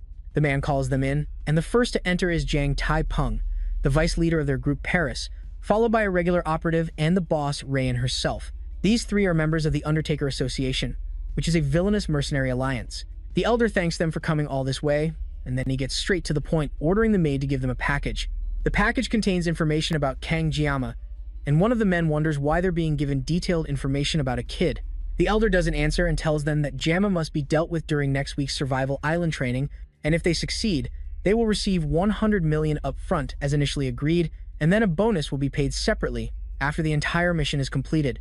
Rayan asks what the method of disposal should be, and the elder just says to throw him into the sea surrounding the island and let the sharks take care of the rest. The day of the written exam arrives, and Jama chews on a sandwich as he reviews materials for the test. He got a high score on the midterm, so he doesn't need to try too hard. But they will be publicly posting the exam rankings, so he definitely shouldn't take this test lightly. 2 members of his club also happen to rank first and second on the written exam, so he can't afford to fall behind. While he's studying, he gets a message from Ryozo reminding him to eat breakfast as he prepares for the written exam. Jama just tells her he already ate a sandwich, and then she starts a lecture on the importance of sugar in his diet. It seems Ryozo has a habit of spouting nonsense first thing in the morning, and it's almost a mystery how she became the top-ranked student. Jama tells her that his country also has traditional candies for exams, and she becomes more interested at the mention of candy. But then, Jama ends the discussion by telling her to eat crap. She continued to spam his phone with messages, asking what he meant, but Jama had put his phone away and set it to silent, not wanting to deal with her nonsense anymore. He had to focus on getting a high score on the exam and not let that junkie Yang beat him. However, that was easier said than done, because it turned out Jama was an idiot. As Ryozo and Webben argued over the answers to the questions, Chloe asked him how he did on the test. He told her he guessed on all the questions, but in reality, he passed using his knowledge of the game's plot. Still, he must have done better than Chloe, right? He asked her if she heard anything from Knox and if there were any updates. She told him that her brother had called the day before, but she was asleep and missed it. He called at 7 p.m., and she had stayed up all night studying, so she didn't see it. Giamma knew that Chloe was a night owl, so it was likely she had ignored him on purpose. The contact information for auditory members was classified, so unless Knox sought him out directly, Chloe's intel was his only source. She had her reasons for ignoring him, but they still seemed awkward with each other. Giamma personally thought siblings should get along better. Webben loudly complained that he had studied for days without sleep, and yet, it seemed Ryozo had outscored him again based on the discussion they were having about their exam scores. While Webben was panicking, Ryozo got up and came to sit closer to Giamma, curious about what he and Chloe were talking about. She asked if they were dating, and even though Chloe started fantasizing in the background, Giamma quickly denied it and told them it wasn't what they thought. She then leaned in closer and asked Giamma why he always ignored her messages if he didn't have a girlfriend to worry about. He told her it was just that one time and it wasn't like he was always ghosting her or anything. Their conversation was cut short by Chloe, who was furious to hear that he and Ryozo had been texting. He turned around as she called his name obsessively, only to see Chloe in full yandere mode. She stared at the two of them and calmly asked him about them texting. Chloe's sudden outburst was a shock to Giamma. The redhead hadn't said anything when the two of them sat next to each other, but now she was freaking out over a few text messages. Even Webben couldn't understand her sudden change in attitude, but Ryozo found the whole thing amusing. She playfully asked Giamma why Chloe was acting like that, but Giamma told her to back off before she made things worse for them. She didn't listen to him and continued to pester him about why Chloe was suddenly acting that way. Obviously knowing exactly why Chloe was freaking out, it was clear she knew exactly what was going on with Chloe, but she was just having fun teasing them, not understanding the danger of the impending yandere bomb. Chloe was tired of watching them flirt in front of her, and she got straight to the point. Giamma had never even given her his phone number, and yet he was casually chatting with Ryozo. Giamma tried to explain that her phone number was supposed to be private, but she wasn't listening to him. She was more focused on the fact that Giamma had promised he would be her one and only prince. Ryozo clung to Giamma, eagerly curious about what was happening, and Giamma tried to explain through the waves of killing intent coming from one of his friends, of his. He told her that Chloe was a yandere, but she pretended not to know what that was. Webben pulled her off Giamma by grabbing her face, clearly understanding what was really happening. Chloe pulled out her signature yandere box cutter, ready to start slashing everything in front of her. This time was definitely different from the last time she went into yandere mode, and Giamma didn't know what to do. He had neglected his research on yandere stuff on NetUp, and now he had no idea how to handle her. Chloe started taking a few steps toward him, telling him that from now on she would make sure he would only look at her. Without giving him a second to react, she lunged to slash at him with the box cutter. That's when even Ryozo realized that this was really bad. She continued slashing at him with the box cutter, while complaining that Giamma always made her so sad.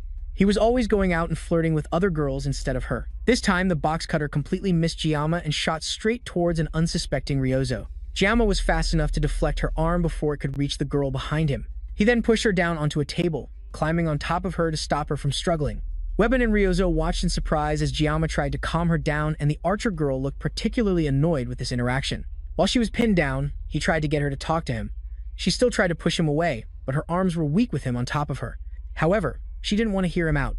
All this time, he didn't even want to stay in touch, but now he suddenly wanted to talk. Giamma leaned in closer to her and told her he wanted to talk to her face to face instead of just through a piece of metal like a phone. That seemed to calm her down a little, and she started trembling as Giamma leaned in even closer, intending to end things right here and now. He thanked her for always thinking about him, and that was enough to send Chloe into yandere overload. Giamma's charm was so potent that even Webben started to blush. He then got up. Now Chloe was completely immobilized by his raw charm, and he reminded her of the time in the jeweled dungeon when he relied on her help and they worked together. They had many experiences together, so there was no need for her to get upset so easily. Now that Chloe had calmed down, Giamma took the opportunity to escape, glad that he had somehow managed the situation. Webben asked if he was okay, but Ryozo remained silent and looked completely disappointed. Their conversation continued, and Giamma told them they should clean up and head out while Ryozo walked out of the room. Afterwards, both Ryozo and Webben walked back to their dorms together with Giamma on both of their minds. They had been able to tell from previous encounters that whenever Chloe was brought up, a murderous aura would always emanate. It didn't take a genius to guess that Chloe had very strong feelings for our main character. However, those feelings were a distorted kind of love. However, what was even more shocking was seeing that behind his gentle words and actions, which he hoped would get him out of dangerous situations, Giamma was holding his sashimi knife. But it was clear that Giamma was ready to trade persuasion for violence if necessary. He knew how to use the threat of violence if needed, and at first glance, that might make him look like a villain. But in reality, that was the quality of a ruler. Webben had been convinced before But now he knew for sure that Giamma was destined for great things. As these thoughts ran through his head, he noticed Ryozo typing angrily into her phone. She had been frowning for a while and something was clearly bothering her. She didn't want to tell him her problem, so instead he asked her why she was fiddling with her phone so much. She was deleting a video from her YouTube channel that her subscribers weren't watching, titled The Perfect Way to Deal with a Yandere, in the same video series that Giamma had used to deal with Chloe.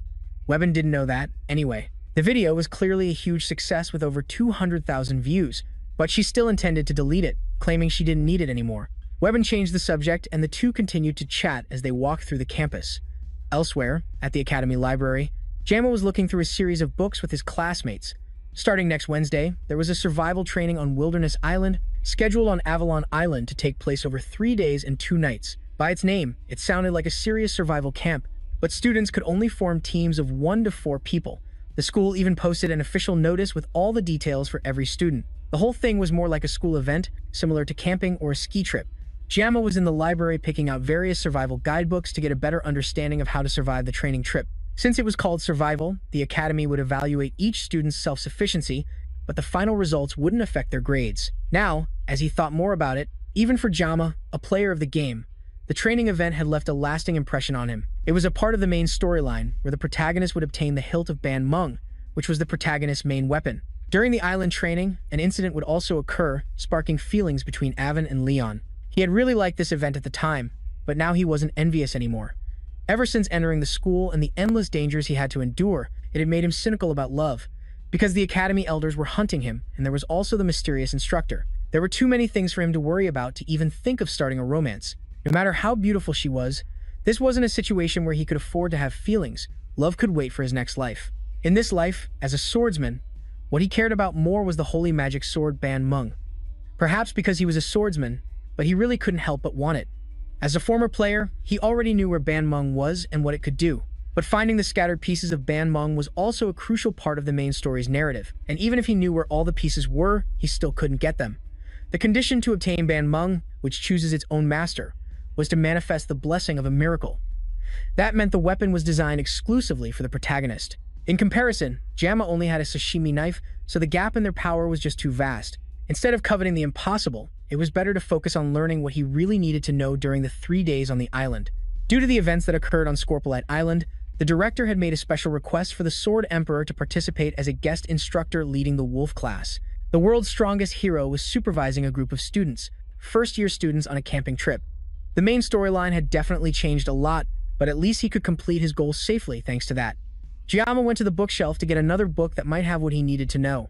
He didn't come to the library just to get basic survival information that he could get online. He was looking for something specific on Avalon Island. He opened a book about the island's history and started reading. Avalon Island is located in the far western seas, and it's a mystical place where the terrain is constantly changing. In the center of the island, there is an ancient lake called the Queen's Lake, and in some tribes, it's called the Land of Beginnings. The island is currently uninhabited. All of this was stuff Giamma already knew, and it seemed like he would have to search the entire library to find exactly what he wanted. As he was browsing through the books, a voice called out to him and a firm hand gently grabbed his shoulder. It was Leon, and the blonde-haired protagonist greeted Giamma with a small smile. A few girls behind them squealed with delight at just the sight of Leon. But Giamma was more focused on the book the protagonist was holding. It was an introductory book on magic, and it seemed Leon was trying to learn from what happened during the midterm exam. But even so, the protagonist shouldn't be in the library studying magic right now. Giamma found himself distrusting this setup. Leon sat down across from our main character and asked what kind of book Giamma was reading. Giamma explained that he was just trying to learn more about Avalon for their upcoming trip. Leon said that he found Giamma surprisingly diligent, and our main character couldn't deny it. With exercising, exploring dungeons, and researching magical beasts, his life was extremely busy. Since he knew what would happen in 3 years, Giamma was doing his best to prepare ahead of time for his own sake. Ultimately, he was just trying to look out for himself. Leon thought about that for a moment, then told Giamma that the two of them were different. That reminded our main character of the incident where Leon asked him where he was from. The blonde boy wasn't acting any different from how he was portrayed in the game, but something was off about this person compared to the Leon that Giamma knew. There was a hint of sadness on his face, and there was also something about his flustered attitude. Without giving Giamma a chance to figure out what was going on, Leon stood up and wished Giamma a safe trip home. Something was definitely wrong with the protagonist. Perhaps it was the burden of a hero carrying the fate of humanity on his shoulders, but whatever it was definitely a weight on his shoulders. With Leon gone, Jiama went back to finding what he needed before the library closed. The day of the survival training arrived and the students gathered at the training grounds for orientation. B and Joe met up with Ryozo and Chloe, and Jiama's four wives had a brief glaring contest. A few snide remarks were exchanged with Ryozo before Chloe stepped in to break the tension. She brought up how Ryozo had jumped into Jiama's class and was trying to steal him behind their backs. But Rachel interrupted before she could go too far with her accusations.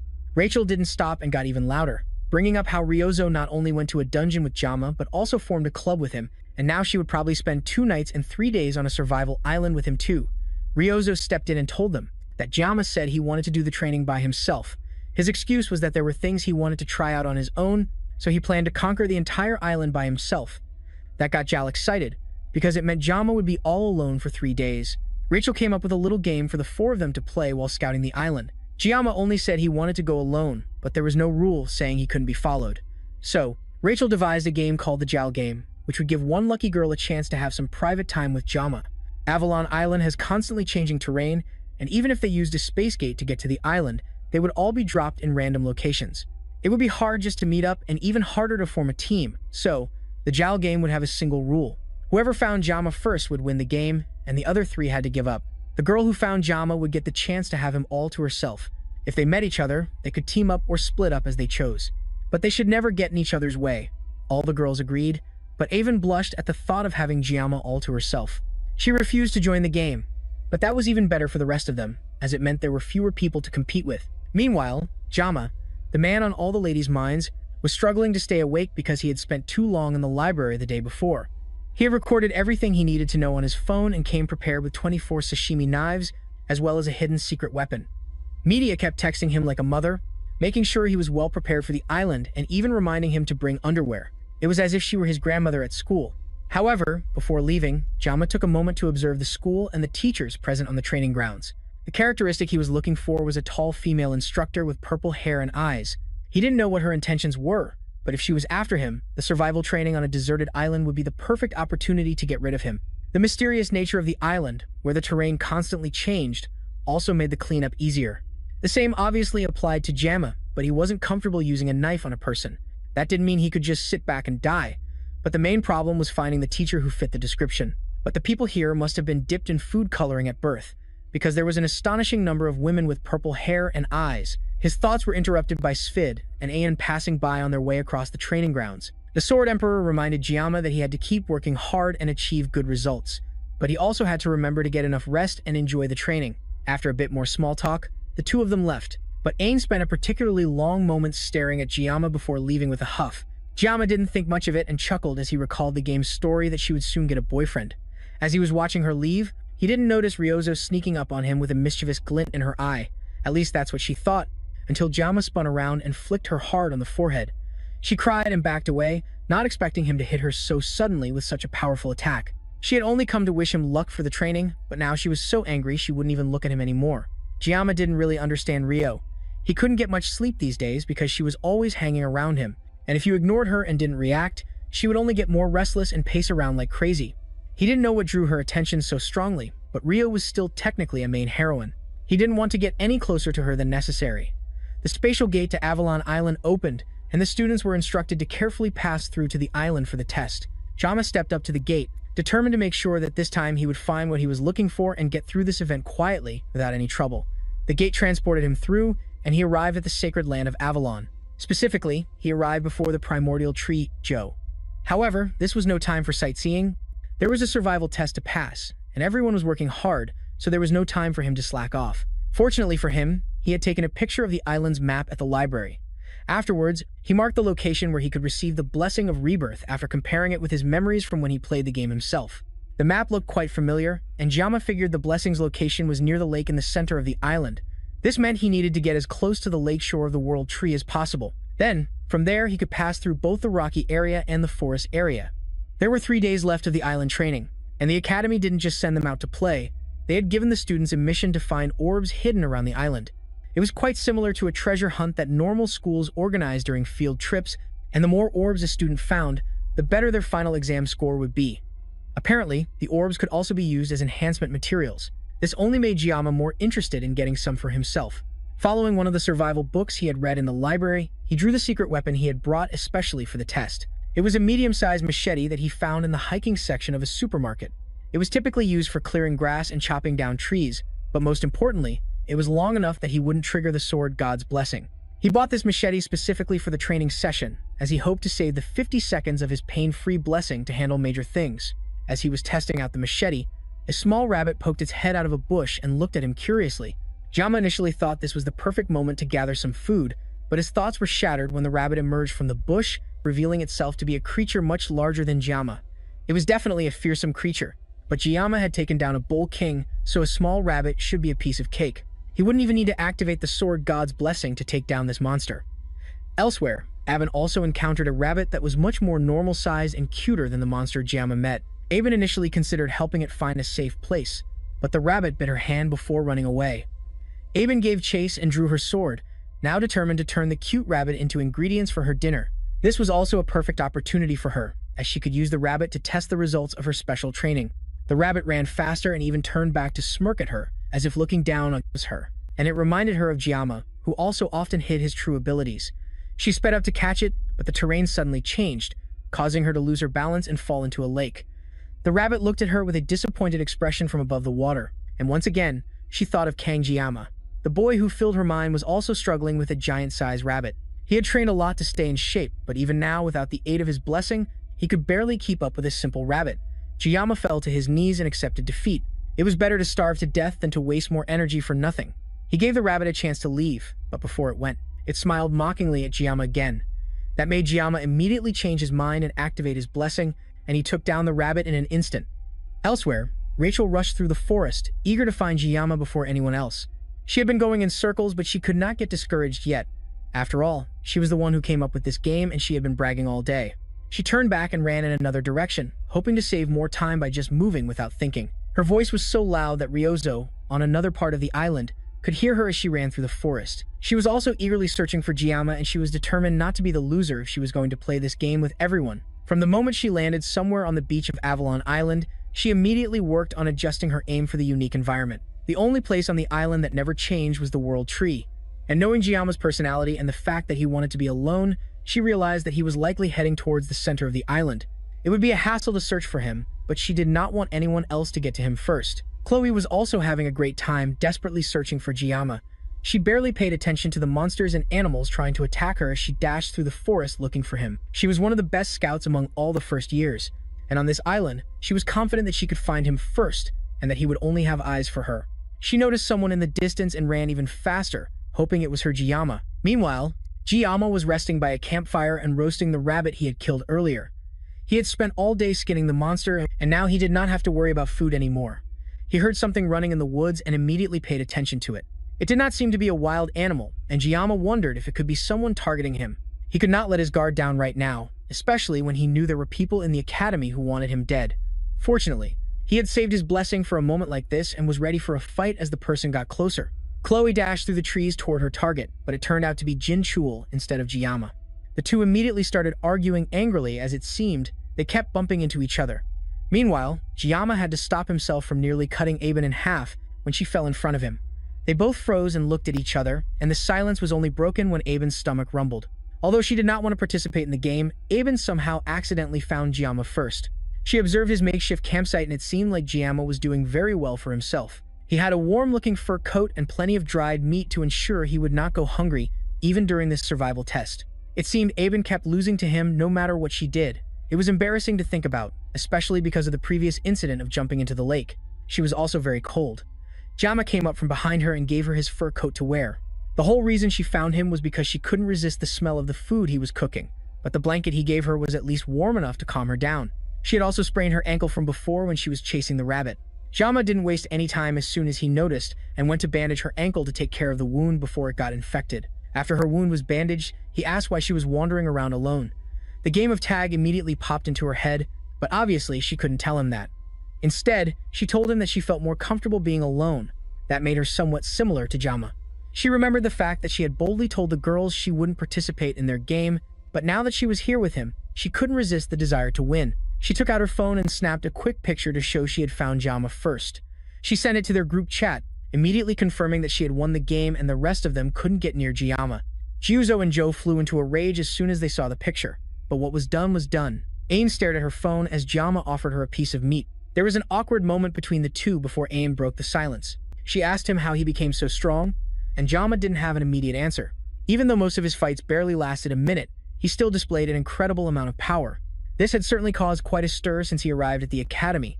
He told her it was probably thanks to his master.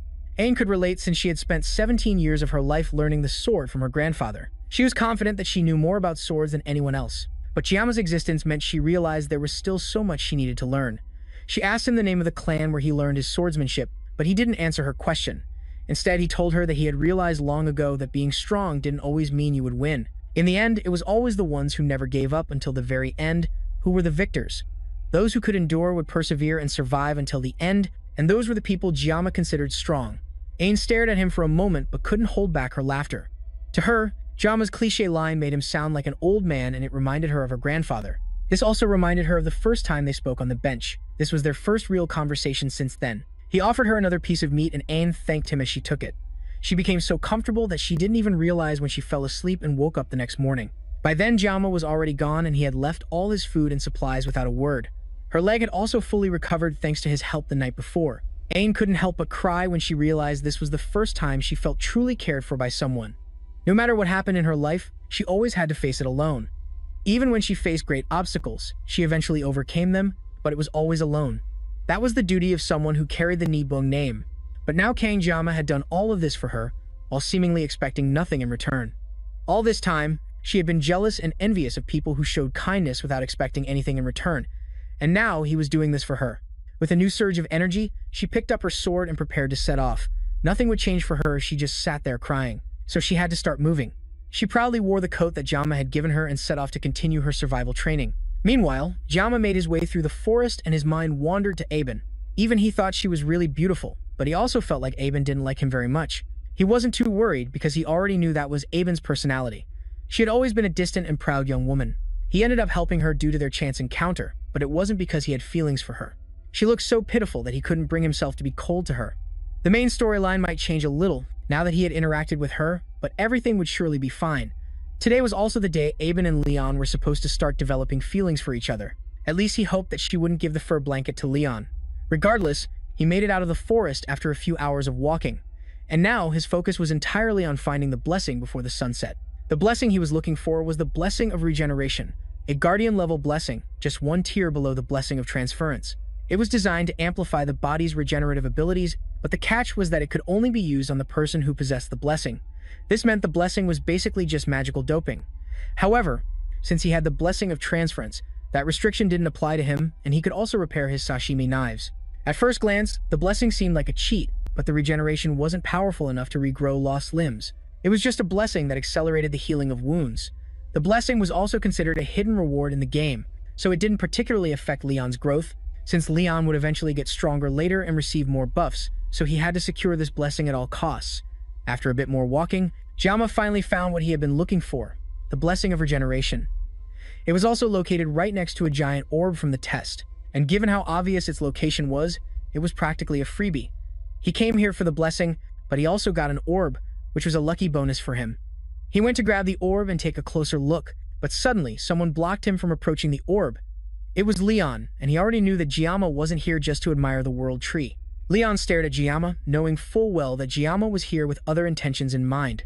Jiama lied, saying he just saw the orb from a distance and came to get it. Leon drew his sword and told Jiama to come and try to take it, but only if he could defeat the blonde-haired boy in a battle. From the day Leon was born, half the world had smiled upon him. At least that's what he had been told his whole life. He had found something that was proof of him being a hero. The sword in Leon's hand glowed as he glared at Jiama. However, this wasn't right, as Leon was supposed to be with Aben right now. Today was supposed to be a major turning point in the story. It seemed Jiama had unintentionally stolen their event and nothing had happened all night. But even knowing that, fighting over it seems a bit pointless. Leon slashed at the wall behind him, and it immediately crumbled without any resistance. He was serious about this fight, and nothing could change his mind. Jiama could finally see the sword Leon was holding, and it was Ban Min, the hero's sword that Leon was supposed to find. But its condition was very strange to Jiama. Ban Min was the worst, most sinister demon sword in the world, and the blue gem embedded in its center was a catalyst. The gem granted divine power to the divine demon sword Ban Min, and it was what neutralized its magic.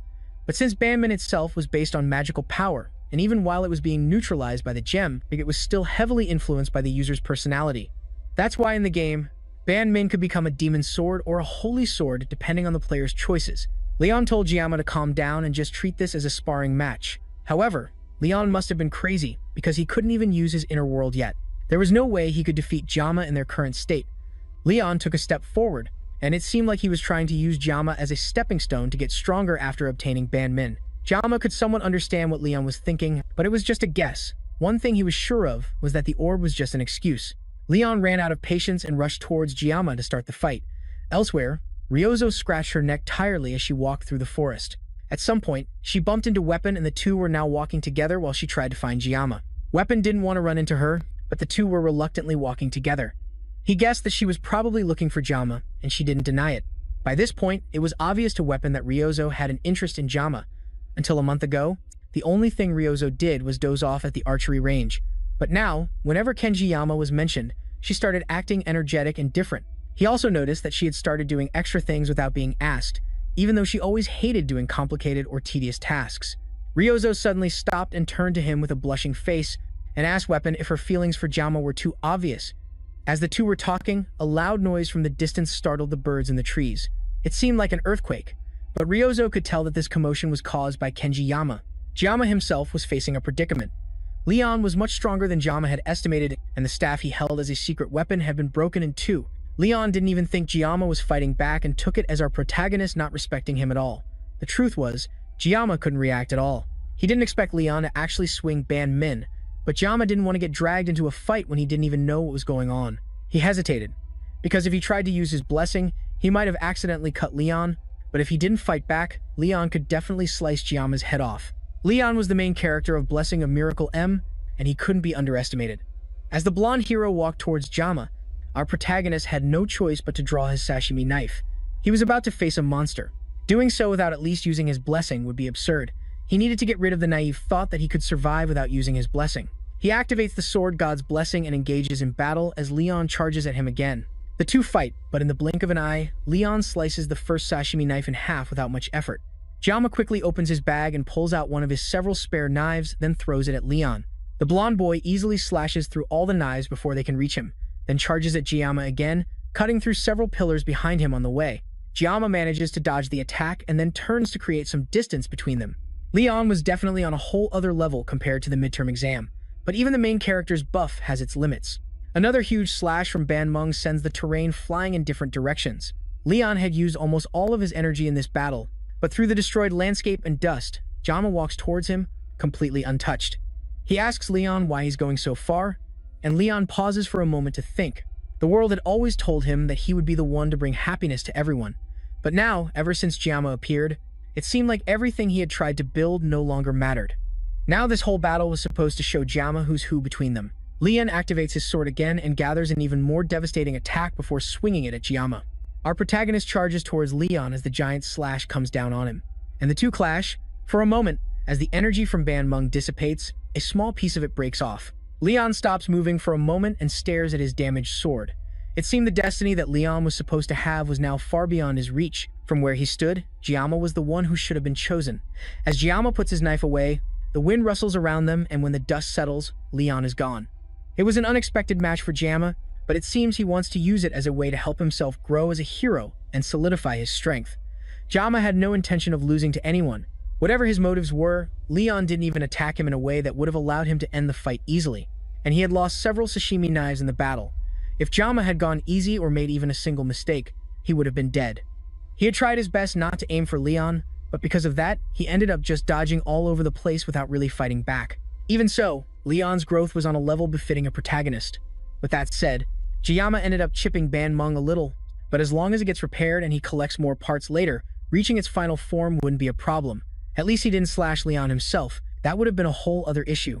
With no more surprise attacks, Giamma went to get the orb for the survival training course and his new blessing as well. He picked up the blessing and a system message appeared for him, confirming that he had acquired it as one of his abilities. It was a passive ability, and to test it out, Giamma used a rock to cut his skin. Instantly, the wound disappeared without leaving a scar. This was exactly what Giamma had wanted.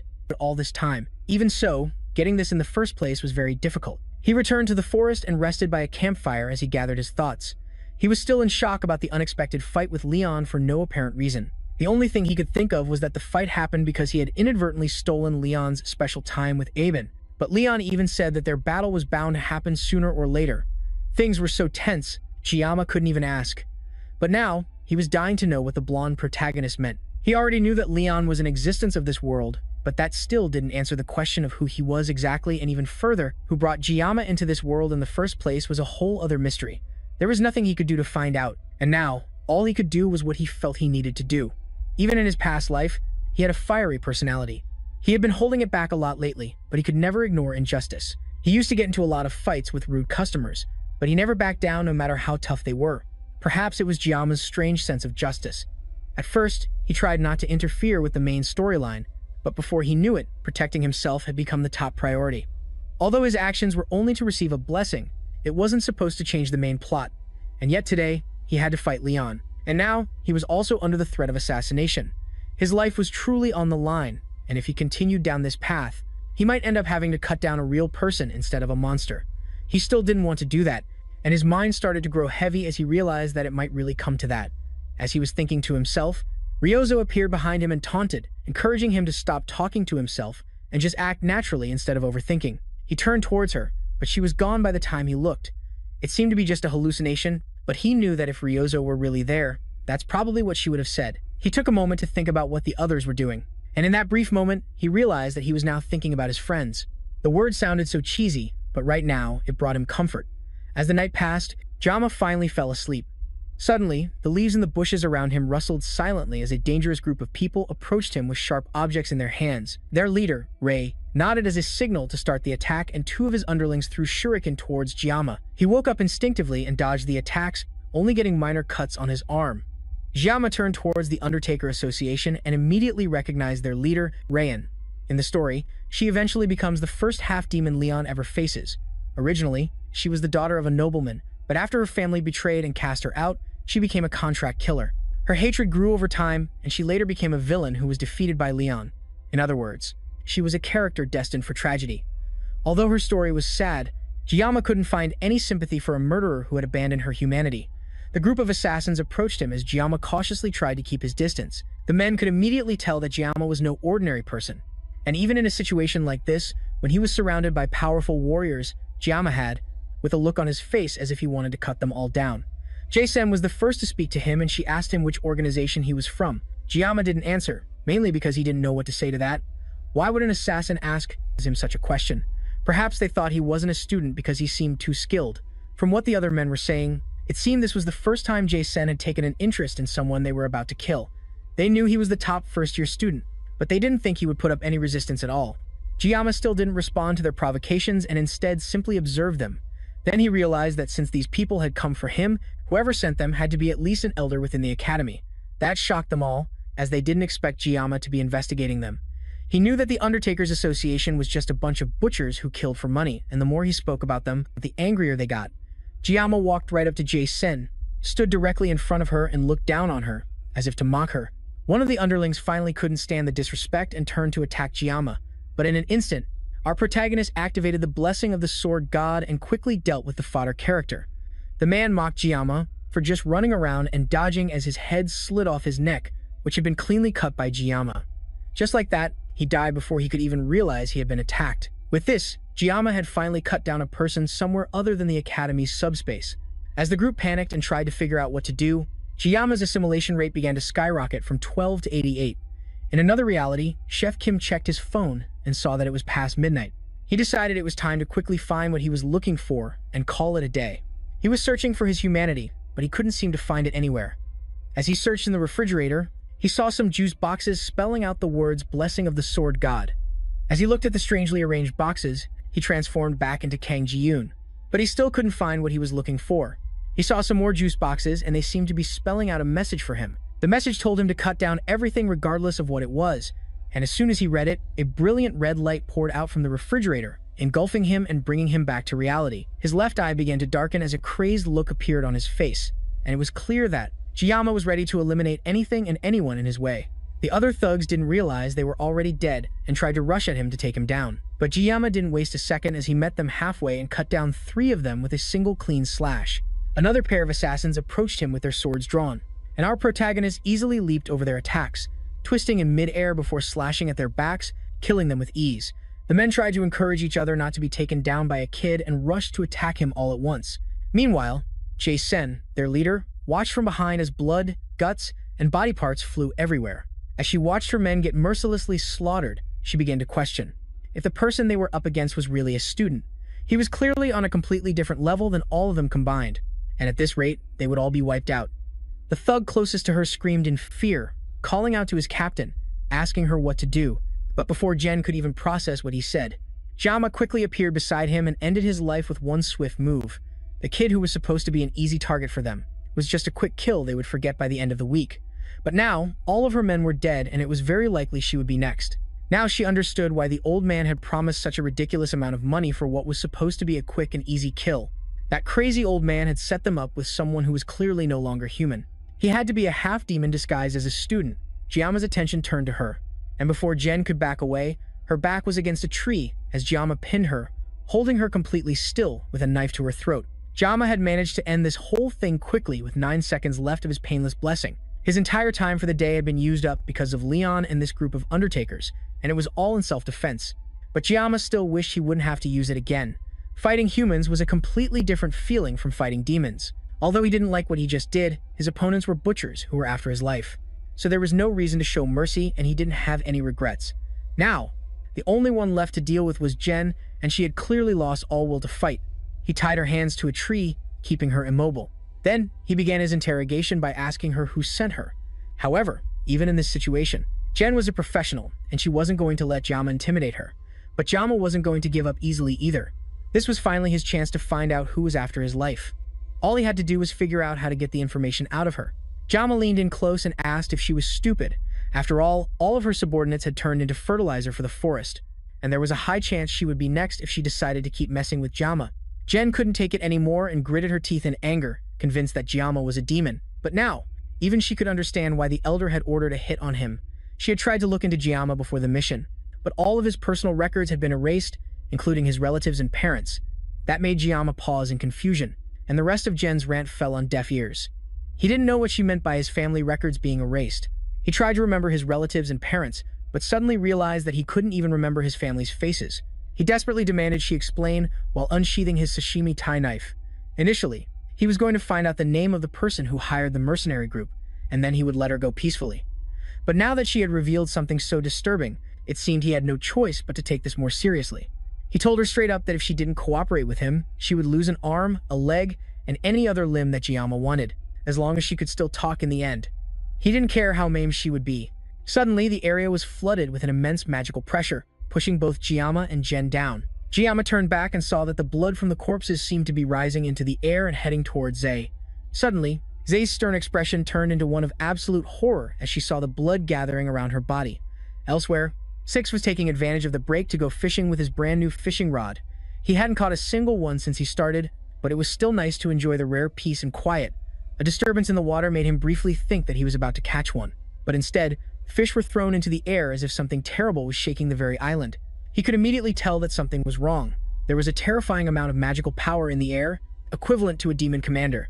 As the blood completely enveloped Zai, she began to groan in pain as she begged Jiyama to help her. Her skin started turning purple, and her eyes looked broken as she pleaded with Jiyama not to let her die. Then, suddenly a massive explosion blew up the area where Zai had just been, and the blast was bright and loud enough to illuminate the entire island. The smoke from the explosion cleared, and Zay was standing in the rubble. Except this clearly wasn't Zay. This was a new person. Her skin was burning in different parts all over her body, and the first thing she did was stretch and comment that she hadn't been in the human world for 700 years. This level of magical power made the merman who almost killed Jiyama look like a small fry. That, as well as the impure flames covering her body, made Jiyama certain of who he was looking at. This person was the commander of the 5th Corps of the Demon King's army, the succubus Kibis, the seductive Flamago. It seemed that right after slowly turning into a demon himself, Jiyama was about to face a demon commander. The succubus laughed with glee as even the birds in the sky fell to the ground from the immense heat caused by her appearance. She asked Jiyama if this was how humans greeted each other. After all, It had been 700 years since she last set foot outside the demon realm, so she was no longer familiar with human customs. Regardless of whether she was right or wrong in her introduction, she did it again, even saying it was nice to meet him before asking for his name. Giamma remained stunned in silence as she continued to ask questions that he could barely hear anymore. Right now, he was struggling to dig through his memories, hoping that even the smallest and seemingly useless fragments could serve as a mirror for him to see into the future. Giamma's greatest advantage right now, the thing that had helped him survive in this world for so long, was his memories from playing Blessing of Miracles in his past life. From what he remembered, Succubus Ego was a fire-type demon and one of the Legion commanders. Although her physical strength was rather average compared to the other commanders, she excelled in mental magic. Those were the basic details he could remember from reading about Ego on the game's wiki. But he didn't know why Ego would descend to the human world after 700 years. Furthermore, she had used a possession technique to descend using Zai as a host. He had no more time to think about it as Ego spoke to him once more. She asked if he was the one who killed all the mercenaries scattered on the floor. From the moment she descended, she realized that Giamma was not an ordinary human, and the fact that he was still standing with a clear mind after seeing her was proof of his outstanding potential. However, even with that, just from his physical appearance, she could tell he was just a chick, but it was highly likely he would become great in the future. If so, she approached him with an offer to sign a contract with her. As she said that, she activated her mind control powers, completely enchanting Giamma as he looked at her. He tried to ask what she was doing to him, but she cut him off before he could say anything. After all, Giamma should be honored that a Legion commander was giving him the special opportunity to become her slave. She finally knew that although humans could act noble, they only end up judging one another and creating their own hierarchies. They chase their own interests and kill others to cause suffering. Instead of letting him live in a world like that, Agur was giving Giamma a chance to dream a glorious dream with her. The mind control spell began to take effect as her words seeped into his mind. The more he thought about it, the more he couldn't help but agree with her. After all, humans only judge others and get in their own way. If he wanted to survive, accepting Agor's offer would be the right thing to do. On top of that, his ultimate goal of survival would be much easier if he sided with the Demon King's army. But his opponent was a demon, and not just any demon, but the succubus Queen Agor. That was why he had to resist her influence and make his own decision. Just as his mind managed to overcome her power, Agor noticed that he had dispelled her high-level magic. She began to wonder if he had broken free because she was in a pathetic body. She had only signed that contract with Len because of all her whining. But now she was starting to regret her decision. As she continued to complain about her host, Giamma started to laugh. He found her meaningless, barking hilarious, and couldn't contain his amusement. There was a short silence as Agor tried to process what Giamma had just said, and then he pulled out his sashimi knife to answer her question about becoming a slave. With a quick slash through the air, he told her to get lost.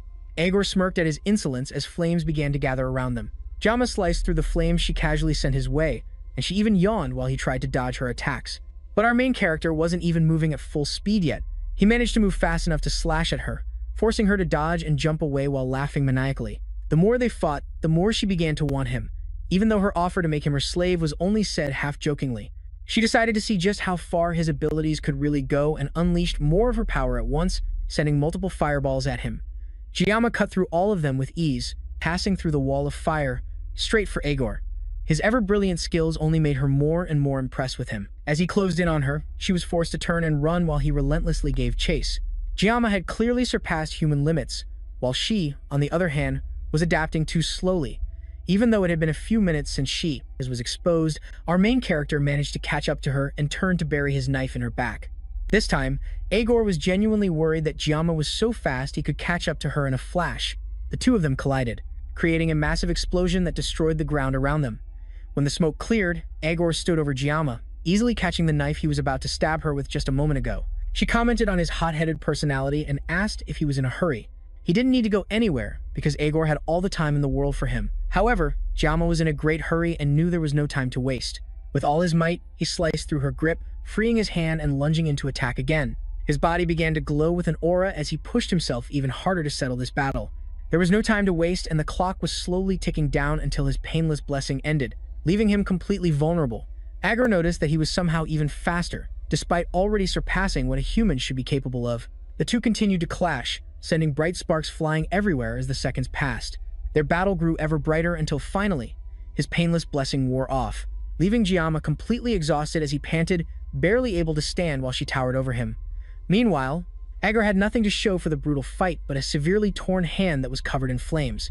If it weren't for the pact that humans and demons signed 700 years ago, this battle would have gone very differently. As she stared at her hand, she couldn't get used to seeing her own red blood flow from her many wounds.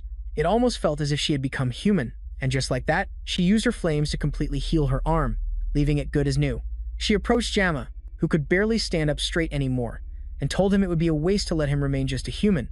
He had a burning determination that consumed his body, and that captivated her. He might be impolite, but Agor liked his fiery passion, and at his age, he might even have more potential than the other child who was prophesied to be the vessel of the past hero. Agor laughed as Jama continued to glare at her defiantly. She had now almost fully adapted to her new body. She began to see Jama in a different light and wondered if he was the one who would fulfill the demon's wish. To find out, Agor decided to give him one final test to see if he was truly what she was looking for. She gathered more flames around herself as she flew into the air and told our main character that if he could survive her next attack, he would pass. The flames surged and formed an orb in the Legion commander's hands, looking brighter and hotter than anything she had used so far. Jama began to daze off as she gathered the attack. It was clear that he had no energy left. Agor told him he had to endure at least this much as she threw the small sun toward him. At the same time, someone else rushed in from the side, leaping up towards them and stepping in front of the projectile to block it from hitting Jama. It was Sikfis, and he had arrived just in time to save his young student from certain death, using all his strength to block the stream of fire heading toward them. Jama, he told our main character to pull himself together and snap out of his daze. Agor was slightly annoyed by the old man's sudden interference in their battle, and she told Sikfit not to interfere between them. However, the old man absolutely couldn't let Jama fall in battle, especially with all the potential he had shown. Since the swordsman chose to risk his life for Jama, Agor was more than willing to put him to the test to see if he could truly protect the boy. Meanwhile, Jama's consciousness floated in an empty space as he struggled to regain himself. His first thought was to wonder if he had died when he heard a cough from somewhere in front of him. He was just barely able to come to his senses and see someone standing before him. The first thing he saw was a ball of fire where an arm should have been, and as his vision cleared, he saw the Sword Emperor standing before him with a missing arm. Despite losing a limb, the Sword Emperor was determined to ensure that an unparalleled talent like Kang Jama wasn't lost in vain in a meaningless battle like this. With all his strength, he had used his sword and his bare hand to completely block an attack from a Legion commander, and even after losing his entire arm, he still stood before his student like a protective shield. All of this was because he knew that the boy he was risking his life to protect would surely become the link between humans and demons, and he would grow up to become the hope that shatters the chains. He noticed that our protagonist seemed to have woken up and told him to rest for a while until his body recovered. From what Sikfit could see, the situation was dire and he needed to hold the line while his student rested. Jama pointed out that Sikfit had lost an arm, but the old man told him not to worry about it for now. It's not like you need two hands to hold a sword anyway. Now Jama had to focus on composing himself. Agor had run out of patience for their little chat, and she called out to Sikfit. She couldn't understand how someone past his prime could face her magic head-on. After all, he was just a mere human, and he should barely be able to think in her presence, let alone stand firm like this. Sikfit didn't answer, and instead tried to grasp the situation he had thrown himself into. Currently, he was facing Agor, one of the Legion commanders, and for someone of such a high rank to appear, they needed to use flesh and blood as a sacrifice to loosen the barrier between the demonic realm and the human world. From there, they could possess a human body as a catalyst. Due to the backlash from the entire process, demons couldn't exert their full power while possessing someone, but that didn't change the fact that they were unstoppable calamities whenever they appeared. Luckily for them, it seemed that Agor and her current host body were not a good match. Her struggling against Jama was understandable considering how powerful he was, but she was even being pushed back by a dying old man. She didn't know what tricks Sikfit had used to be able to hold on against her for so long, but she would make sure her next attack wouldn't end with him just losing an arm. With that, she made another dash towards him, and Sikfit retaliated, lunging at her with the sword held in his one good arm. The two zipped past each other and our grandpa managed to sever her arm in retaliation. Agor screamed in pain, furious as her flaming arm fell to the ground. She stared at it in disbelief as Sikfit asked if she was scared yet. After all, things were now even between them.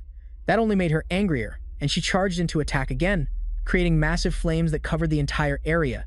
Sikfit calmly held his sword as it gathered aura, preparing for a counterattack. He didn't know exactly why she had crossed over from the demon realm into the human world, but he could clearly see that her eyes were filled with fear as the flames moved toward him like a molten whip. The old man easily slashed it away and dodged the attack. Then, he leaped from where he stood, moving faster than Agor could even see. The demon Agor still didn't think that Sikfit was a major threat, and it was so busy mocking him that it almost got its head chopped off by his sword. In the blink of an eye, Sikfit appeared beside it, swinging his sword at its neck, and it barely managed to dodge. Sikfit had such a dense aura around him that it couldn't even sense his movements. It was only then that it took a serious look at his face and realized that Sigfit was a descendant of Aaron, one of the heroes of old. Even so, Agor tried to calm itself before panic could take over. After all, Sigfit was still just a human with a body that was far too old.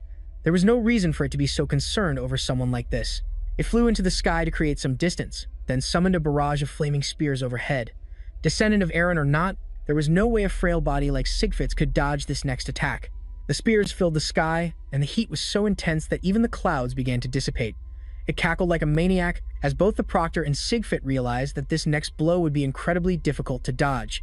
Without giving them more than a second to think, it unleashed the rain of fire upon the ground. Sigfit may have been old, but he was still spry enough to move quickly and dodge the fiery rain. Gid could only stand and watch, calling for his master. He wanted to help him, but now he only had enough strength to stay conscious. If he let go of the sashimi knife, he might never be able to hold it again. Giving up the blessing in this situation was basically suicide. Sigfit continued to jump and dodge the molten spears as they tore apart the ground around him. With his one good hand, he swung his sword, cutting down any attacks that came too close, perfectly splitting the fire spears in half. Even Agor praised his impressive performance with such an old body. In its eyes, he was upgraded from an annoying bug to a scurrying rat, but the attacks kept raining down with seemingly no end. However, Sigfit was not just blindly dodging them all this time. He had been getting closer to it with every step, and now he was within jumping distance. As he closed the distance, he agreed with it that demons were absurdly stronger than humans. In fact, in his youth, he had resented the world after accepting that truth and understanding that his effort alone would not be enough to overcome it. But he had realized something now, in his old age. Agur mocked him as he spoke, but even though its words were filled with contempt, it could not ignore the masterful skill that showed just how experienced the old man was with the sword. Sigfit was almost in attack range, and it still had not found a weakness to exploit. Then it realized it just as he got closer. His left side, where his arm was missing, was completely open and a sitting duck for an attack. It smirked as an idea popped into its head and told Sigfrid to keep on rambling. The old man leaped into the air, getting closer to it, and with his sword ready for the final slash, he yelled at Agur. He told it that humans could grow and evolve even in hopeless situations, and that was what demons feared the most. That was why they never stopped trying to invade the human world. With that, Sigfrid finally got within striking distance and raised his hands above his head to deliver the final blow. When he got close enough, Agor started laughing, and with a quick movement of its hand, it impaled his leg with a fire spear that shot up from the ground. With that, Sigfrid's heroic leap was thwarted, leaving him wide open for a finishing blow. Agor wasted no time and closed the distance between them, placing its hand on his chest. It was tired of hearing him ramble, and there was only one way for it to put an end to that. With that, it shot a beam of fire from its palm that tore through the Sword Emperor's abdomen. The beam then exploded, completely engulfing the old man in bright flames as Agor walked away, once again looking bored with the whole fight. Sigfrid spat out blood and fell to his knees as he coughed in pain. His body was on fire, his arm was gone, and there was a hole the size of a ping-pong ball in his stomach. Honestly, the old man had definitely seen better days. He was now truly defeated. Agur approached and placed a flaming foot on his head, pressing him to the ground, with no strength left in his body. It seems Sigfrid had no more words to say. Agor understood humans well, and whether it was 700 years ago or today, heroes were always so cliché. The mighty Sword Emperor couldn't even open his mouth to argue as it tore him apart with its words. Jama called out to his master again, still only able to move weakly or do anything to save him. Agor had almost forgotten about the kid, but its attention turned back to him after his cry.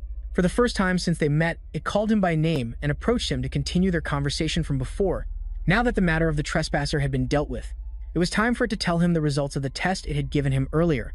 The Sword Emperor tried in vain to scream for his student to run away, but it was too late. Jama had passed its test, and as a reward, he got to taste the feeling of being mind-controlled again. His already weak mind could hardly resist as the Legion commander placed its flaming hand on his body. In its eyes, Jama would surely serve as a perfect host for the hope of the demon race. It lovingly told him that they would meet in hell, while Sigfrid screamed for it not to turn its back on an enemy to go after a young trainee. Agor scoffed at his attempt to save our protagonist as it prepared a seal on its tongue. It had no desire to associate with an old man like Sigfrid, and its attention was fully focused on Jama. It leaned in and placed its tongue on his forehead, leaving him with a demon seal as a mark of approval for passing its test. With that, Jama fell to the ground, seemingly completely taken over by the demon woman's magic. The demon seal seemed to burrow into his head and spread throughout his body, completely covering him with its power. The system immediately detected an unauthorized intrusion from the outside and began to panic. It automatically activated the self-defense program, but just like that, the blessing of the sword god, The program couldn't be executed because the user's level and inscription were too low, so, instead, the system uses Joel as a catalyst to temporarily raise Jama's level. Then it uses its restraint to readjust and synchronize the inscription. If you don't know what this means, dear user, it means our OPMC is about to become completely overpowered and Agor is done for. Jama's synchronization level increases from 12.7 to 99% and finally to 100. With that, the condition for his mysterious lock power has been met and Jigiyama is about to awaken. Meanwhile, Sif is still trying to fight the overconfident demon, but in his weak and battered state, he is just an insignificant threat. He is much slower, but even Agor can't help but praise the fact that he is still moving despite his injuries. To it, that's not too surprising since insects are known to keep moving even after their heads are cut off. Sif still tries to fight back as Agor playfully dodges his attacks. Even at the cost of his own life, he is determined to take both of Agor's legs with him when he dies. His blade glows with an aura and Agor takes note of its color. It's exactly like 700 years ago during the war when the Sword Saint also used their aura. He has evolved his aura at his very last breath to fight it. It seems it has no choice but to finish off the old man before he becomes a problem later. It charges at him for one final battle and Sif prepares to face it head-on. But they are both interrupted by a blast of magic from the sky that strikes Agor's core. It turns around in a rage to find the source of the magic and its eyes widen in shock. At first, it thinks what it's seeing is Jama, but this definitely can't be the boy. A feeling runs down its body as it sees the glowing figure of whatever is approaching them. It hasn't felt this unsettling feeling in 700 years. The system has force-leveled and manifested all of Jiyama's blessings, including the blessing of painlessness and the blessing of regeneration. After that, it uses the blessing of transfer to pause the pain and damage of the inscription with the other two blessings. Agor grinds its teeth in anger as it looks at the one who dared to interfere with its plans. Then, it calls the person in the air, join. Jama descends from the sky towards them, and the blessing of the sword god has been temporarily disabled in this new form. Instead, it announces that the god should bear witness as he uses the blessing of invocation. Elsewhere on the island, Aben puts her sword on her back as she walks through the dense forest. Today is the last day of the training exercise, but something is clearly wrong. It's almost 7 in the morning when Ryoho checks her phone to make sure she isn't going crazy. Webb wakes up behind her and asks what she's doing walking around when it's not even dawn yet, but she tells him that dawn has already passed. The sun rose a long time ago, yet the sky is pitch black as if it were still the middle of the night. Whatever is happening, it's time for the students to return to the academy and they will eventually meet there. Even Chloe and Joe, who are sound asleep while dreaming of Kangji Yama. The other students are also waking up and realizing that it's time for them to reunite at the return point, and Ryoho is sure that many others have already gathered there since yesterday. Whatever is going on, Ryoho is certain that this is not a good sign for them. Back at the battlefield, the smoke shows no sign of clearing, as Jiyama calmly descended to where the demon and the human had almost killed each other not long ago.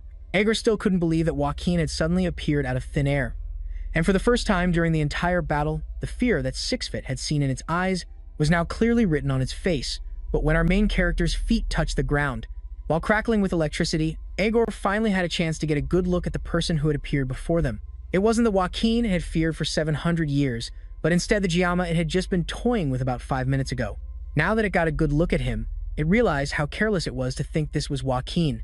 No matter how strong he was, 700 years ago, he was still human.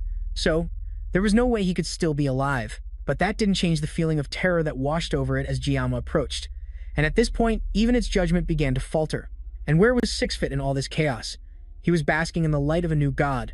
As soon as Jiyama got close enough, his knees gave way and he bowed in reverence. Jiyama looked at him for a moment before raising his hand, and Sixfit's wounds immediately began to heal and scar over. After Sixfit was taken care of, Jiyama closed his eyes to concentrate. Then he opened them, unleashing a surge of power as the electricity coursing through him began to envelop the entire area. In the blink of an eye, he disappeared, and before Agor could even blink, he reappeared behind it and began walking towards it. Meanwhile, the Legion commander stood stunned with fear as her brain tried to figure out what the hell was going on here. She couldn't get a clear grasp of his form, and it seemed his new power was beyond her comprehension. She began to wonder if it was because of the flimsy body she was in, but it was definitely more than that. This whole situation was simply beyond understanding. However, there was one thing she was sure of: this guy was definitely not human. If that was the case, she had to take back what she had said a moment ago. She apologized to Jiyama for taking back her words as she reached down, drawing mana from the earth for a massive attack. It was a shame she had to use all her strength to take him down now. His body would have made a good host for someone else, but if she didn't take him down here, then he would surely become an obstacle for the rest of the demons. Jiyama calmly watched her as she gathered a powerful attack in her hand, and mana from beneath the ground broke through the surface and materialized before her. Then, she combined it all and turned it into a giant fireball that she held above her head. Six-Fit gritted his teeth in awe at the display of raw power, but Jiyama didn't seem fazed at all. Then, she threw the giant fireball towards Jiyama, wishing him a final farewell with a promise to see each other in hell. The massive fireball shot towards Jiyama and Six-Fit, and it was so large that it shattered the ground as it flew towards them. Six-Fit could hardly believe his eyes at the size of the attack, and there was little he could do to stop it from taking them down. Jiyama walked forward as the flames flew towards them, and for the first time since he descended with his newfound power, he spoke. "Inside you, the system runs through multiple calculations to keep your new form active and maintain all the blessings at the same time. Considering the values of the tampered timeline, the manifestation time is limited to 60 seconds. This meant Jiyama didn't have much time to finish this. But considering this new form, it wasn't like he needed much time. The world seemed to freeze in place as Jiyama walked towards the fireball with a single intention, to cut it as perfectly as possible. Multiple potential cutting lines appeared on the massive fireball, but only one looked viable. He focused on it and activated one of his new powers called Heavenly Sword, slashing the fireball and passing through it to even strike down a go. She still had her hand outstretched. The fireball exploded in a torrent of energy, flooding the area with a blinding light that overwhelmed everything. When the light faded, Eigo's body fell to the ground, perfectly split in two by Jiyama's power. She collapsed to the ground, with no energy left to fight. Then, her eyes looked up at the sky as it began to light up. On the island, the other students also pointed and looked up at the sky in amazement, hardly able to believe what they were seeing. The sky, which had been dark not long before, had been split open with a perfect slash running straight through it. The other students didn't know what was really happening, and all they could think was that the sunrise on this island was very strange. Back with Ego, she struggled to breathe normally as her blood pooled around her, looking like molten magma. She couldn't regenerate her body, and it felt as if even her mana core had been severed. At this rate, she would die soon, and there was no way to save herself. Next to her, Jiyama's transformation faded, and he could barely keep his balance before collapsing to the ground. It seemed the transformation had drained all the strength from his body, leaving him unconscious right in front of Ego. The Legion commander saw her chance and began to crawl toward the unconscious boy. She couldn't accept the fact that she was going to die so pathetically. But more importantly, from what she was seeing, Kang Jiyama would become a calamity for the demon race. She used the last of her energy to activate one final, powerful spell called Flamma and aimed it at Jiyama. Even though she was about to die, this was her only chance to save her race before it was annihilated. But her spell was interrupted by a sword piercing straight through the back of her neck and out of her mouth. She barely had time to turn and see Siegfried holding the sword to her throat. He had warned her not to turn her back on an enemy, and her carelessness was just like that of the 6th Legion commander, Batman. However, to him, she was tougher than Batman. But this is where her story ends. She had one last chance to curse him before he charged his sword with his aura, channeling his energy into her and killing her from the inside out. Her screams finally faded until they were nothing but choked gurgles of pain. Then her body slowly disintegrated and vanished as she faded into nothingness. As she died, Siegfried finally declared that his name was not descendant of Iron, but Siegfried von Nibelung. Then the Sword Emperor turned his attention to the unconscious Jiyama, who was still lying helpless on the ground. He went over, turned the boy over, and checked his body to see if he was okay. His breathing was steady, and although some of his blood vessels were blocked, he had no fatal wounds and seemed to be just sleeping. Fortunately, his life was not in immediate danger. Now that he had confirmed that, Siegfried wondered just what in the world Kang Jiyama was. Earlier, after Jiyama had revealed his new form, Sfid was compelled to kneel as a sign of respect. The act wasn't intentional but merely the unconscious reaction of a swordsman. Since ancient times, humans have believed that an incomprehensible will resides in all of creation. Storms and floods, lightning from a clear sky, comets falling from the night sky, and even supernatural or transcendent powers have always been the subject of mankind's fear. But ironically, people worship these transcendent forces in the hope of receiving blessings and protection. Over the years, people began to call such things calamities or deities. Yeah,